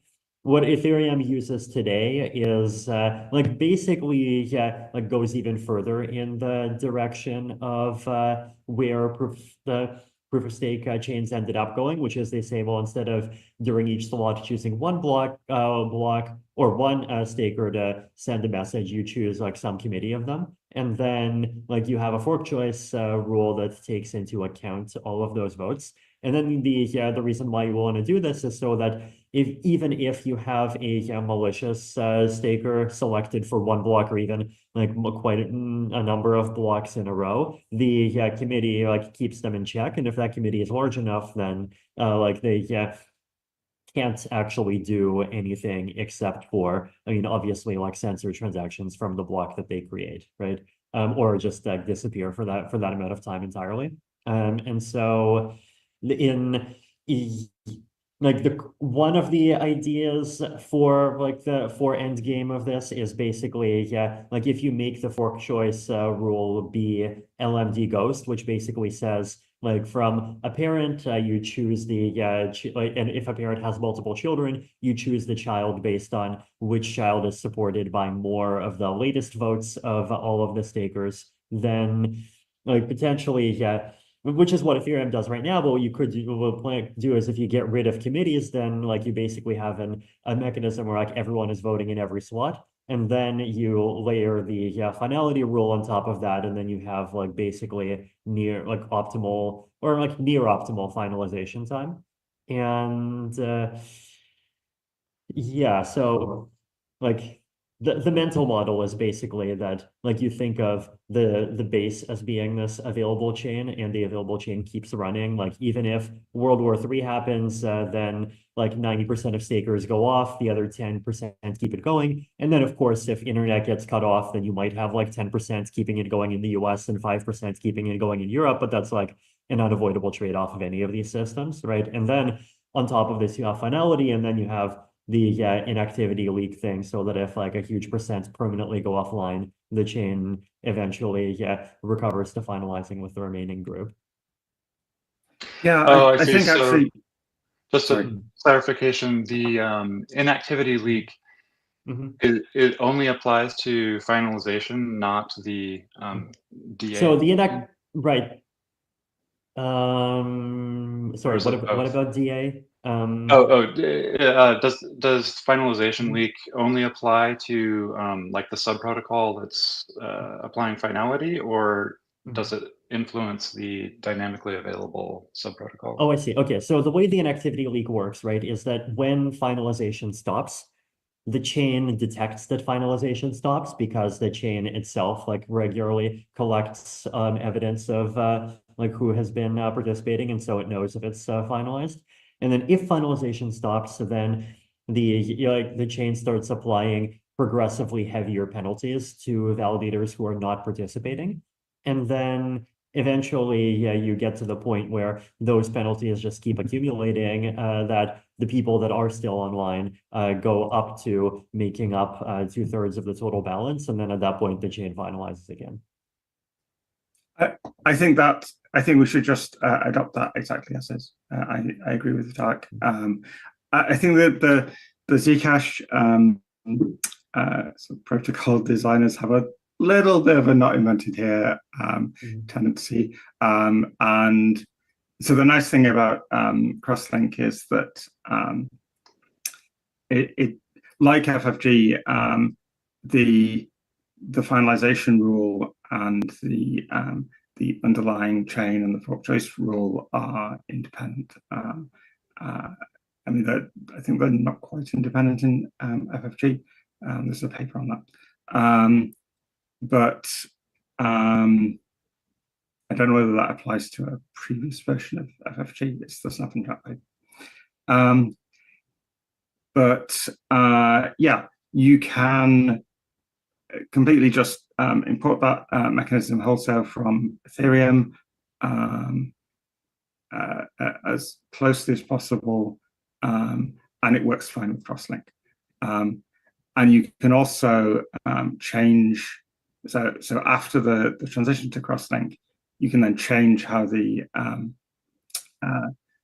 what's now the proof of work protocol works, and it's a little bit safer to do that then because you already have the finality rule. So there are only so many ways you can mess up. Okay, let's hear from Henry, then Christopher. Sure. Okay.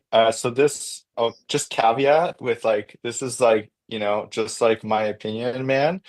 I agree. That's why we're here. Zcash should like take a consensus mechanism from like just sort of off the shelf. The thing that I would flag as like a very important concern that hasn't been discussed so far is light clients and their implications for interop. And like with Ethereum, there's not really a like economically secure light client in the same way that there is for Tendermint, like at this instant, as far as I'm aware. And that's kind of like more fine because Ethereum is sort of like already at the center. So like if you're doing an L2, it's like an L2 of Ethereum. But right now, I think that there is kind of an existential problem for Zcash of how do people actually use it? How does Zcash connect to other stuff? And I think that it is like most important to be able to provide an answer for how a proof of stake version of Zcash can do permissionless interop with other systems. And I would go so far as to say that like Zcash should like contort itself into a shape that some other chain already knows how to deal with specifically for that purpose. Like I think the win of having that interop is sufficient to make that trade-off justified. And we did that for Penumbra. And if people don't agree, then they can not agree, and that's like fine. This is just like my opinion. I have an opinion on that. I want to hear from Christopher. Okay. Yeah, because let's cycle around a little bit more. I'll keep it quick. Just a note, and it's related to interoperability, is that you mentioned, Nate, a desire to avoid validators going to a private Discord chat as a method of restarting the chain, and potentially a hybrid protocol as an advantage in this regard compared to a pure BFT protocol. While I share that goal, I wanted to note that I think actually obtaining that advantage from the hybrid protocol in practice is dependent not only on the design of the hybrid protocol, but also on how it is that other people choose to verify finality.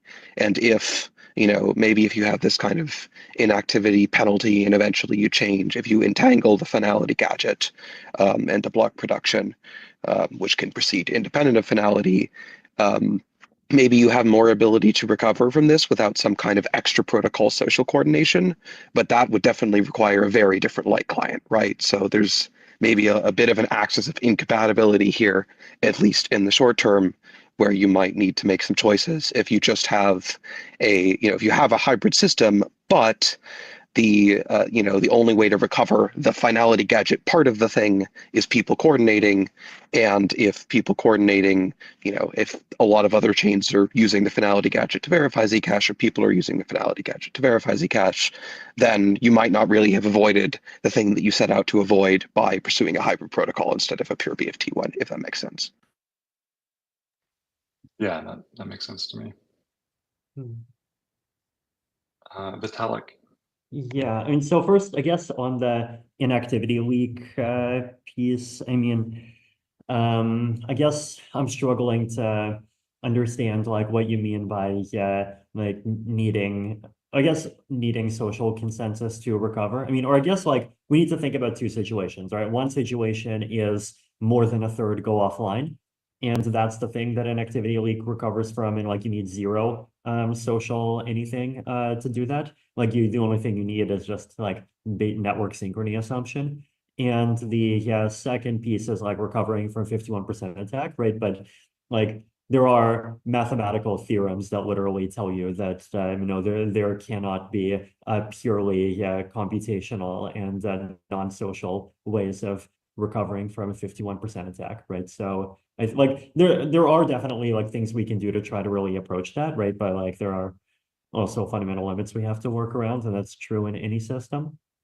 Yeah, Chris, what Absolutely. No, the thing I mean is just specifically that for this to work, for the goal, which I understood Nate articulating, the light clients of Zcash have to implement the inactivity link correctly. And that is the part that I think that is doable, but hard, and may come with time trade-offs that are unfortunate. So I don't think it's hard. I mean, okay, so I guess I can speak to the like Ethereum side of light client design, right? So currently things like Ethereum light clients depend on a sync committee, which of course is not economically secure, and the reason why that was done is basically because the number of validators is just too large, and the committee mechanism in particular is just too like it's too large for data-wise for a light clients to like actually be able to constantly interpret all the different committees. So first of all, if you go to a design where you get rid of the committees and you have a smaller number of validators, and you basically lean more on like decentralized stake pooling to keep the decentralization, then you don't have this problem at all, right? And then the design that works is basically like you don't need the sync committee. I mean, potentially if it's light enough, a light client could just like evaluate the consensus directly. The highest overhead is basically like whatever your validator count is. It's that number of signatures per slot. And because like basically everything aside from that is just bookkeeping, right? Like the fork-shares rule is just bookkeeping, and bookkeeping is very cheap. Like doing even huge amounts of bookkeeping is cheap relative to verifying one signature. And so the other thing that we can do is you can put a ZK snark over signatures, right? So you have some set of actors where basically, they just like wrap sets of signatures that they see in proofs, and you just have this object that's like, here's a bit field, here's a snark showing that the bit field is correct, and then you just like, as a client, you see these and you take the union of them, right? And then that gives you a light client that both of the finalizing part and of the available chain part. the hardest part of, I think, doing this in practice is just like, I mean, so one, like it's like this approach is not that feasible in status quo Ethereum because there's just so many validators and it does rely on communities, right? And so one of the things that we're currently thinking about is like what would the long-term design look like, and like that's one path. There's also some other paths, and then the other thing is you just have to make sure that all of the substrate that you're using just is like Snark prover friendly or otherwise aggregation friendly, right? So like with BLS aggregation, like you can do everything fine, and like you can probably verify like 4,000 signatures is a lot just inside of a MetaMask or an equivalent. But I mean, we're also looking at quantum proof, and then for quantum proof, like so far, the most viable thing looks like Starks over hash-based signatures. So like, yeah, you have to get the aggregation piece right. But like if you do, it's totally verifiable inside of a very light client. Just a technical point. So if you have a post-quantum ZK proof system, why do you need hash-based signatures? Because it's trivial to just check that someone knows pre-image of a hash. That is a signature scheme. Okay, yeah. So yes. Right. Okay. So the thing, like the one challenge, right, is that you have n different actors, and each of those n actors are privately making some kind of like basically proof tied to the latest message that they own the key, right? Because that's what a signature is. And then you want to have one step at the end, where the one step at the end is like just for scalability, for aggregation, right? Because you want everyone after that point to only have to verify one proof instead of like 4,000 things. So because the first like layer of that involves private information, like you inherently need those two layers, right? It's like the first one is done like on the edge for privacy, and then the second, security. Yeah, I mean that's what we're thinking of doing anyway for transactions. Actually, my post-quantum Zcash talk mentioned that technique. What was I going to say? So there's the just throw ZK stocks the problem thing, which I think could actually work. So I'm going to sort of go out on a limb here and say that I think smoke-filled rooms are not that bad, because there are some things that they're necessary for. So if you have a critical security bug, I think so something like the Bitcoin overflow bug.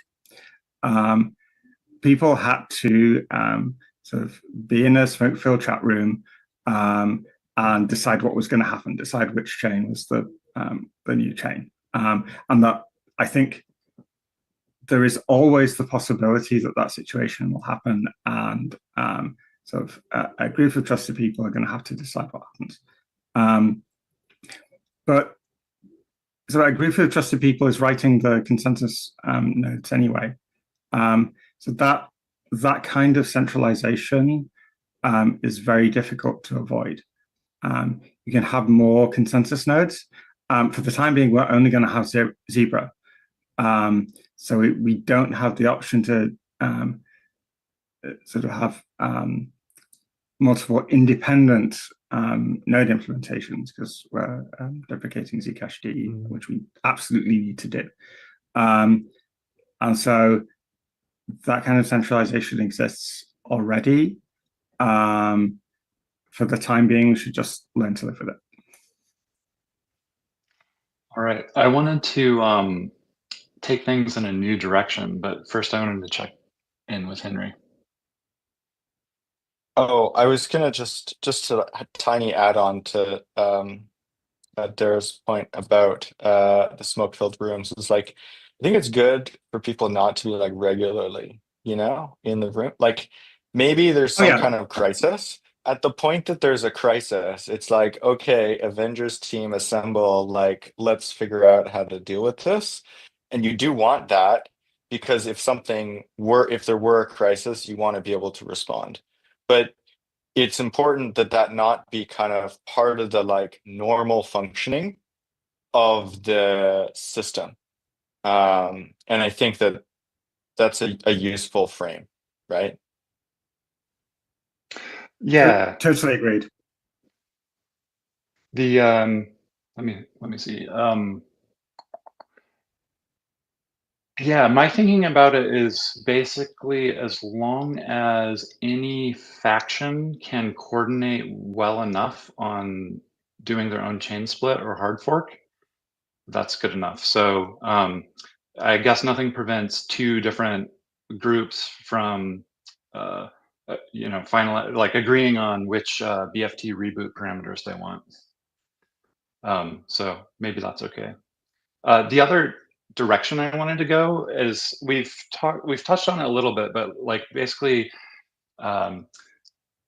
this is an area I don't know that much about, but financialization, derivatives, and things like that, and how they influence protocols and governance and so forth. So like one thing I've been wanting to learn more about was the emergence of Lido and the impact of Lido, like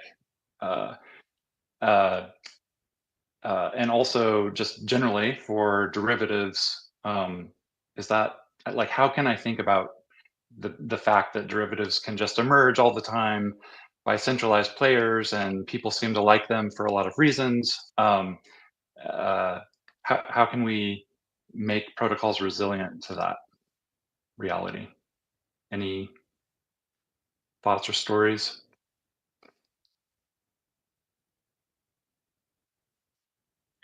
I guess my maybe slightly contrarian take is that in a certain fundamental way, you can't. This is the beauty and terror of permissionless systems, is that there's never a boundary that you can draw around a set of participants and actors and protocols and say the only things that we need to reason about are the things within that boundary. Well, of course, you do that in practice. That's what protocol design and reasoning about incentives means. It requires drawing a boundary, but the boundary you draw will always be wrong because there will always be other things going on and other incentives and many things beyond just liquid staking tokens, bribery, or things happening on other chains. No one really, there was this whole concern when smart contract chains launched that people would build bribery smart contracts that would bribe like the other, other chains as soon as there were like clients to sign particular blocks. For the most part, this didn't happen, at least as far as I know, but it still could. And, I think many certain tests of geopolitical resilience still haven't happened yet. So there's a lot to be seen. On the other hand, I think one can also look practically at market structures, including of existing liquid staking tokens or other kinds of financialization, and assess risk maybe more pragmatically on that basis. I can't speak as to the Ethereum case, but in Cosmos, there are a few liquid staking tokens. I think the most prominent one is Stride. Penumbra, of course, has a certain kind of LST built into the protocol.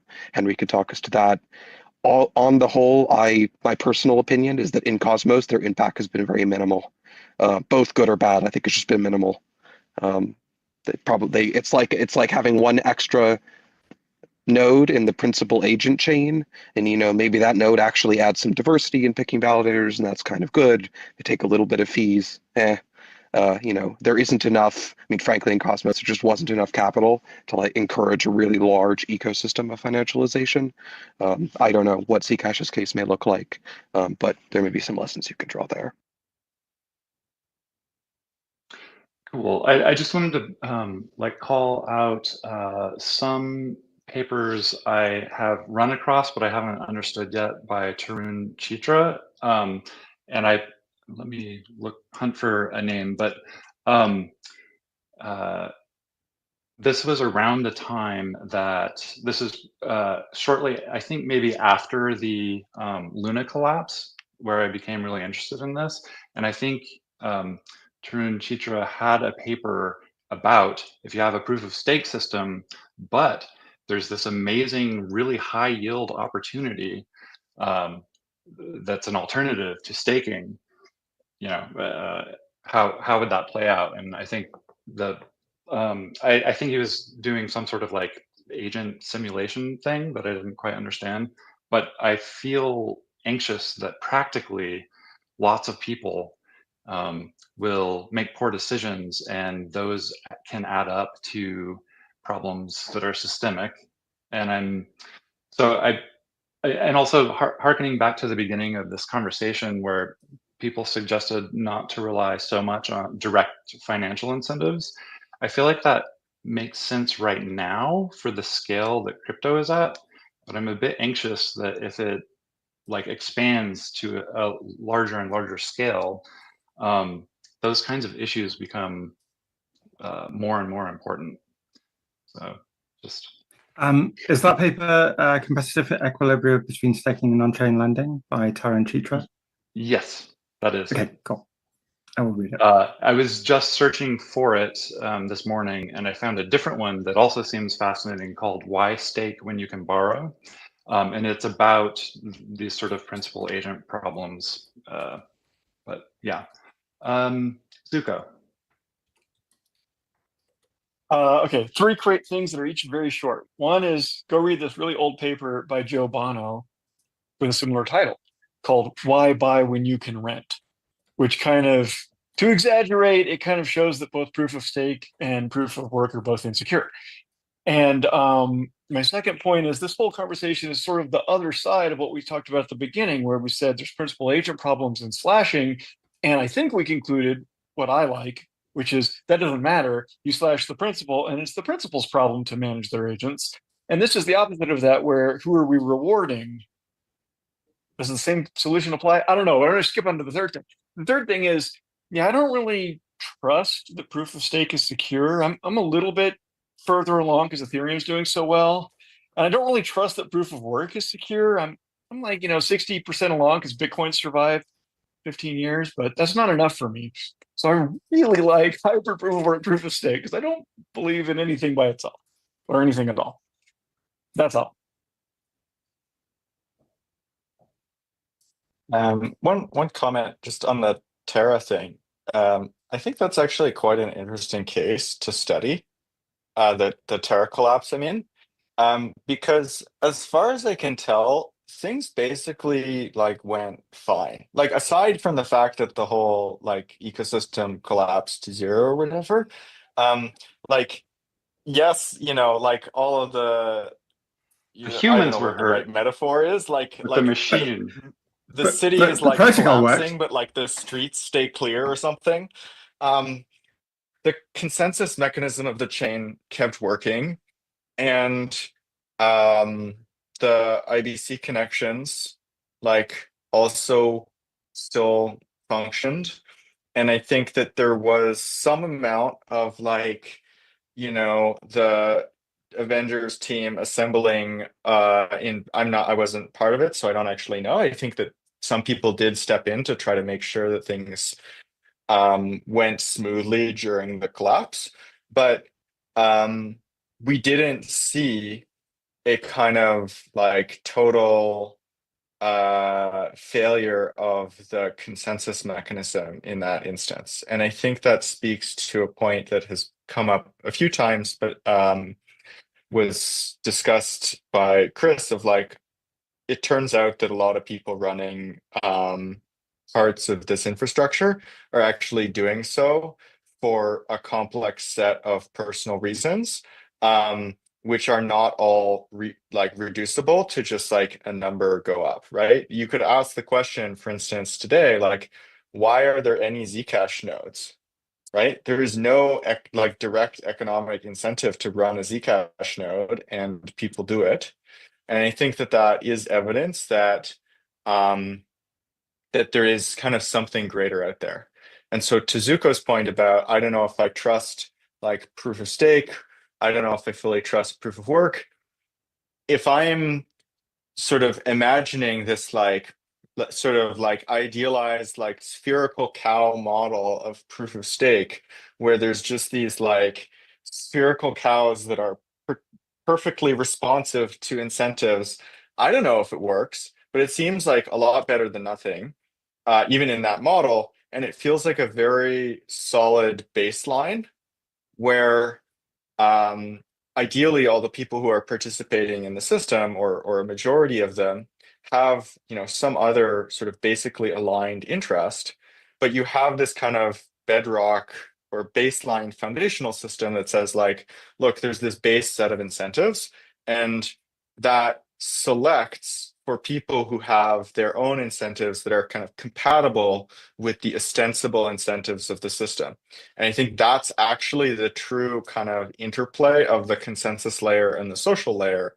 And the reason why there's this kind of like extra security budget for all of the proof of stake systems that have been deployed, whether it's kind of at the far end of the sort of robustness spectrum, which I would say Ethereum is, or even on like, you know, small, tiny Cosmos chains where what is the actual economic security? I don't know.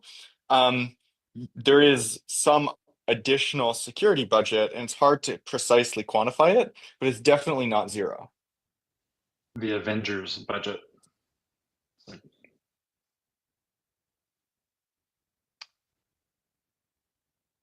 Great point, Henry. Yeah, I think altruism shouldn't be underestimated. I mean, yeah, we live in a society, and people care about more things than money.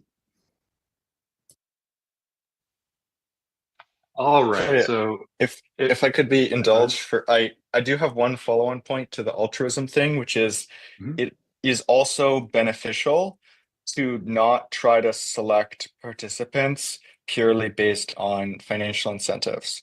And one thing that has gone well for Penumbra is that the chain didn't choose the kind of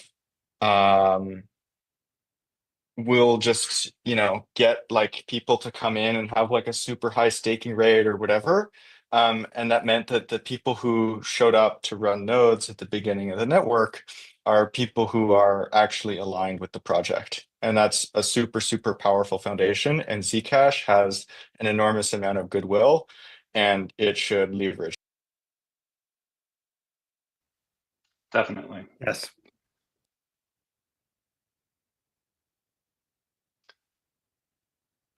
So let's see. I've only seen one listener question fly by. Did anyone notice others? There are several questions on the chat. Are you seeing all of them? Because I noticed the previous speaker wasn't seeing all of the questions that had been posted. Yeah, I'm having a little bit of trouble with the chat. Okay. Well, I can read the questions from Hoover. Okay. Let me figure out which ones have already been answered. See, how can we ensure that staking requirements promote as much economic decentralization as possible? So it's not to structure it in a way to preclude the participation of Zcashers from less affluent countries who potentially hold only relatively small quantities of ZAC. So delegation is obviously relevant there. I think what Penumbra is doing with private delegation is necessary, but it probably also isn't sufficient, maybe. Yeah, anyone else want to comment? I agree that delegation is a big piece of that, like offering a way for non-specialists or low, you know, folks with less capital to still participate. One idea that is not implemented, but is has been posted to the forums, and if there's interest, could potentially be implemented, is the idea of having a kind of like stake boost, or like almost like a sort of lottery system that would provide a differential benefit to smaller validators, but with kind of incentive structure that's set up so that if you're a large validator, your marginal benefit to like splitting your stake in half and sibling is so small that like it's probably not worth the hassle. But on the other hand, if you are like a tiny validator, or if you're considering it, you know, the expected value of being a more active participant is has some improvement. And I think there's interesting avenues like that, but it's tricky to make sure that you're getting the incentives right and not just like making something that people can game. Where can I read more about that? There's a Penumbra forum post. It's called Stake Boost. If you search that on the forum, it should show up. Thanks. Okay, here's another very Zcash specific one. People are curious about a timeline for the transition. One thing I could share is Shielded Labs is focused on this hybrid consensus protocol and deploying it. That's called Crosslink, and that's the first step. And we're publishing a blog post with a timeline, hopefully this week, like maybe tomorrow, but definitely by next week. So stay tuned for that. I think the punchline is basically, I'm not too clear on if we have a system that's totally working on a test net and has all the features, and its design has been reviewed and the code is audited. How long does it take to get from there to having something activate on Zcash? I'm not quite up to date on the. Yeah, it has been an issue to get consensus changes past the finish line, as there's a long lead time. And there are things that we could do to improve that, maybe from the technical side. But there's also a lot of social organization associated with an upgrade. I was sort of complaining just before we started that I'm concerned that the set of features for NU7 has still not been completely nailed down yet. I expected that to happen in January, to be honest. I don't know why it hasn't happened, because there were a set of fairly clear recommendations from the ZIP editors, and there didn't seem to be that much disagreement with them, and yet we're still up in the air. So I think some of the social processes around network upgrades need to be streamlined. But yeah, politics will be politics. Right. Okay, so I guess I could share the punchline from the blog is that Shielded Labs plans to do all of the work to make a working implementation that we can do without blocking on external Zcash developers. So we think we can have a working implementation in about 12 months.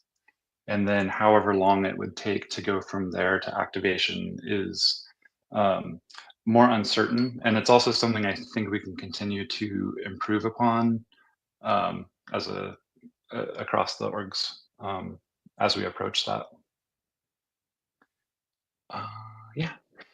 Well, I wanted to thank everyone for showing up. It's been really helpful for me, hopefully helpful for the audience, and I really appreciate hearing from all of you. I think this was my favorite panel I've ever been on. Yeah. It's a great panel.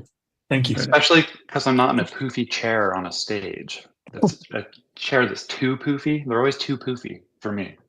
I hope I didn't hug the mic too much. I have a little bit of a tendency to do that sometimes. Thank you all so much. Great. Yeah, this was a lot of fun. It's so helpful. Thank you. Bye. Thanks all. I'm really excited about everything you are all building also. Yeah, me too. Keep it up. It's great to talk to a bunch of smart people. I love my job.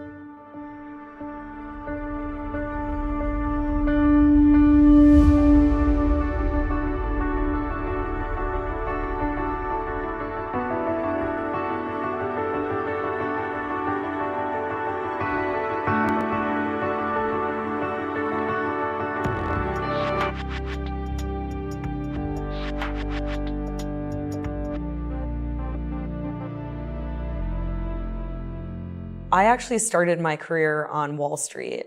I was trading Latin American debt, sovereign debt. So Argentina, Venezuela, Brazil, Mexico.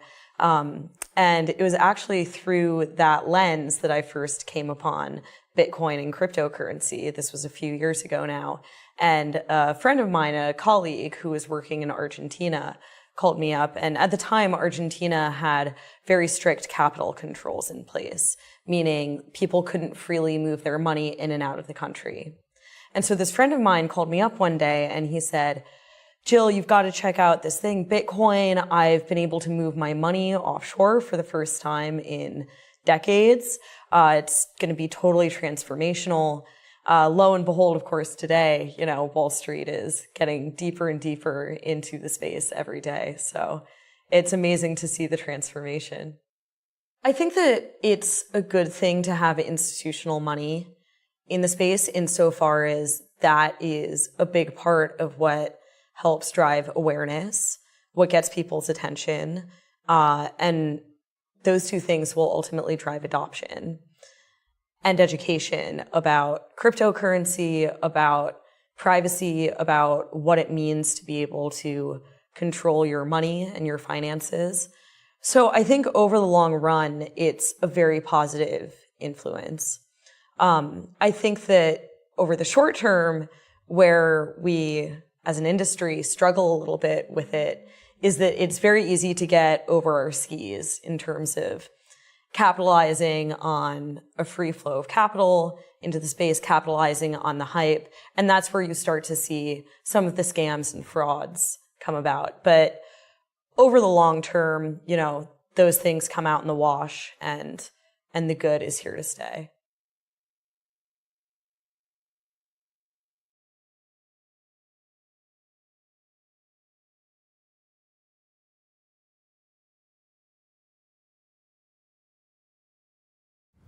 A lot of engineers and technical people often don't realize that what they're designing involves trade-offs that impact end users in important and fundamental ways.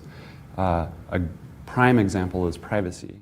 And so far, the general sort of status quo with technology is that there's many, many ways to gather information from multiple angles to build really deep profiles of people that I think violate most people's expectations about the privacy that they have. People don't easily understand what is happening to their privacy in our world with these technological changes.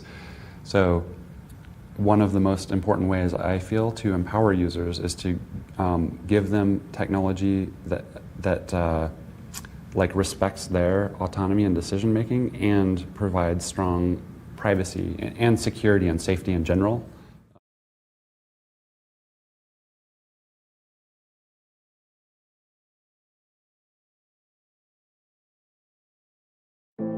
We're for freedom. Freedom from ads. Freedom from borders. Freedom from the past. From constraints. From scrutiny. From expectations. Freedom to express ourselves. Freedom to choose. Freedom to share. To create. To connect. To flourish. Be free.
Like if you get paid your salary in Bitcoin, and then you go to the coffee shop and you buy a coffee, not only does the coffee shop owner get to find out what your salary is, not only does your boss get to find out where you go and how you spend your money, which is not what people expect, and not what should happen. Random third parties get to find out. Like criminal hackers who are looking for people to hack into their phones and steal their money, they get to find out your salary and where you go for coffee and when. Everyone in the world gets to find out. So it can't really be used for money by normal people at scale with that kind of disclosure and vulnerability.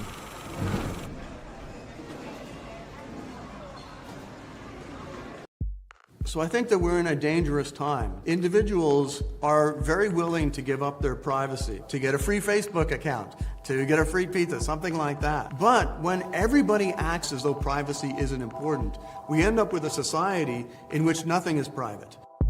Crypto came out of nowhere, took the world by storm. This was the fastest moving technology we have ever seen.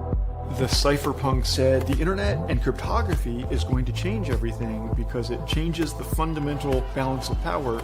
You know, it turned out to be right. As far as my work with cryptocurrency in Washington, D.C., this is the moment that everything came off the rails. Decentralized systems all have trade-offs. Community consensus comes at a cost. I don't want to see people adopting a system that can be used to surveil them. I want to see them adopt something that's trying to protect them. We have to have some kind of optimistic vision of technology, or you just end up getting the thing you fear but a little more slowly. When we talk about crypto today, a lot of the conversation is around financial rewards, not enough on how we take ownership of our life and our data. You know, the big thing in the crypto space is when moon, but I think we should ask, when are we creating a better Earth? That's the real question of this space. What if we could cooperate? What if we could interact? What if we could exchange from anywhere to anywhere at any time? Privacy is normal, I think, is something that not everyone understands about why it is so important. But that's not the case. Why should it be normal to be private and it not mean that you're doing something nefarious? If you think about it, our world made privacy suddenly taboo. By making it taboo and saying, well, do you have anything to hide? It's given a lot of the superpowers in our world the ability to just simply dive into our private lives, whether digitally, physically, or whatnot, because they'll simply beg that question, well, are you doing anything poor? Well, ask yourself, if you don't need privacy, why don't you have glass on every wall in your house? Why don't you just run down the street naked whenever you feel like it? There's things that you simply want as your own. You want to have your own thoughts and emotions private when you choose. If anything, I know personally that what I express usually goes through a filter process, right? All of us have a filter. Do we want everything that we say to get out there before we've kind of thought about it carefully, right? Before we can express it? Not necessarily. And that's a level of privacy. And sometimes the thoughts that we have are what we put on our computer, what we put on our phone, what we scribble in a blog, not a blog post, but even like a diary. They're just thoughts. And then we refine that to be able to share that with the public. That's one aspect of, hey, these are just simply unrefined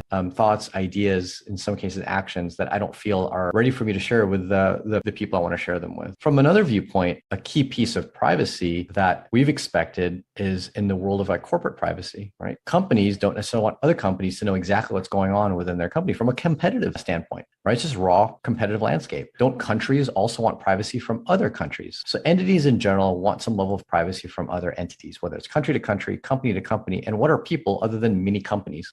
Privacy is normal.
We're for freedom.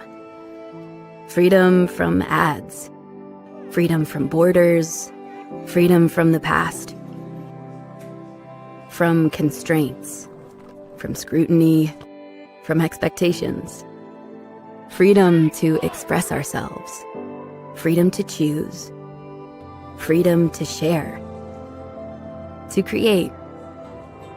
To connect. To flourish. Be free.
How does the Zashi Flexa integration protect consumer privacy?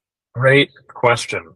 So wallet developers today have a number of options when it comes to enabling payments for their customers. They can enable payments at merchant locations that would natively accept a particular chain like Zcash. They can enable payments by setting up a credit card or debit card partner, or they could use something like Flexa. Of those, the native payments are probably the most onerous and the most precarious. It makes for a number of different compliance and regulatory questions that I think are still unanswered, both on the merchant and the consumer side. The credit card and debit card approach is the most privacy invasive. All of us who have signed up for a debit or credit card know all the information that we have to put on that credit card application form or the debit card bank account opening form, and it is onerous. Who's your spouse? What's your social security number? Where do you live? What's your full legal name? All of this information gets collected and then gets stored and used against all of our future payments. What a lot of people don't realize as well is some of it is actually encoded in the card itself. And if you were to get a magstripe reader off of eBay or Amazon and swipe your card, you'll see your name in the card, which means your name is actually traveling with you every time you make a payment. Online, it gets worse, where other types of data fields are sent across, and certainly billing addresses are a problem because they're an ill-conceived solution to trying to secure payments that came about many, many decades back as the internet was first evolving. How do we secure online payments when we don't have more information or more pins to secure it with? We have the name and address at the top of a bank statement. Okay, great. So now you're sending someone's home address along with every single transaction to every single merchant that someone pays. This is ludicrous. So in terms of protecting consumer privacy, I think what the Flexa SDK does and what this integration that we've built with Zashi does is it eliminates all of that. There is some information that Flexa is legally required to collect, and we have gone to literally the laws themselves to parse out exactly what is the minimal amount of information we can collect on behalf of a customer. We collect that, we keep it, we don't do anything with it other than what we're legally obligated to do, and we certainly don't share it with Zashi or with UCC or with any of the merchants you pay. And so what's cool about that is it solves the question of, when I'm making a payment at this store, am I going to be able to be tracked across to this other store or tracked over to this other brand that might be owned by the same company? And the answer is no. Every single payment that a merchant processes via Flexa looks exactly like every single other payment that a merchant's processed, unless you share things like your email address or your loyalty account with the merchant. And we think that's the way it should be. We've been working on a lot of ways to even further obfuscate those transactions, but to give you an example of how much we care about privacy and personal data, we don't even store IP addresses. We don't do anything more than what we have to do with the information we collect, and we're very transparent about when that information gets shared. We post an annual transparency report that shares publicly what information requests we've received from various government agencies. We care a lot about trying to fix this problem of private personal data getting shared. And I think it does go back to the Cypherpunk manifesto and this idea of electronic money and the storekeeper not needing to know anything about me if I want to buy a magazine, for example. So that's how we are working to really, really protect the privacy of anyone who's making payments.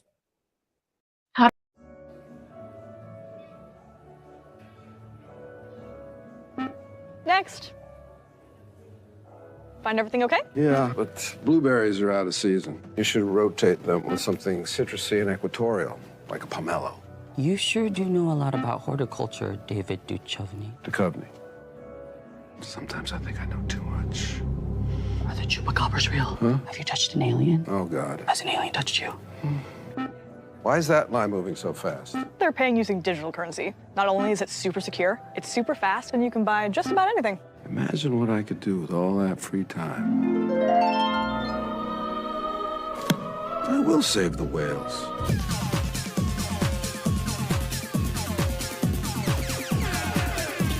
Behold, I've done it. Mr. Duchovny? Mr. Duchovny? Yeah. Can I get your zip code? Come on.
So I think that we're in a dangerous time. Individuals are very willing to give up their privacy, to get a free Facebook account, to get a free pizza, something like that. But when everybody acts as though privacy isn't important, we end up with a society in which nothing is private.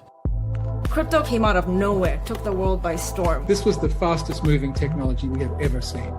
The cypherpunk said the internet and cryptography is going to change everything because it changes the fundamental balance of power. You know, it turned out to be right. As far as my work with cryptocurrency in Washington, D.C.,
Like if you get paid your salary in Bitcoin, and then you go to the coffee shop and you buy a coffee, not only does the coffee shop owner get to find out what your salary is, not only does your boss get to find out where you go and how you spend your money, which is not what people expect, and not what should happen. Random third parties get to find out. Like criminal hackers who are looking for people to hack into their phones and steal their money, they get to find out your salary and where you go for coffee and when. Everyone in the world gets to find out. So it can't really be used for money by normal people at scale with that kind of disclosure and vulnerability.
Hi, I'm Za, and I'm here today presenting the emergence of Chasqui, which is a Zcash native messaging tool.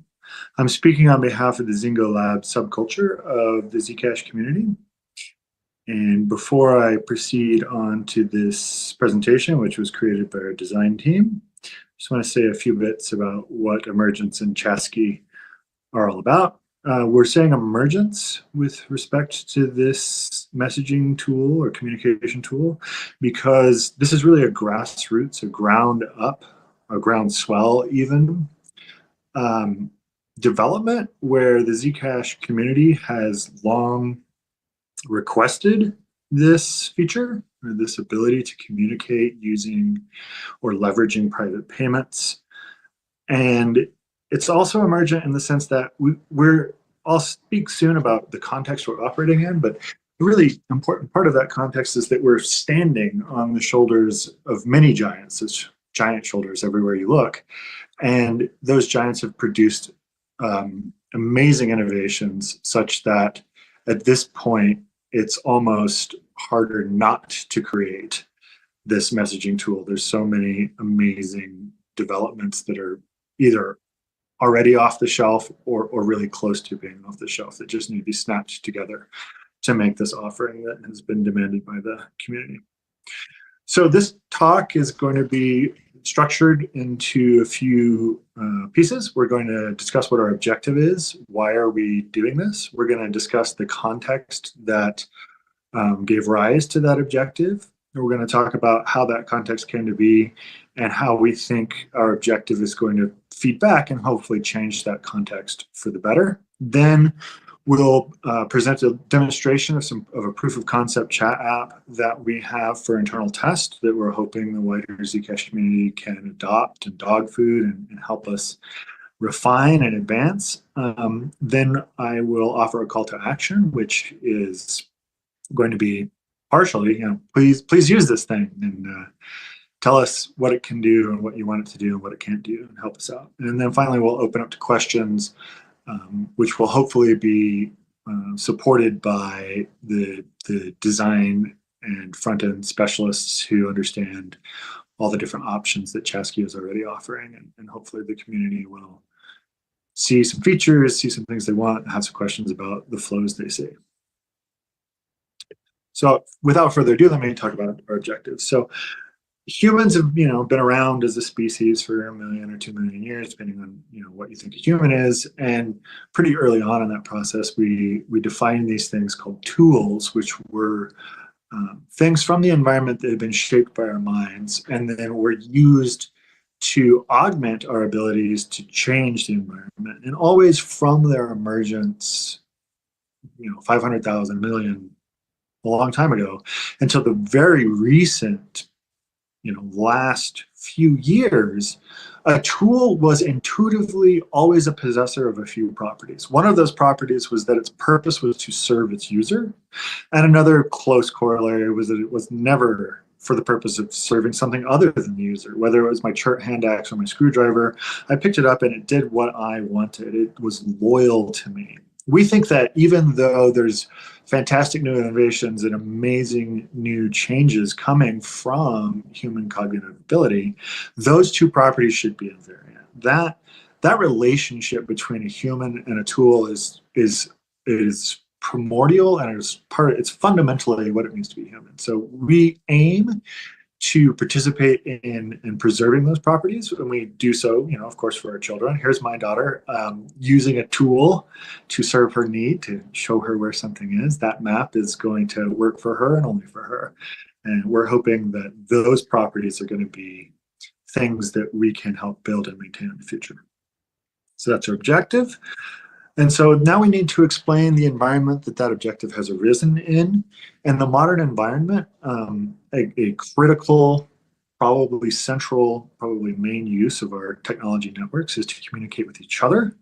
And we communicate with each other with various applications that support that, and those applications can be analyzed and divided according to different properties. So one of the properties an application that's used for communication might have is it might have some mechanism for transferring value in a decentralized way. So it might be possible with more or less tight integration to transfer value with that application. So this generally, in the decentralized case, means some kind of cryptocurrency. An application might also respect the privacy, the private data of the message itself. So it might encrypt message data. It might encrypt it from end to end. That might be end-to-end encryption. That's a desirable property that some messaging applications have. And then, of course, there's also the data about the message, the metadata. Is that protected or shielded in some way? So those are properties that the applications might have. Some do, some don't. And the ones that we think are more interesting are the ones that aren't just applications that facilitate communication. They are, in fact, tools for communication. And we're going to see that in order to be a tool for communication, you must be loyal to the user's intent, and you must be loyal only to the user's intent. And we see that already on poor WhatsApp and Telegram, they've fallen out. They don't fulfill the criteria of tool. Therefore, we think that they are not something that we want to try to enhance and facilitate. They are sort of an alternative way of valuing human interaction, communication, and the economic activity of the mind, if you wish. And they do so in ways that we find to be suboptimal. We think they're suboptimal. And so now that we've divided the space between tools and inferior applications, so they're all applications, but some applications are tools, it stands to reason that we need to start to think about, given this divide between what's available, that's an interesting system of thought. It's an interesting conceptualization, nice theory. But what are the numbers? Can we look at what's actually out there and then start to slice the pie in a way that lets us see the things that are out there, how much of them are tools and how much of them are just applications? And so we did that very crudely and simply just by looking at number of installs from the Android store of these various types of applications. And here's a result that probably to a Zcash audience won't be very surprising, that I'll give now. Oh, I'm sorry. I'll give that almost immediately. After I say this is a slightly simpler presentation of the same data, but instead of asking you to dig through the details of protocol names and cryptocurrency names and token names, we're just going to simplify things into red X doesn't have, gray check mark sort of has, and green check mark does have, so that you can more easily discriminate among cases. Okay, this is the quantitative data that I alluded to before. And as I alluded to before, it's not going to be surprising to the Zcash community that the vast majority of the activity, and this is both intellectual activity, it's conversational and social activity that is essential to being human, and it's also economic activity where utility is captured as value and then transferred around marketplaces. So, as I said before, this distribution might be unsettling, but it's probably not surprising. Our language here is we think of those things which are not tools as parasitic in some sense. Part of that is because they're deceptive intrinsically, because as I said before, we've evolved for the last ballpark million years with the fundamental assumption that a technology that offers us more capabilities with respect to our environment is a tool, and tools serve users.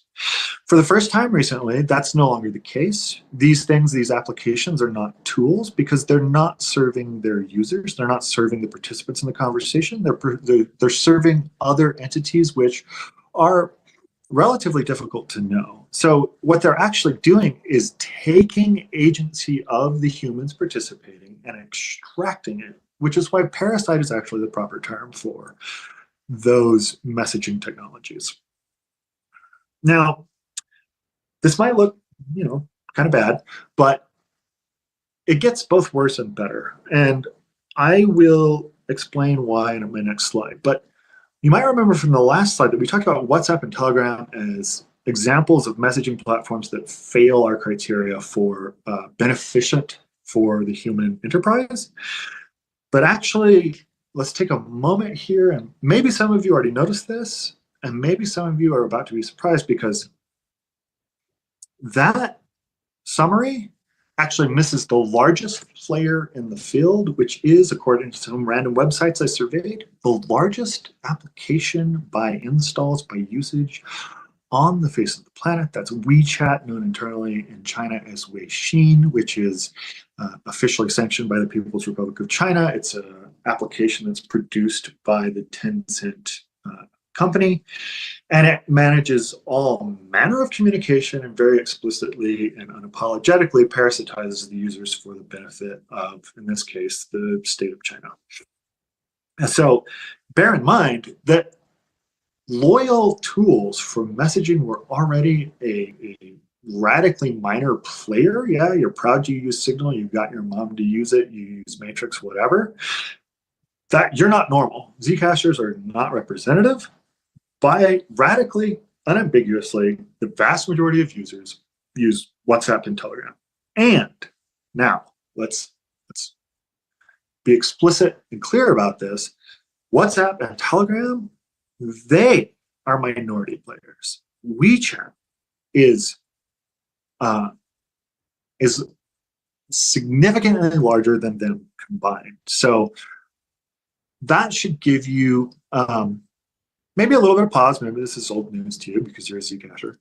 But this is, in a way, this is good news because what it shows is that the marketplace for human communication is vast. It's almost so vast that it's a little bit difficult to quantify. It's dynamic, it's expanding, and it's radically misengineered. It's actually a marketplace for miscommunication. So that's the way things are, and that's actually good news for us because what we have is the ability right now with a little bit of effort and the right alignment of intention to provide a different way for people to communicate.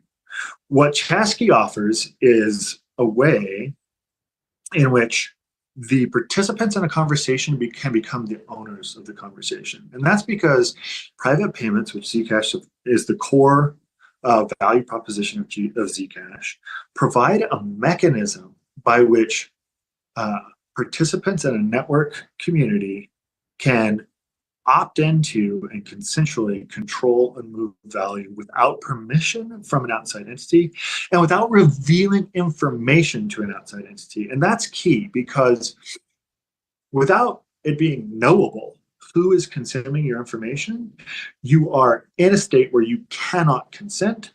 And the facts that we have seen from the chart that I just presented is that that information will be leveraged to create the largest single economy on Earth, which is one that exploits humans. So this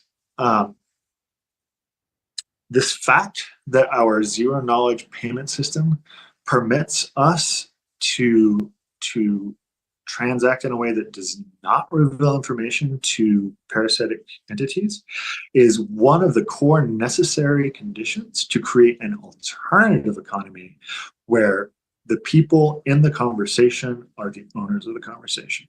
So how are we going to do that? Chasky is going to leverage the existing Zcash private payments infrastructure to build a new system, a new way of transferring information that bootstraps off existing messaging protocols like Signal, Session, Simplex, Matrix, uses those communication channels for the bulk of the standard operations that you need from a communication platform, transferring messages, introducing people, etc. But then uses the Zcash system for access to channels, for invitations, for publication of communication channels. In particular, we're excited about, in the near term, innovations in source authentication, although source authentication might be delegated to a different protocol stack like Signal or Matrix. Liberated payments, such that we can approach someone who cares nothing about cryptocurrency, nothing about privacy, maybe has heard nothing about either of them in their entire life. They're just a person walking down the street on their messaging app. The Zcasher can approach them, offer them a QR code. They scan the QR code, and now they are incorporated into a Zcash native messaging community. They have a Zcash native messaging tool. They have some Zcash. They just became a Zcasher, even though they've never, the word privacy was never uttered. The word Zcash was never uttered. They simply were onboarded in order to participate in a private conversation with their new friend that they met on the street. Okay, so that wraps up the explanation of the solution that we are proposing. And I'm now going to offer a little preview of a test app that we were able to roll out rather rapidly because we have facility with the React Native mobile development stack. This is a Signal-like application that in a few weeks our team was able to put together.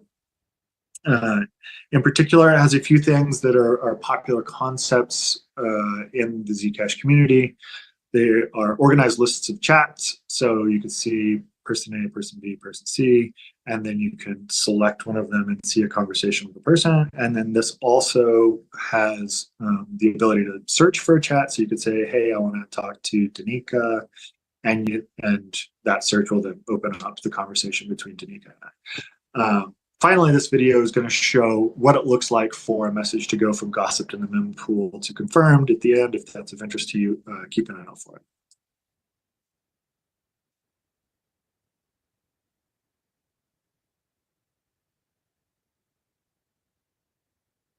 Here's the list of chats.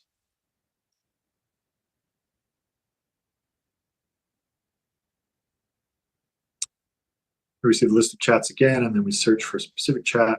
There's Wonky. Now we swipe. This is an example of what a chat would look like on the inside. And there at the end, it was really quick. You saw a message that was in the mempool transition to confirmed. All right. And now we'll offer a slightly longer demo. Here we see Here we see chats.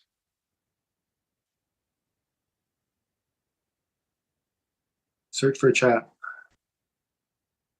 See the chat, select it, see its contents.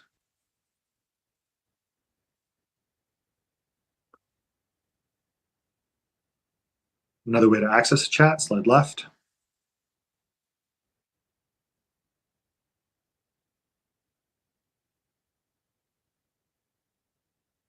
Filter out name associated contacts.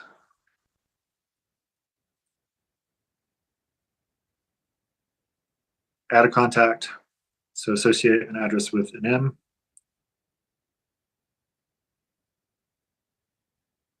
Oh, new message came in, reordered. Here are your emojis. Smile, smile, smile.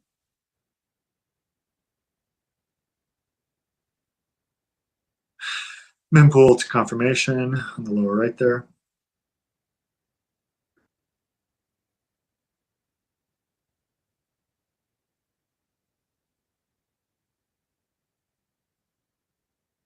Oh, I want to send to Oscar.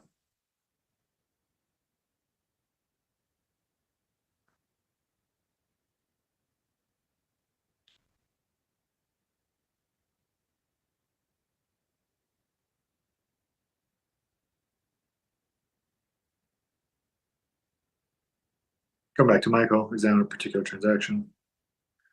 Examine another one. And that's it. So that's a quick demo of what we were able to produce in a relatively short time frame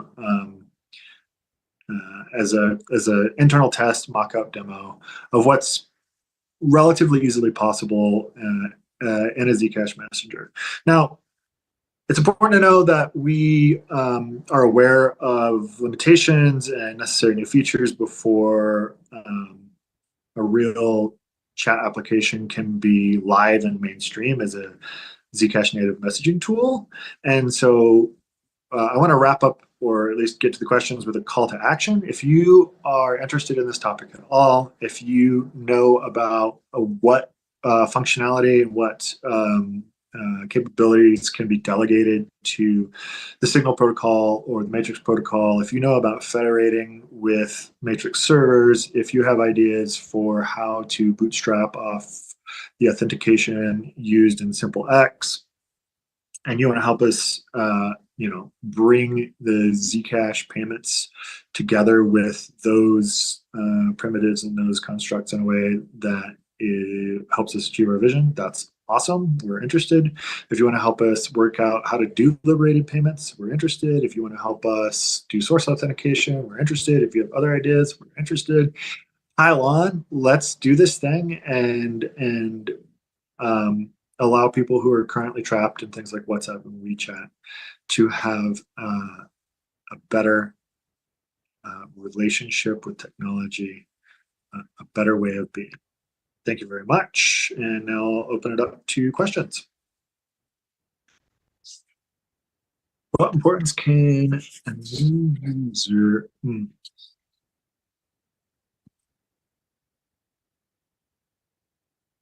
I was not able to read that question. Could somebody read it off to me?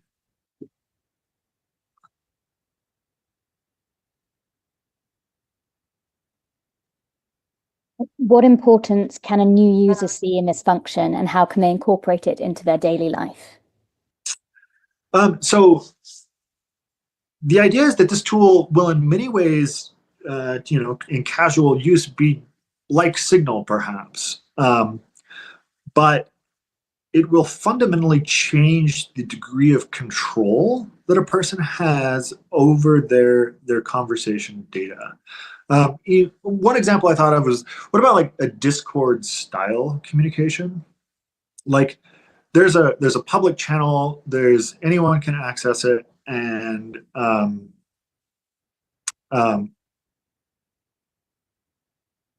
there's no need for privilege, there's no need for privacy. Is there a story that where even in that case, a Zcash native messaging tool has advantage over what Discord is offering? And I think for the most part, for many kinds of functionality in Discord, you need to log in. So it's easy if what you have is a private broadcast channel that Zcash provides to access the data in some public communication channel with just a view key, which means that no one but you knows you've accessed that data. So the answer is it gives you more control over your own conversations.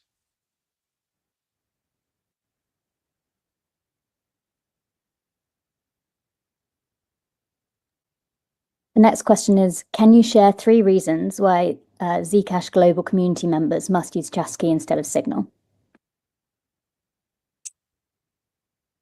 Signal is does not have a sustainable model for use. It's funded by MobileCoin in certain countries. It is funded by private donations, and it is likely funded by the US government.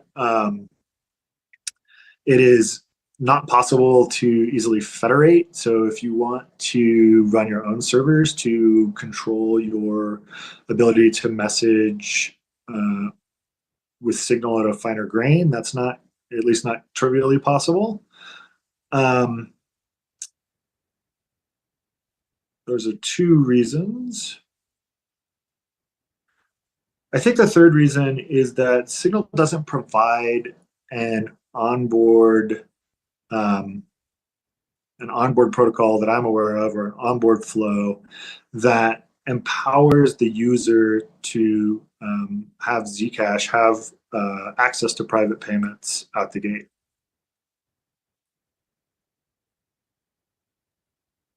What is the best onboarding flow for users to adopt Chasqui as a messaging alternative? I already described it in the chat. What I would like to see is you scan a QR code, and now you're in a chat. You go from scanning the QR code to having a Signal-like chat experience. There was one other response I thought of for why should we use Chasqui instead of Signal, and the answer is if Signal were good enough, it would be more than that tiny wedge of green in that giant sea of red. Clearly, it's inadequate. How does the app deal with a 75 seconds block interval? So for the messaging use case that we're proof of concepting right now, which may well not be what a Zcash native messaging tool looks like in the future, there's a few things. We pay attention to what's gossiped about in the mempool primarily. So you can see messages instantaneously-ish when they enter the mempool, and it's clear that they're not confirmed on chain. But more in the intermediate to longer term future, we don't anticipate staying. It's not the plan to continue to use the Zcash blockchain's memo fields as the primary carrier of messaging data. So we'll be using the Zcash blockchain for things like onboarding, for things like policies around how much people pay to join a channel, or how much a channel solicits someone to, like, you could imagine there's some channel, some group you're interested in, and you can join if you pay some fee.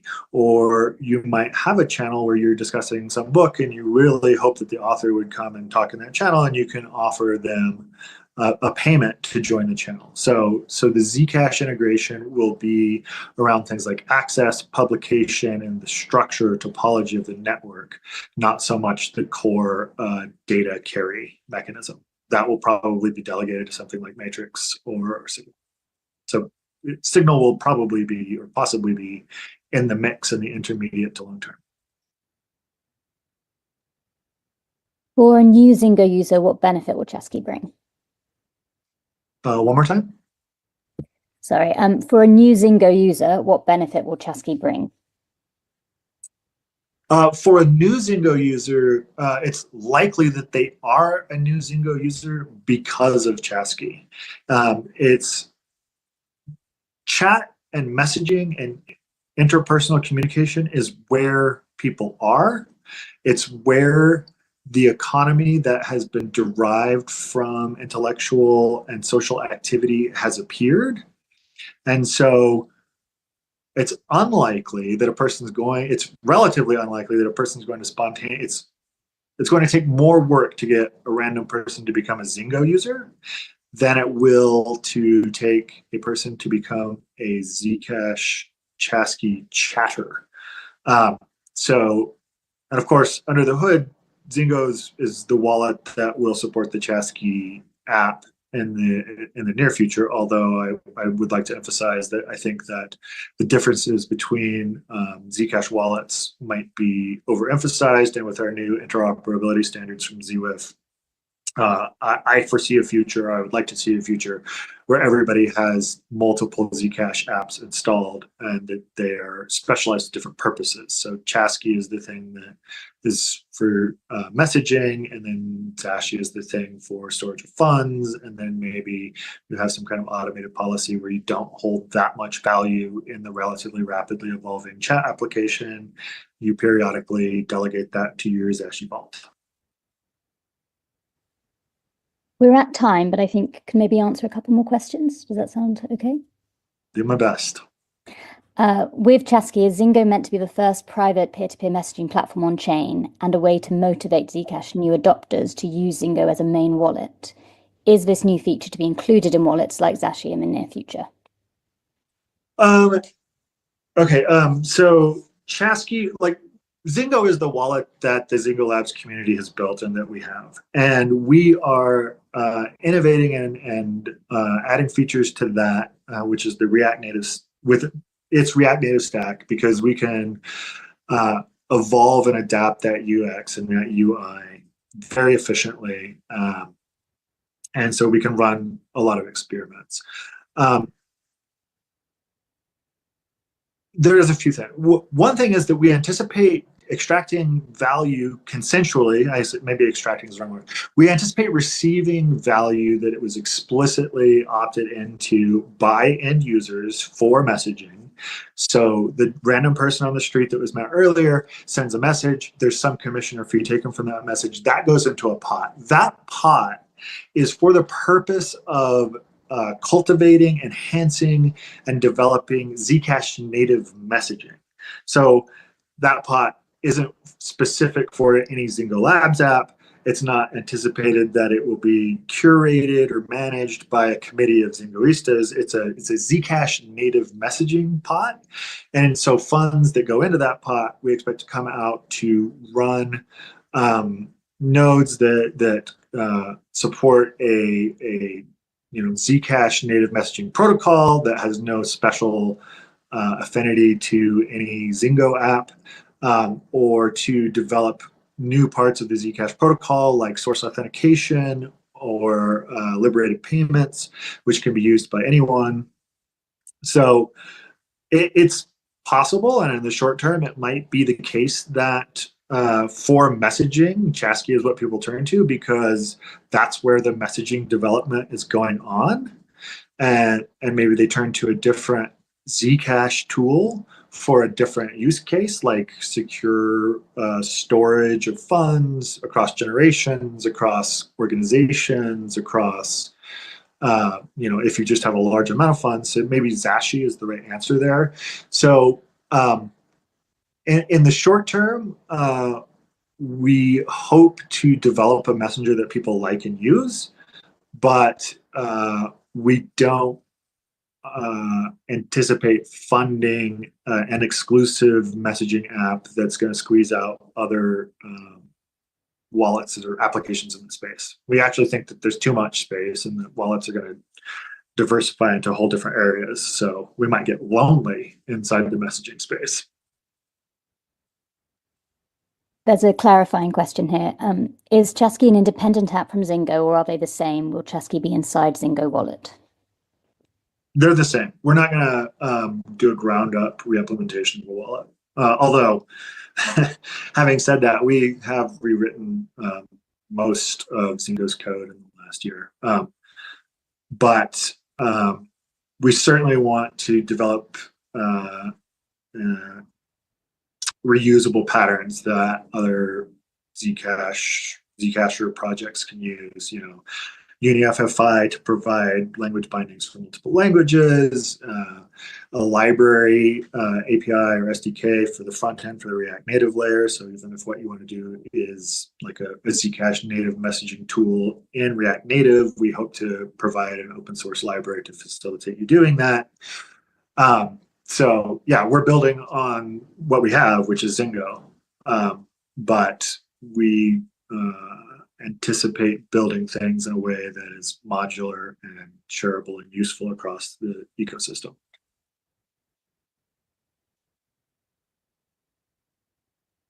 I think just one last question.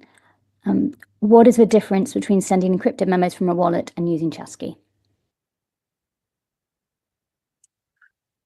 As of today, at the Rust layer, not much. eWallet and Dashi have, at least I think EasyCash as well, all support sending and receiving memos on chain, and yeah, that's a basic wallet functionality. Great, thank you very much. Thank you. Yeah, it was a pleasure.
So I think that we're in a dangerous time. Individuals are very willing to give up their privacy, to get a free Facebook account, to get a free pizza, something like that. But when everybody acts as though privacy isn't important, we end up with a society in which nothing is private. Crypto came out of nowhere, took the world by storm. This was the fastest moving technology we have ever seen. The cypherpunk said the internet and cryptography is going to change everything because it changes the fundamental balance of power. You know, it turned out to be right. As far as my work with cryptocurrency in Washington, D.C., this is the moment that everything came off the rails. Decentralized systems all have trade-offs. Community consensus comes at a cost. I don't want to see people adopting a system that can be used to surveil them. I want to see them adopt something that's trying to protect them. We have to have some kind of optimistic vision of technology, or you just end up getting the thing you fear but a little more slowly. When we talk about crypto today, a lot of the conversation is around financial rewards, not enough on how we take ownership of our life and our data. You know, the big thing in the crypto space is when moon, but I think we should ask, when are we creating a better Earth? That's the real question of this space. What if we could cooperate? What if we could interact? What if we could exchange from anywhere to anywhere at any time?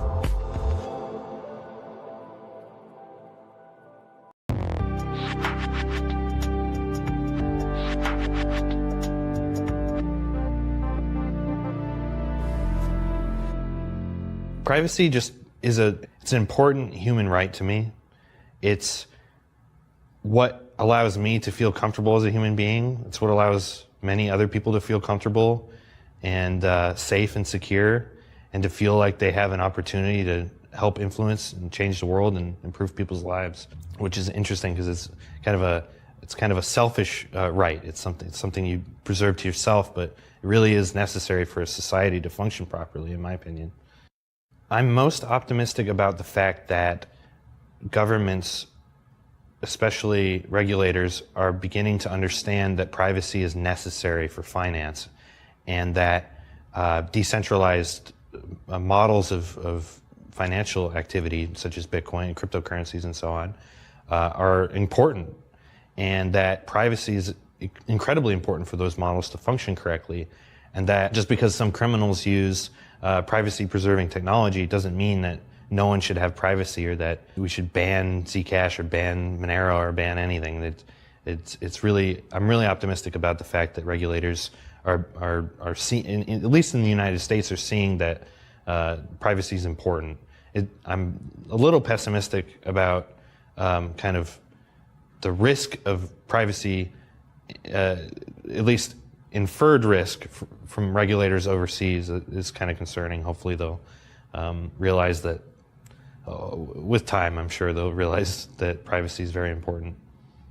Hopefully.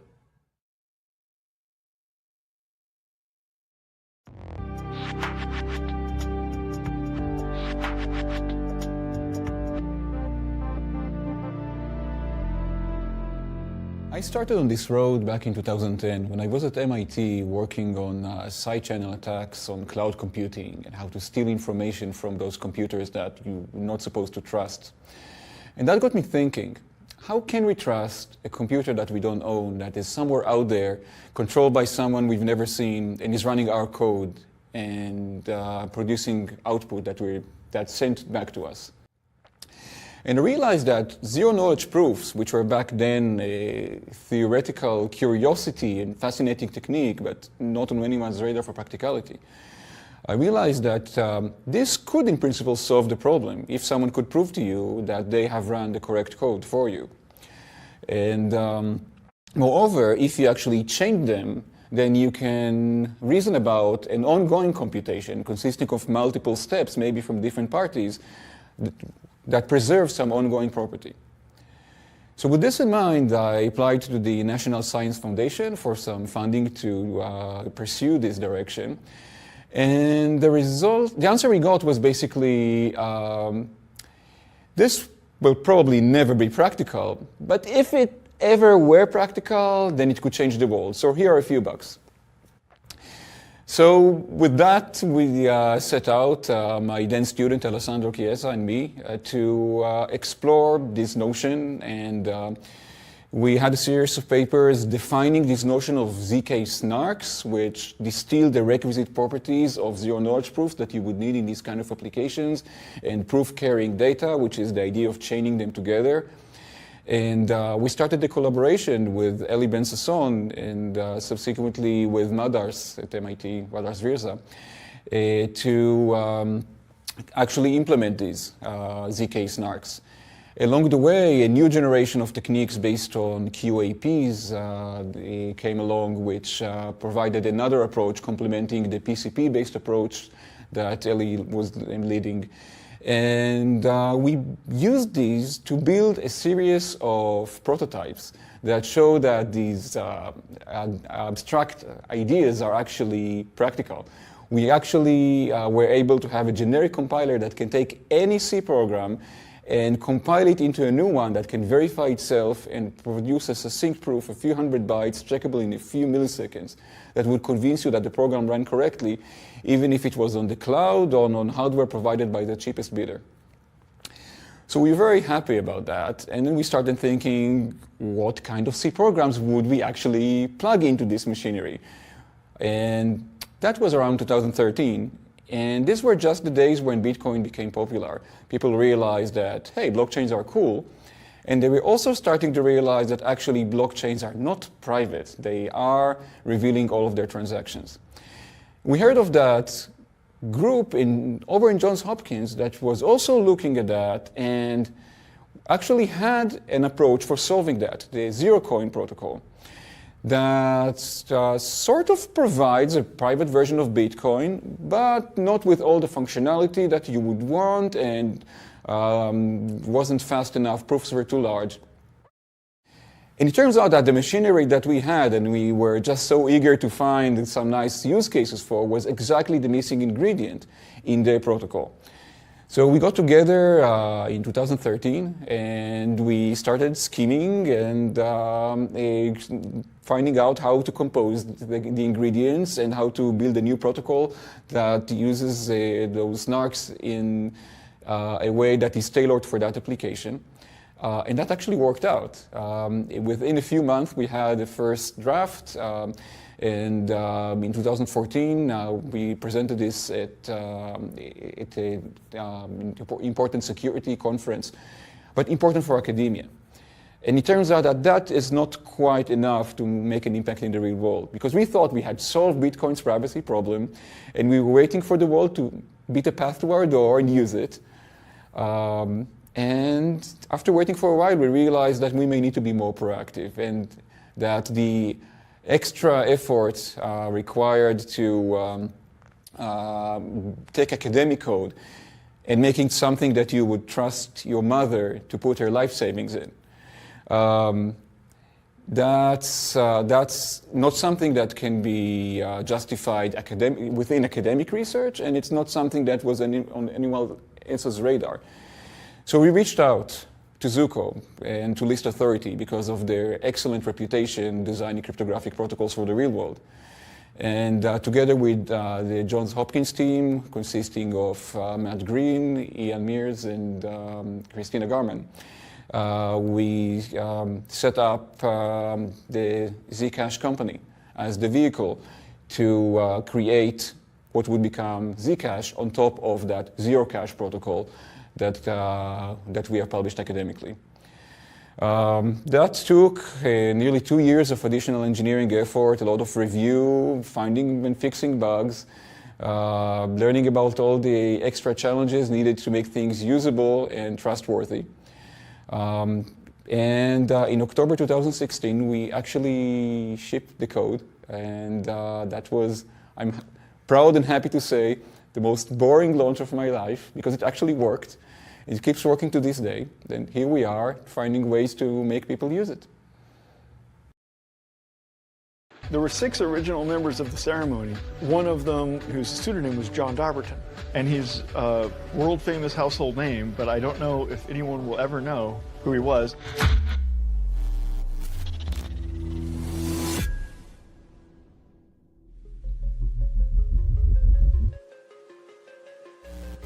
One of the things that really took me down the crypto rabbit hole was the ceremony. The ceremony. The ceremony. Ceremony.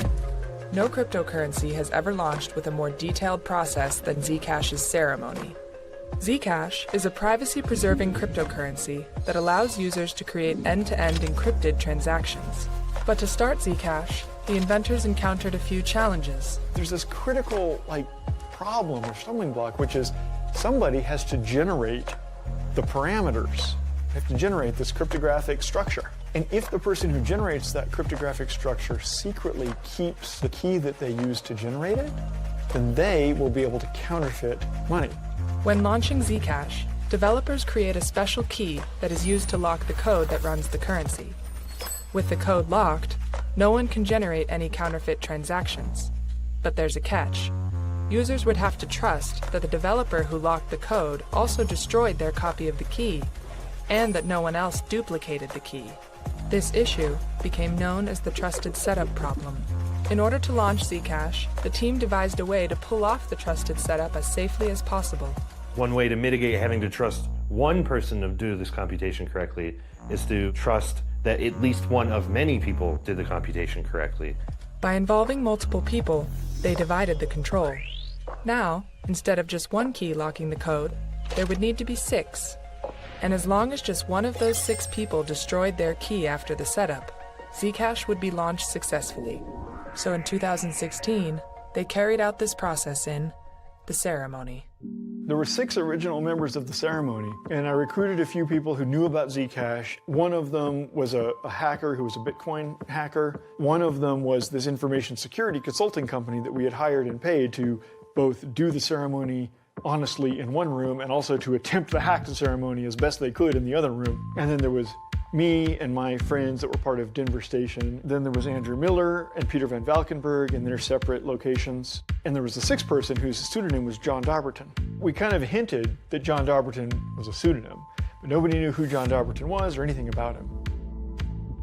After the original 6 members successfully completed the ceremony, Zcash launched in October 2016, but it underwent significant improvements in the years that followed. To upgrade the currency, they would have to conduct the entire ceremony process again. We did the second version, and that version had some science upgrades that enabled us to have a large number of participants. That's what we did 2 years after that when we launched an upgrade to Zcash. We involved multiple people, at first 6 and then hundreds of people. But despite the success of both ceremonies, a problem remained. People don't necessarily trust the trusted setup, even if there's 1 million people. How am I supposed to believe that they were honest, and how am I supposed to believe the ceremony even took place, and so on? It doesn't matter how good the trusted setup is. It's not good enough for trillions of dollars, billions of users, hundreds of years. We gotta do better. Getting rid of trusted setups is ideal. At the time, the science needed to make highly scalable zero-knowledge proofs for systems like Zcash didn't exist until 2019, when Sean Bowe made an unexpected discovery. So I spent a long time trying to come up with a way to make it more efficient. I just stumbled upon a technique to do this zero-knowledge proof construction on completely ordinary elliptic curves. And so over the course of maybe 24 hours, it went from, ooh, that's really exciting, that'll be neat if we can do that, to, holy crap, now we don't have trusted setups or anything. It's all really simple. It was a series of steps that turned from a nice insight into a complete paradigm shift. Sean Bowe had solved the trusted setup problem, and with it, he'd solved a long-standing issue in cryptography. His discovery is already being deployed and built on by researchers and businesses. There's really nothing that compares to that feeling of being a high school dropout that contributes something significant to cryptography and the history of cryptography. That's really cool. I think that's, wow, I'm really lucky to be able to do that. Getting rid of the trusted setup meant that the greatest risk of counterfeiting had been removed. Sean's discovery had made Zcash significantly safer for the future. They called this new upgrade Halo. That is what we're about to activate in Zcash mainnet. Zcash will be, for the first time, a completely private money system in which there's no questions anymore about how you set it up, because there is no setup. It's just pure math. Trusted setup is a thing of the past. The discoveries in the Halo system unlock the potential for Zcash's future. The new Halo-based payment system, it could be really powerful for both interoperation and also for scalability. It's just about making sure that the protocol can support all 8 billion people on the planet. Halo offers new avenues to increase Zcash's usability, and by eliminating the need for trusted setups, it offers a chance to let go of the last secret from the ceremony. Oh, I've got to look at something. Oh, awesome! I'm so glad I looked at this. Last night, I sent a letter that meant a lot to me. Are you recording this? You should record this. Last night, I sent a note to John Dobberton. Sir, I said, long ago, about 5 years ago, I told you I would keep the secret of your participation in the ceremony until you told me it was okay to share it. And just now as we started recording, I got a message back from John Dobberton. He said, as long as it's clear that I was never paid and had no stake, it was just a public interest thing, I think you can tell people. And today, I can finally let go of the last secret. Are you ready? So, who are you? Can you confirm that you are John Dobberton and that you participated in the Zcash ceremony? And can you tell us why you participated? Okay, there's a lot there. But, my name is Edward Snowden. I participated in the Zcash original ceremony under the pseudonym John Dobberton. The reason that I did that was I saw it being worked on by a number of trusted academic cryptographers. And I thought it was a very interesting project because when we look at cryptocurrencies in general, we generally see the cryptographic properties of it being used to make sure it's a fair ledger, but not that it's been used to ensure that it's a private ledger. Bitcoin, quite famously, is an open ledger. The problem with that is you can't have truly free trade unless you have private trade, and you can't have a free society without free trade. And so, you know, I didn't design algorithms or anything like that. I left that to the people who actually knew what they were doing. But when it came to this concept that they needed many people in many places, all cooperating, in the hopes that just one of them might not be compromised, might not work sort of against the public interest, and that was necessary for the ceremony to succeed, I was happy to say, sure, I'll help. But the best step forward beyond the ceremony is to remove the need for it entirely. And I'm just really happy to see that the Zcash project, which I've never really worked intimately with, has managed to keep moving beyond the initial steps, to keep improving and sort of move us closer and closer towards that ideal of a free currency, which is also a private currency. We're for freedom. Freedom from ads. Freedom from borders. Freedom from the past. From constraints. From scrutiny. From expectations. Freedom to express ourselves. Freedom to choose. Freedom to share. To create. To connect. To flourish. Be free.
Hello. Welcome to the Zcash Community Grants panel. My name is Alex Bornstein, and I'm moderating this panel. I'm the interim executive director at the Zcash Foundation, and I also work closely with ZCG via the Financial Privacy Foundation, or FPF. Unfortunately, 2 ZCG members were unable to participate in today's panel due to conflicts outside of their control. But we're happy to have a majority of members here today to talk about ZCG and Zcash in general. Let's get started. We'll begin with brief introductions from each panelist. Going first is Zero Darts. Hey, I'm Zero Darts. I've been on ZCG for 2 months since the start of the year now, and it's been interesting and a bit of a learning experience already. I'm also involved in many parts of the Zcash community, like I'm a SecHub member, ZconVI event participant at times, and I've also been quite active on the forums and other socials. And when I get some time and inspiration, I create some memes. Thank you, Zero Darts. Up next, Jason. Hey, everybody. I'm Jason. I've been serving on the ZCG committee since January of 2022, so this is my 4th year as a committee member. I've been involved in Zcash for a while now. I'm a longtime ZEC holder, and over the years, I've been an active member of the community who's active on the forum and has worked on a number of different projects and initiatives related to community and governance. In early 2023, I founded Shielded Labs, which is a Swiss-based Zcash organization where I serve as the executive director. And Shielded Labs is currently focused on 2 projects, the network sustainability mechanism, and the other is Crosslink, which would transition Zcash to a hybrid proof-of-stake consensus protocol. Great, thanks, Jason. And Artvar. Hello, everyone. I am Arkor, Zcash from Russia, and I run social media about Zcash in Russian. People know me on Twitter as RusZcash. I started just as a ZEC miner on GPU in 2017, later switched to ASICs. I was active to the community and wrote different articles about Zcash and translate all news on Russian. When I was invited by previous ZCG member to join to Zcash ambassador teams, so I started a YouTube channel which gained popularity in the Russian-speaking community. Basically, I'm an example of how decentralized Zcash is today, and if you are an active member of the community, then the community will definitely notice you.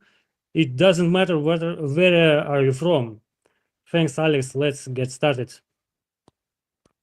Thank you, Arkor. So our first question today is, what are the biggest barriers to Zcash adoption today? Are they technical, UX related, or due to a lack of awareness? And up first is Arkor. Thanks, Alex. It's my first public speech, and I'm grateful to community for this opportunity to speak today. And these great questions will really help me with that.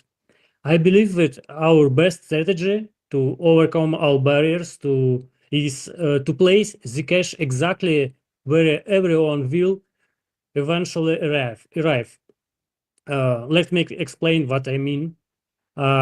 You see, even if we keep saying use Zcash because privacy is normal, just understand that it won't be as effective as when a person suddenly realizes there a real problem.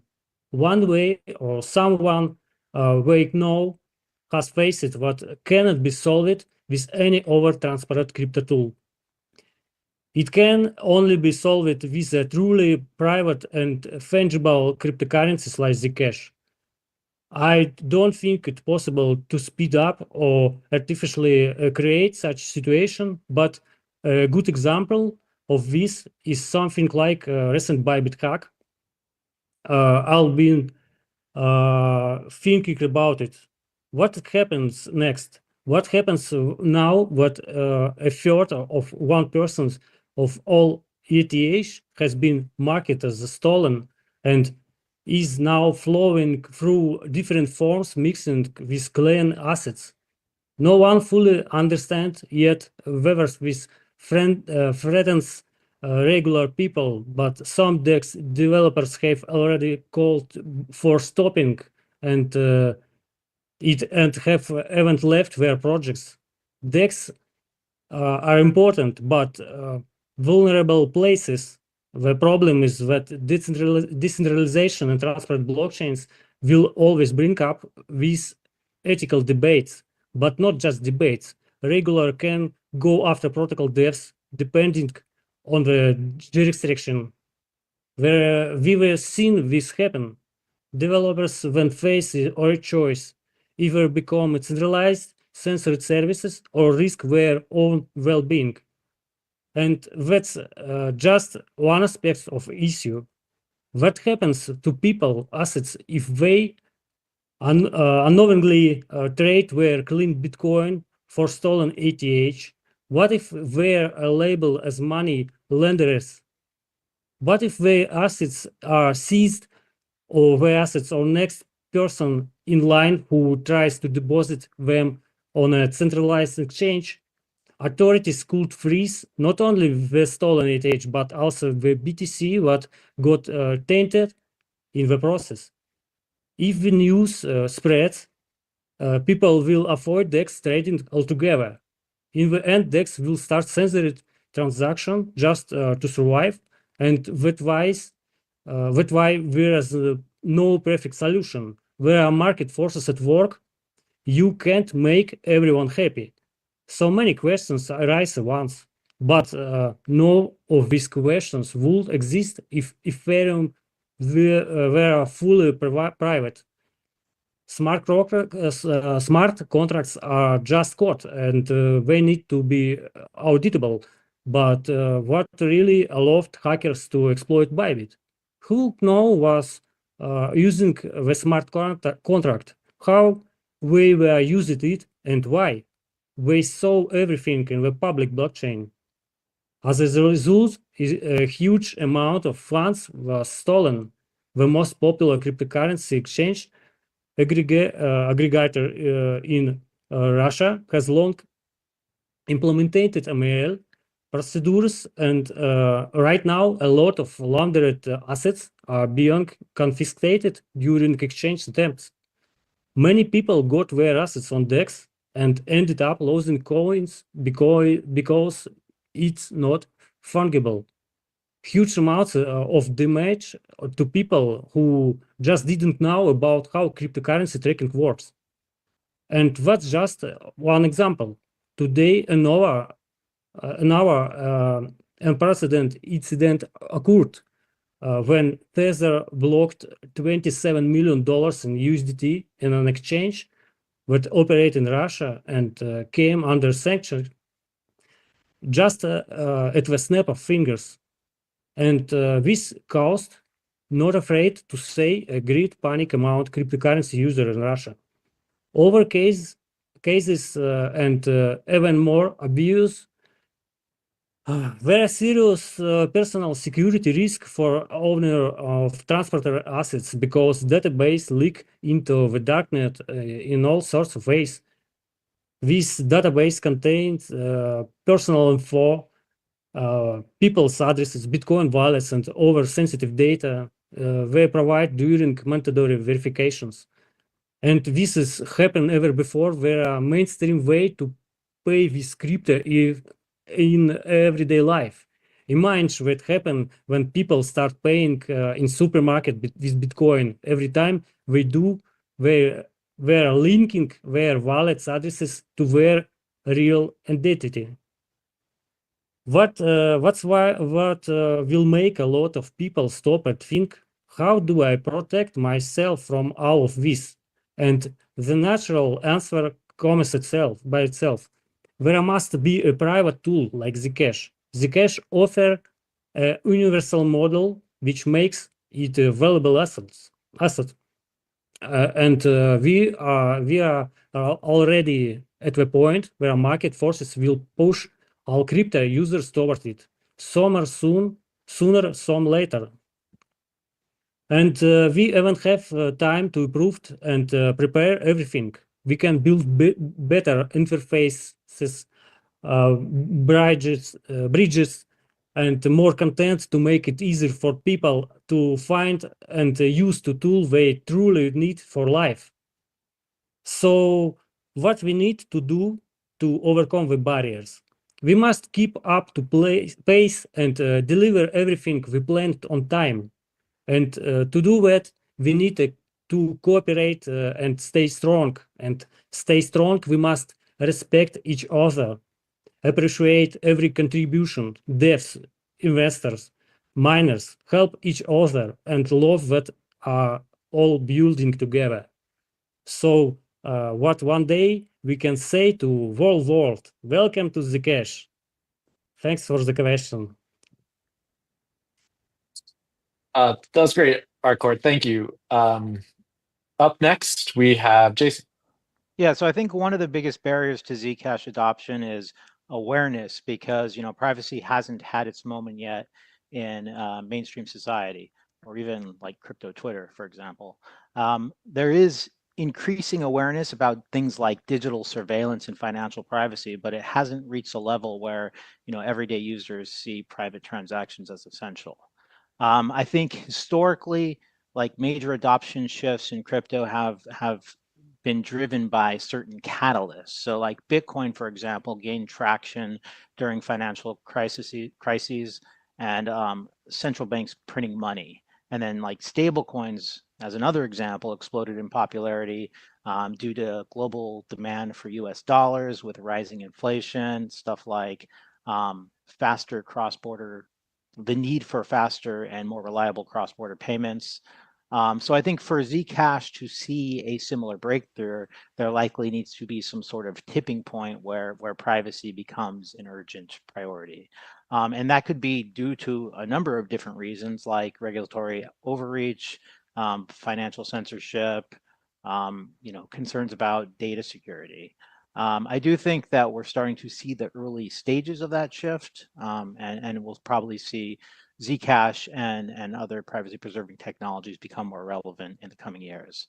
Another challenge that we face is that the tooling around Zcash still needs to improve to make private transactions as easy as possible. So, shielded transactions require more resources than transparent ones, and not all wallets and exchanges support shielded ZAC. So over the years, one thing that ZCG has done to improve this is fund projects like mobile wallets and hardware wallet support. But I think that there's still a lot of work that needs to be done. Zashi is also very user-friendly and has made important integrations like Flexa, for example. So I think making privacy the default while keeping the UX simple is very important. We also need better integrations with financial services, more DEX support, DeFi integrations, and that all can sort of help remove friction and make Zcash like easy to use digital asset, as easy as Bitcoin or anything else. Let's see, beyond usability, I think Zcash needs stronger economies built around it, similar to what Monero has achieved. So like Monero has this active grassroots economy where people use it for things like payments, donations, and commerce. And I think for Zcash to reach that level, it needs things like more circular economies, merchant adoption, and then like stronger community-driven initiatives that encourage like the real-world usage of Zcash. So I think what ZCG could do here is like incentivizing businesses to accept shielded ZAC, supporting more peer-to-peer marketplaces. I'm actually really surprised we don't see more grant proposals for that, and maybe it's something that we should consider RFPing. Or another thing is like integrating Zcash into various like e-commerce platforms and remittances. But yeah, supporting more economic use cases will help drive adoption and also sort of reinforce Zcash's value proposition as the best form of private money. Great, thanks, Jason. Zero Darts, same question. Yeah, I think there are many barriers, and basically all of these, like technical, UX, and awareness, have been a problem for Zcash. But even though, yeah, we have made good progress on wallet user experience recently, I think, like Sashi and Keystone integration for the hardware wallet, and yeah, this is really good. But yeah, there remains a lot to be solved, like scaling and instant payments in the future. We have also had some bad luck and problems with some other hardware wallets like Trezor and Ledger. And I think these have really slowed down the shielded SEC adoption. I also think in the world, no cryptocurrency has really reached a meaningful adoption in the wider world. Maybe stablecoins for some payments have some adoption already, and Solana has got some meme coin experimenting and DeFi solutions that have some adoption, but it's not like your whole family is using it. So I think there's a lot to go. Also, the anti-privacy policies and yeah, also negative view from even normal people for privacy projects has slowed down, and that doesn't help with the marketing. And yeah, I think that's it for this question. Great, thanks, Zero Darts. One thing I wanted to follow up on really quick is something that Arcor said, which you mentioned respect. And earlier today, there was a really fantastic proof of stake panel that I encourage everybody to watch after this one. And one thing my team and I were commenting on was the incredible amount of respect that everybody on that call had for each other and demonstrated throughout the call, like really playing off each other and, encouraging ideas, encouraging some exploration of different topics, and just really like a fantastic energy. And what we came away from, one thing we came away from that was we often show external projects so much more respect than we show each other internally in Zcash. And it feels like something that holds us back. We need to be able to go out and take risks, and we need to be able to throw out big ideas and be wrong and have conversation and really create an energy around Zcash that encourages some risk taking and some pushing forward. Not everything's going to work, and we're in a position now that feels like a great time to be more aggressive and get after things. And I think ZCG is a huge key to that. I'm curious if anybody would like to kind of follow up on that at all, or we can move on to the next question. I actually think something, yeah. So I think the privacy movement has speeded up a lot, and recently I've seen many of my contacts started to use Signal, and also Brave browsers a lot in my friends are using now. And I'm also really waiting for NIM VPN that's launching next week. I think this will be a really great new VPN that is not centralized. And yeah, we should as a community also collaborate more and use our powers together. And yeah. I think part of the issue is that like we all have different visions, like competing visions for what Zcash should be and what it should prioritize. So there's a certain amount of infighting that just sort of organically or naturally happens, right? You don't get that with the other projects when you're like discussing proof of stake, for example. because like in a way we're sort of not competing on the same protocol. We're sort of competing for maybe a network effect, right? But I also was really impressed by that discussion. It was super constructive. It was great to hear so many diverse opinions from so many prominent people in this industry. And one thing that it made me think is like we're all so aligned on, sort of like the fundamental ethos of privacy and like what we're here to do. It makes sense to do more collaboration with other projects where we're aligned and sort of get the message out there to all of our benefit, rather than competing against other projects. Yeah, well said. Great. Well, so we've talked about the biggest barriers. Let's talk about what are the most compelling real-world use cases for Zcash today, and is ZCG doing enough to support those? So first up is Zero Darts.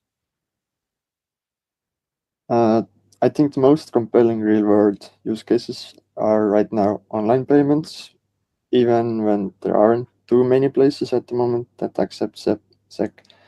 But yeah, the Flexa integration is also really interesting and could have a lot more potential if it was available in more countries. Because I think most people do the payments daily in the stores, not online that much. Well, maybe online stores also are quite popular, I think, now, but yeah, you can't buy your daily food and stuff in most places with cryptocurrencies. I think CCG is doing quite some already to support these, but there has been like some negative comments on the forum from the community because they don't see that it would be used much, this sort of integrations like BTC server. But yeah, if you have any ideas and projects, make a proposal. We would like to fund it if it's really good. But yeah, the funding of CCG is also not endless, and we have to be really critical and responsible allocating this money.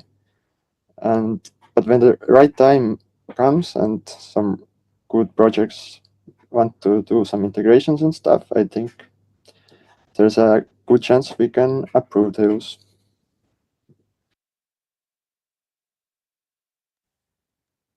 Great, thanks, Zero Darts. Arcor.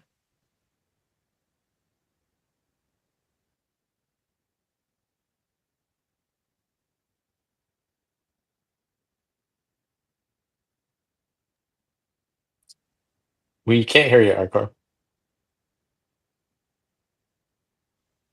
Oh, sorry. There you go. I believe that in the future, when cryptocurrency become more stable, payments should become the main use case for Zcash. Personally, I've used ZEC for payments to business no more than a couple of dozen times, mostly for VPNs and streaming services. I've used ZEC many times for gifts and to split the bill at coffees with friends. I also used the CoinsBee service to buy a gift card when the ZEC price was higher than it is now. It's a very convenient way to pay for many things, as it offers a wide selection, include major marketplaces depending of where you live. By the way, I should mention that in Russia, crypto payments and advertising are banned. I take my hat off to ECC efforts in this area. Everything they implemented last year with Coinbase and Flexa has significantly accelerated Zcash adoption as a payment method. And of course, we at ZCG see applicants proposing initiatives similar to this Flex integration. I'm sure will do everything we can to bring them to Zcash. But it seems to me that very few people are actually using ZEC for payments right now. I think the most common use case is holding with an investment mindset. This big wave won't last forever. All physical laws tell us what waves fade over time, including market waves. Bitcoin will reach this point first. Its price fluctuations are already fading, mostly following the golden ratio. When aggressive speculators lose interest in Bitcoin due to its relative stability, where we look for other assets with similar characteristics. The most attractive future is a limited supply. That's why most Zcash investors focus on this factor and aren't particularly interested in other use cases right now, in my opinion. Another important use case right now is supporting journalists and activists in countries where media is censored. ZCG is currently funded Zcash advocates in many countries who are spreading awareness about its different use cases. I hope that if resources allow, we will continue to support these efforts. Thank you for the question. Thanks, Arkor. Jason. Yeah, so for me, like the most compelling real world use case for Zcash is as what we like to say, unstoppable private money. So what that means to me is, complete financial autonomy where anyone can transact securely and privately without censorship or surveillance. So whether ZEC is used as a store of value because people want to hold it, or a medium of exchange because people want to spend it and transact, the idea is that since Zcash is decentralized and built with strong privacy features, it can't be controlled by outside forces, and it gives people a secure way to protect their financial freedom. So the question, is like, is ZCG doing enough to support this effort? And so I think ZCG has funded mobile wallet development to make it easier for users to shield their ZEC and transact privately. Over the years, we've given grants to projects like Y Wallet, Zingo, Nighthawk, and other wallet developers. And what that's led to is it's given people a user-friendly option for holding, using, and spending shielded ZEC. And one of the key metrics that I like to sort of use to gauge progress is the significant growth of the shielded pools since these projects were funded. And along those lines, we've also funded shielded support for hardware devices, including Keystone and Ledger. The situation with Ledger is really bad. I think Zero Darts mentioned that, because many people are unable to use their devices, their ZEC is stuck. But I do believe that Keystone has been a success, both like how they sort of deliver it as a grant recipient, and also the usability and ease of the app. But you can also see another uptick in the shielded pool since that has been funded. So today there's about 2.1 million ZEC held across the various shielded pools. And then the other use case I think is important is private stablecoins.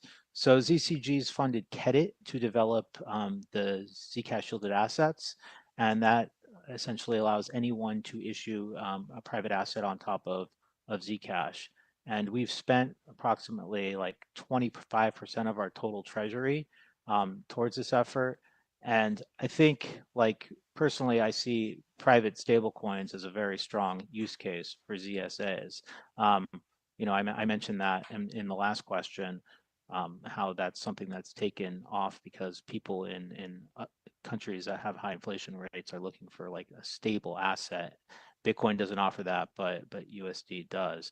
The problem with USDT is that anytime Tether or whatever is minted, it gets blasted out and it's just completely transparent, right? So what's cool about private stablecoins is you can have privacy at the user level, but in order to sort of comply with certain regulations, there's compliance controls that can be implemented at a non-protocol level that allows, sort of the issuer to have some sort of transparency into what's been issued and if there's any illegal activity going on. So I think it's a super cool use case.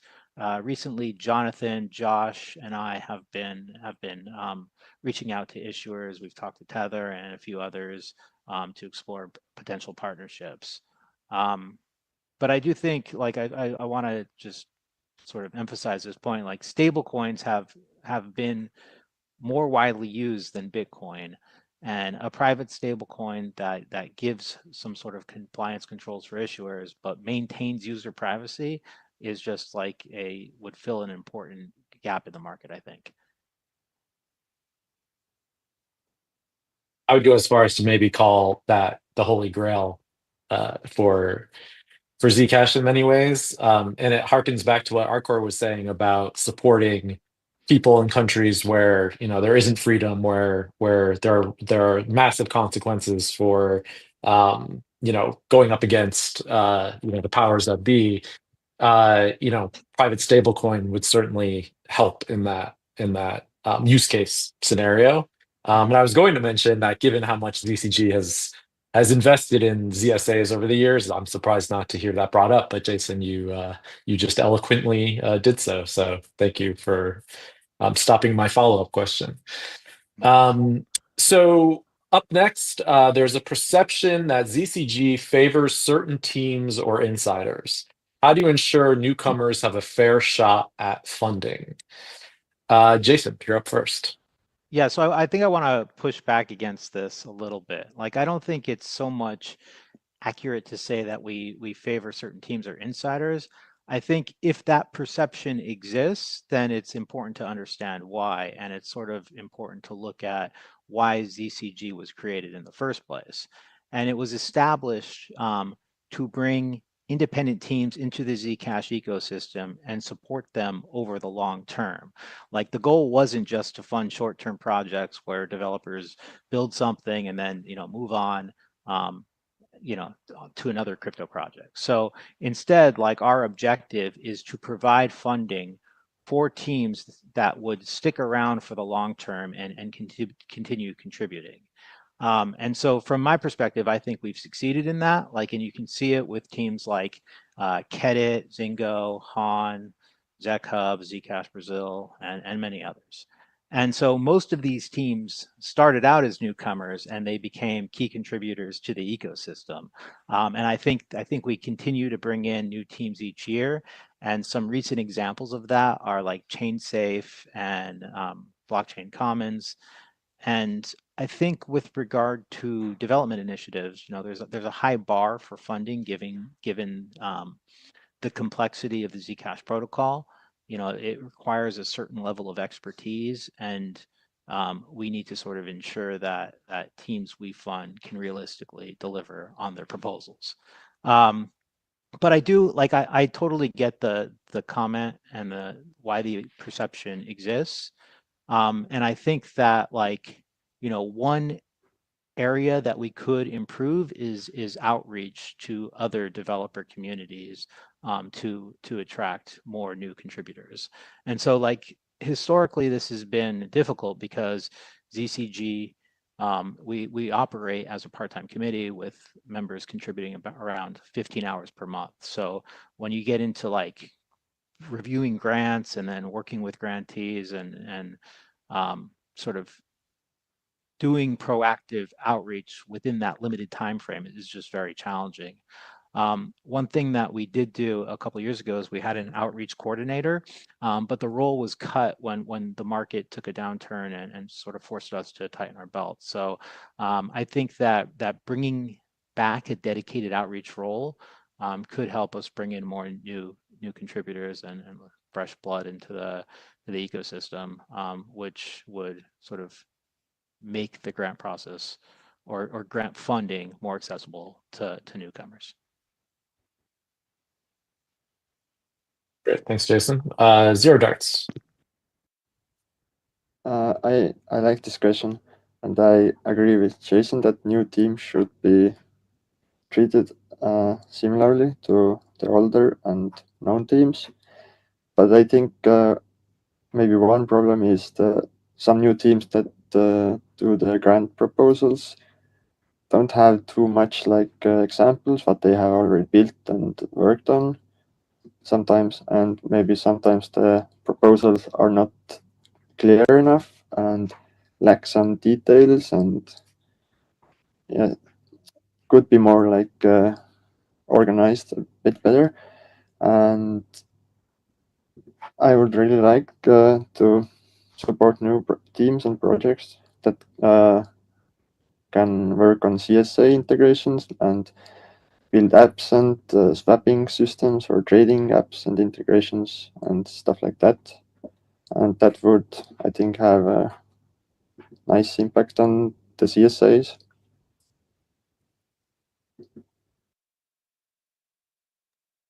Great, thanks, Zero. Arcor. I'll probably repeat some thoughts, but these are the accent point of ZCG and the community. I believe that ZCG is open to everyone, and anyone with a valuable project for Zcash has a chance to receive funding. First, the grant review process is transparent. All discussion happen publicity, and arguments for or against a proposal are always available on the forum. If someone feels that a decision was unfair, they can ask questions and get clarification. Second, the quality of the proposal matters more than the status of the applicant. A newcomer who presents a well thought out, realistic and useful project has the same chance as an experienced team. Yes, we'll know developers or projects with a track record may inspire more confidence, but that doesn't mean ZCG favor them. It just means they already have proven results. Also, ZCG member actively encourage new participants by posting requests for proposals. It's important for the ecosystem to grow through new ideas, not just well-established teams, but newcomers should be ready for open dialogue. If no one knows you'll need to demonstrate competence and transparency. If you need and want to improve your chains, engage with the community, ask questions, and clarify details before submitting a proposal. The more involved you are, the easier it is to prove the value of your project. Thanks for the question. Great, thanks, Arcor. Up next, how can Zcash stand out in an increasingly competitive privacy landscape? And you're up again, Arcor.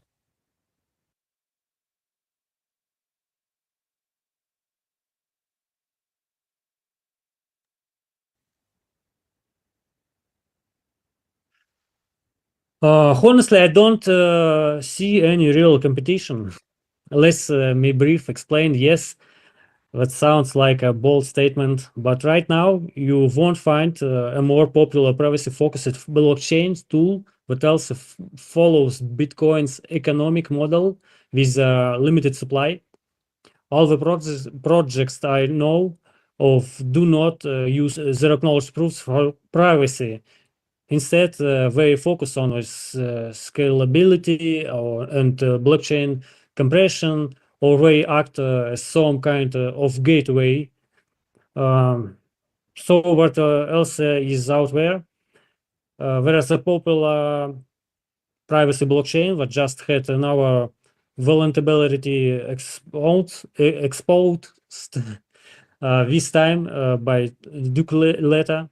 But its popularity right now is mostly because its price chart looks better, not because of technical superiority. This happened because they reached their telemission phase early when Zcash even reached its second halving. However, the total dollar emission of both of cryptocurrencies is roughly the same. That's why I believe their real world market popularity is also about the same in dollar terms. Why do I say this? Because price is the market's way of measuring the balance between supply and demand. And if the current emission rate of 1,080 100 ZEC per day, all of those coins find buyers, and the current price when the total dollar demand equals the price multiplied by the emission.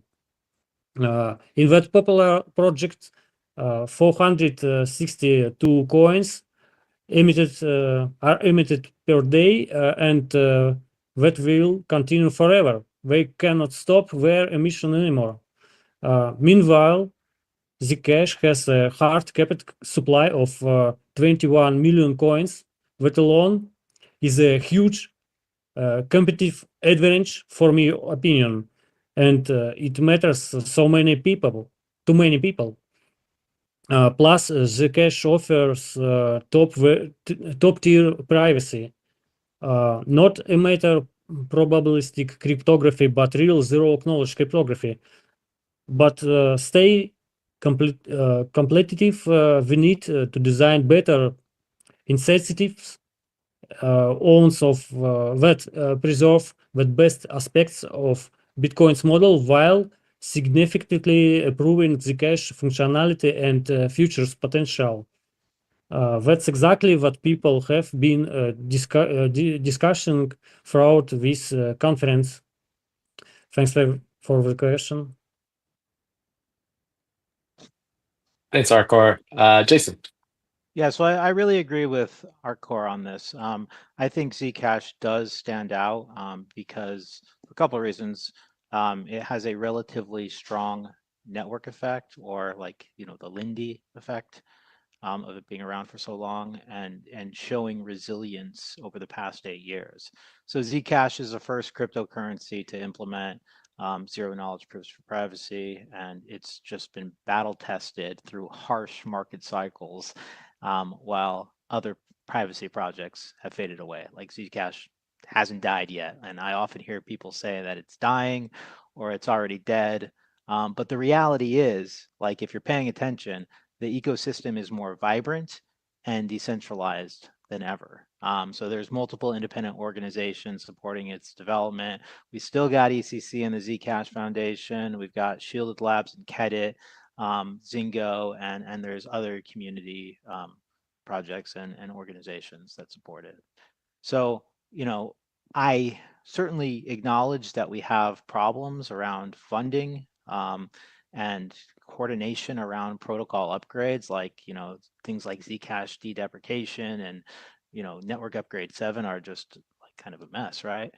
But I think that, those are challenges that we need to overcome. But the fact that Zcash is still here with an engaged community and active development shows that it's probably one of the strongest privacy projects in the space. And so, like, I think to further differentiate itself, it needs clearer narratives and stronger use cases. And we talked a little bit about this before, but the idea of Zcash being unstoppable private money where people can transact freely without surveillance or censorship, I think is a compelling message that resonates with people who care about financial privacy. And then, like I've already said previously, There's private stablecoins, which could be a game changer once CSAs are launched. Like, again, the cool thing with stablecoins is they've already proven their demand in global markets. And so offering a private version that sort of balances compliance with user privacy would be a very powerful new use case for Zcash. So then I guess the overarching narrative there is sort of positioning Zcash as private money and a platform for privacy preserving assets. And that's sort of how it could compete in the broader privacy coin landscape. And then I guess one other point I should bring up is accessibility, right? So in order for Zcash to truly compete with other privacy projects, it needs to be as accessible as possible. So being listed on major exchanges is important for liquidity and exposure. That's a big reason why I didn't want to see Zcash delisted from Binance. Like it just doesn't have the DEX options that that Monero has. So it could have been detrimental. And then we have things like the Grayscale Zcash Trust. We've got the super awesome integration into near intents. And these are positive steps, and we sort of need to continue to expand its presence in indexes and DeFi applications and sort of improve the overall user experience. So that's something I hope to see happen in the next few years. We need better wallet support, improved transaction reliability. And yeah, I think like the integrate. I was really surprised how positive the reaction was to the near integration. So like integration with more DeFi platforms would definitely make Zcash more appealing to a wider audience.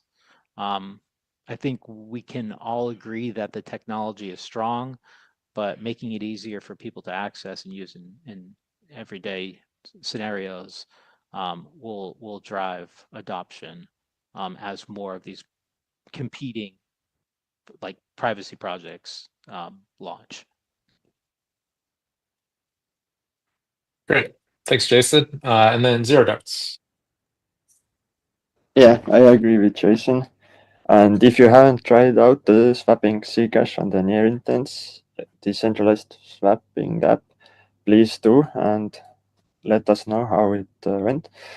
But yeah, it's not easy to stand out in the competitive landscape.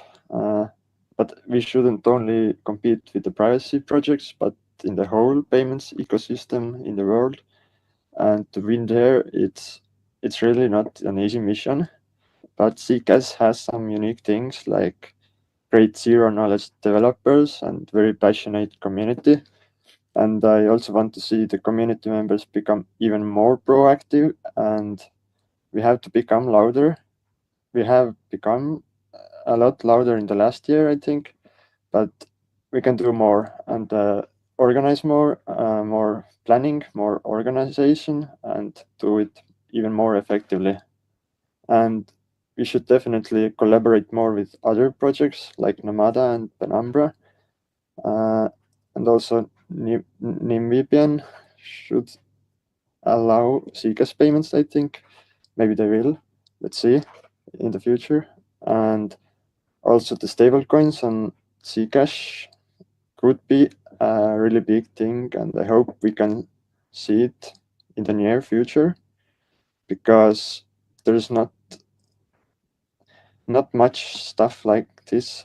The privacy stablecoins are like almost non-existent, and it's way better system than your bank or any public ledger and public stablecoins. And if you have any cool crypto events nearby, you should definitely attend those if they don't cost too much, and participate and find new friends, and yeah, have fun. I think "Be Louder" is a great rallying cry, simple and effective. I have one quick follow-up question addressed to Jason, but also anybody else can answer. You mentioned a whole bunch of different challenges that Zcash is facing, And do you feel like ZCG is addressing those challenges, like especially recently, maybe with this new committee in place? Like, do you feel like there's more focus now on those things, or is ZCG still kind of spreading bets out a bit, to cover what could come next? I think there's more focus, and I think a good example of this is funding the Zingo team to work on Zino and help with Zcash deprecation. Like, I think that's been successful because their ECC and Z have very limited resources, and so being able to allocate resources to help with those bigger initiatives, I think is really important. And I think if we can do more, I sort of wish we had like an ecosystem roadmap, or we had more conversations with the core teams to figure out like how we can sort of efficiently allocate capital to help the larger, the larger project roadmap. Yeah, great. Thank you. Hardcore or Zero Darts, did you want to give an answer to that at all? I think we can move to the next one. Great. All right. Well, last question. What advice would you give to prospective grant applicants to improve their chances of success? And up first is Jason. Okay, so the first thing to understand here is that ZCG has very limited funding, and so our goal is to allocate it towards development initiatives, community building projects that are in line with the ecosystem's needs and places where it sort of makes sense, like where Zcash has an important use case, like Brazil, Latin America. The most common reason that we reject grant applications is because it falls outside the scope of what we're looking to fund. So each year, we define our priorities. We focus on projects that support Zcash's long-term growth. So if you want to increase your chances of securing a grant, it's important to be aware of what's happening in the ecosystem and where funding is most needed.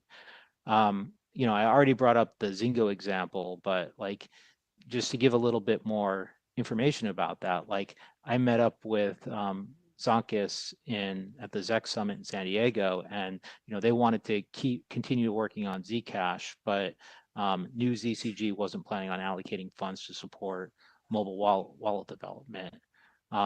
Since Zcash deprecation was a big initiative, they were able to work with the core engineers at ECC and ZF on a proposal that ultimately became Zino, and like I said, I think that's been a huge success because it sort of allowed this independent team to step in and help where other organizations didn't have the financial or development resources to commit. There's another example that I think is important, and that's with ChainSafe. ChainSafe wanted to build a MetaMask snap, and instead of jumping straight into a full grant proposal, they spent months attending the Light Client Working Group calls so they could understand what was required. And then even after that, they applied for a feasibility study. A grant for a feasibility study before moving forward. So it sort of gave the committee confidence that their final proposal was realistic and implementable. And I think this same approach really applies to community grants. A really good example of this is recent, and it's with the Turkish ambassador who initially applied for ZCG funding, but his proposal was rejected. And we asked him to get involved with ZecHub, so that he could sort of prove himself and demonstrate the value of their contributions. So with the community grants, we sort of only want to give funding to people who have taken the time to sort of demonstrate their commitment to Zcash. And so what's cool about ZCub is they, the Turkish ambassador was able to obtain some funding from ZCub, and then after proving their value to the community, we were more than happy to approve a larger grant to support their efforts. And this is very similar to like what we do for the Zcash Brazil and the Spanish community. So I think, the key thing to take away here is like, just get involved. Like if you want to increase your chances of securing funding, then you sort of have to take the time to understand Zcash's priorities, whether that's by participating in the forums or joining the Arborist calls or the Light Client Working Group calls. Or, one thing that we're totally open to is like if somebody wants to put in a grant proposal, they can set up a call with the committee and give us a heads up about it, and then we can sort of work with them to refine their proposal.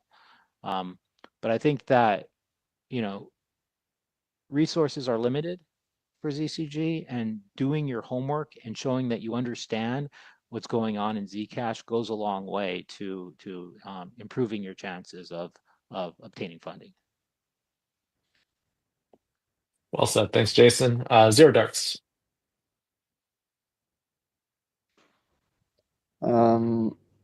Yeah, I agree with Jason on a lot of the points, and I think the grant applicants should focus on what and how their project does in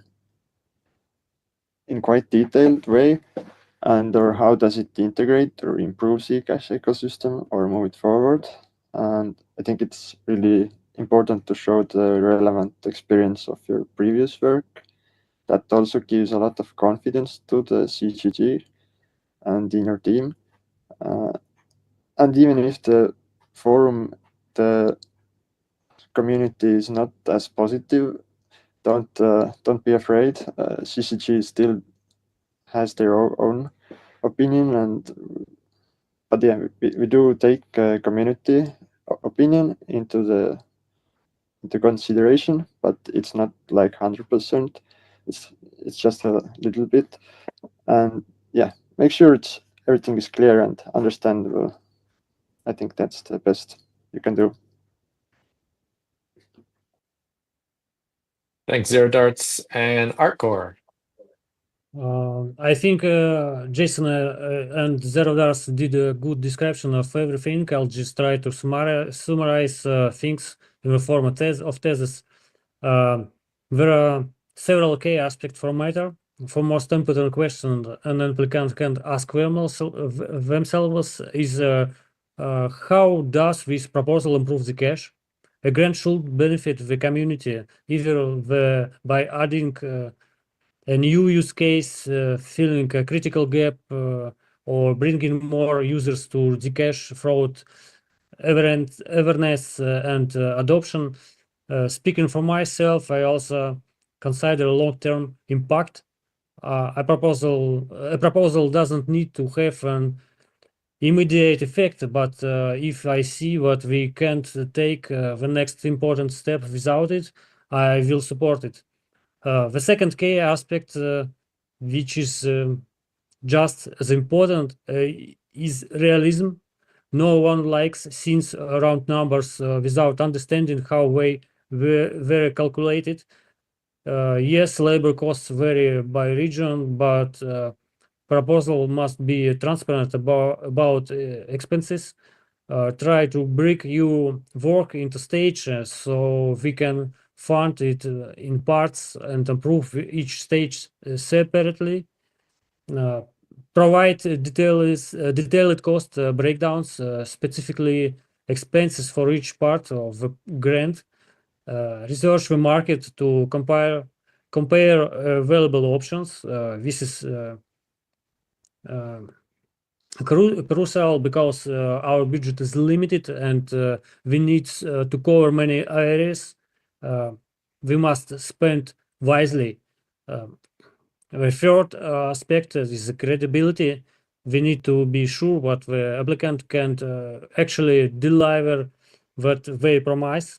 Grants must go to reliable people or teams with the right skills and experience. Even if an applicant has no prior involvement with the Zcash community, they should seek endorsements from well-known figures and larger crypto space.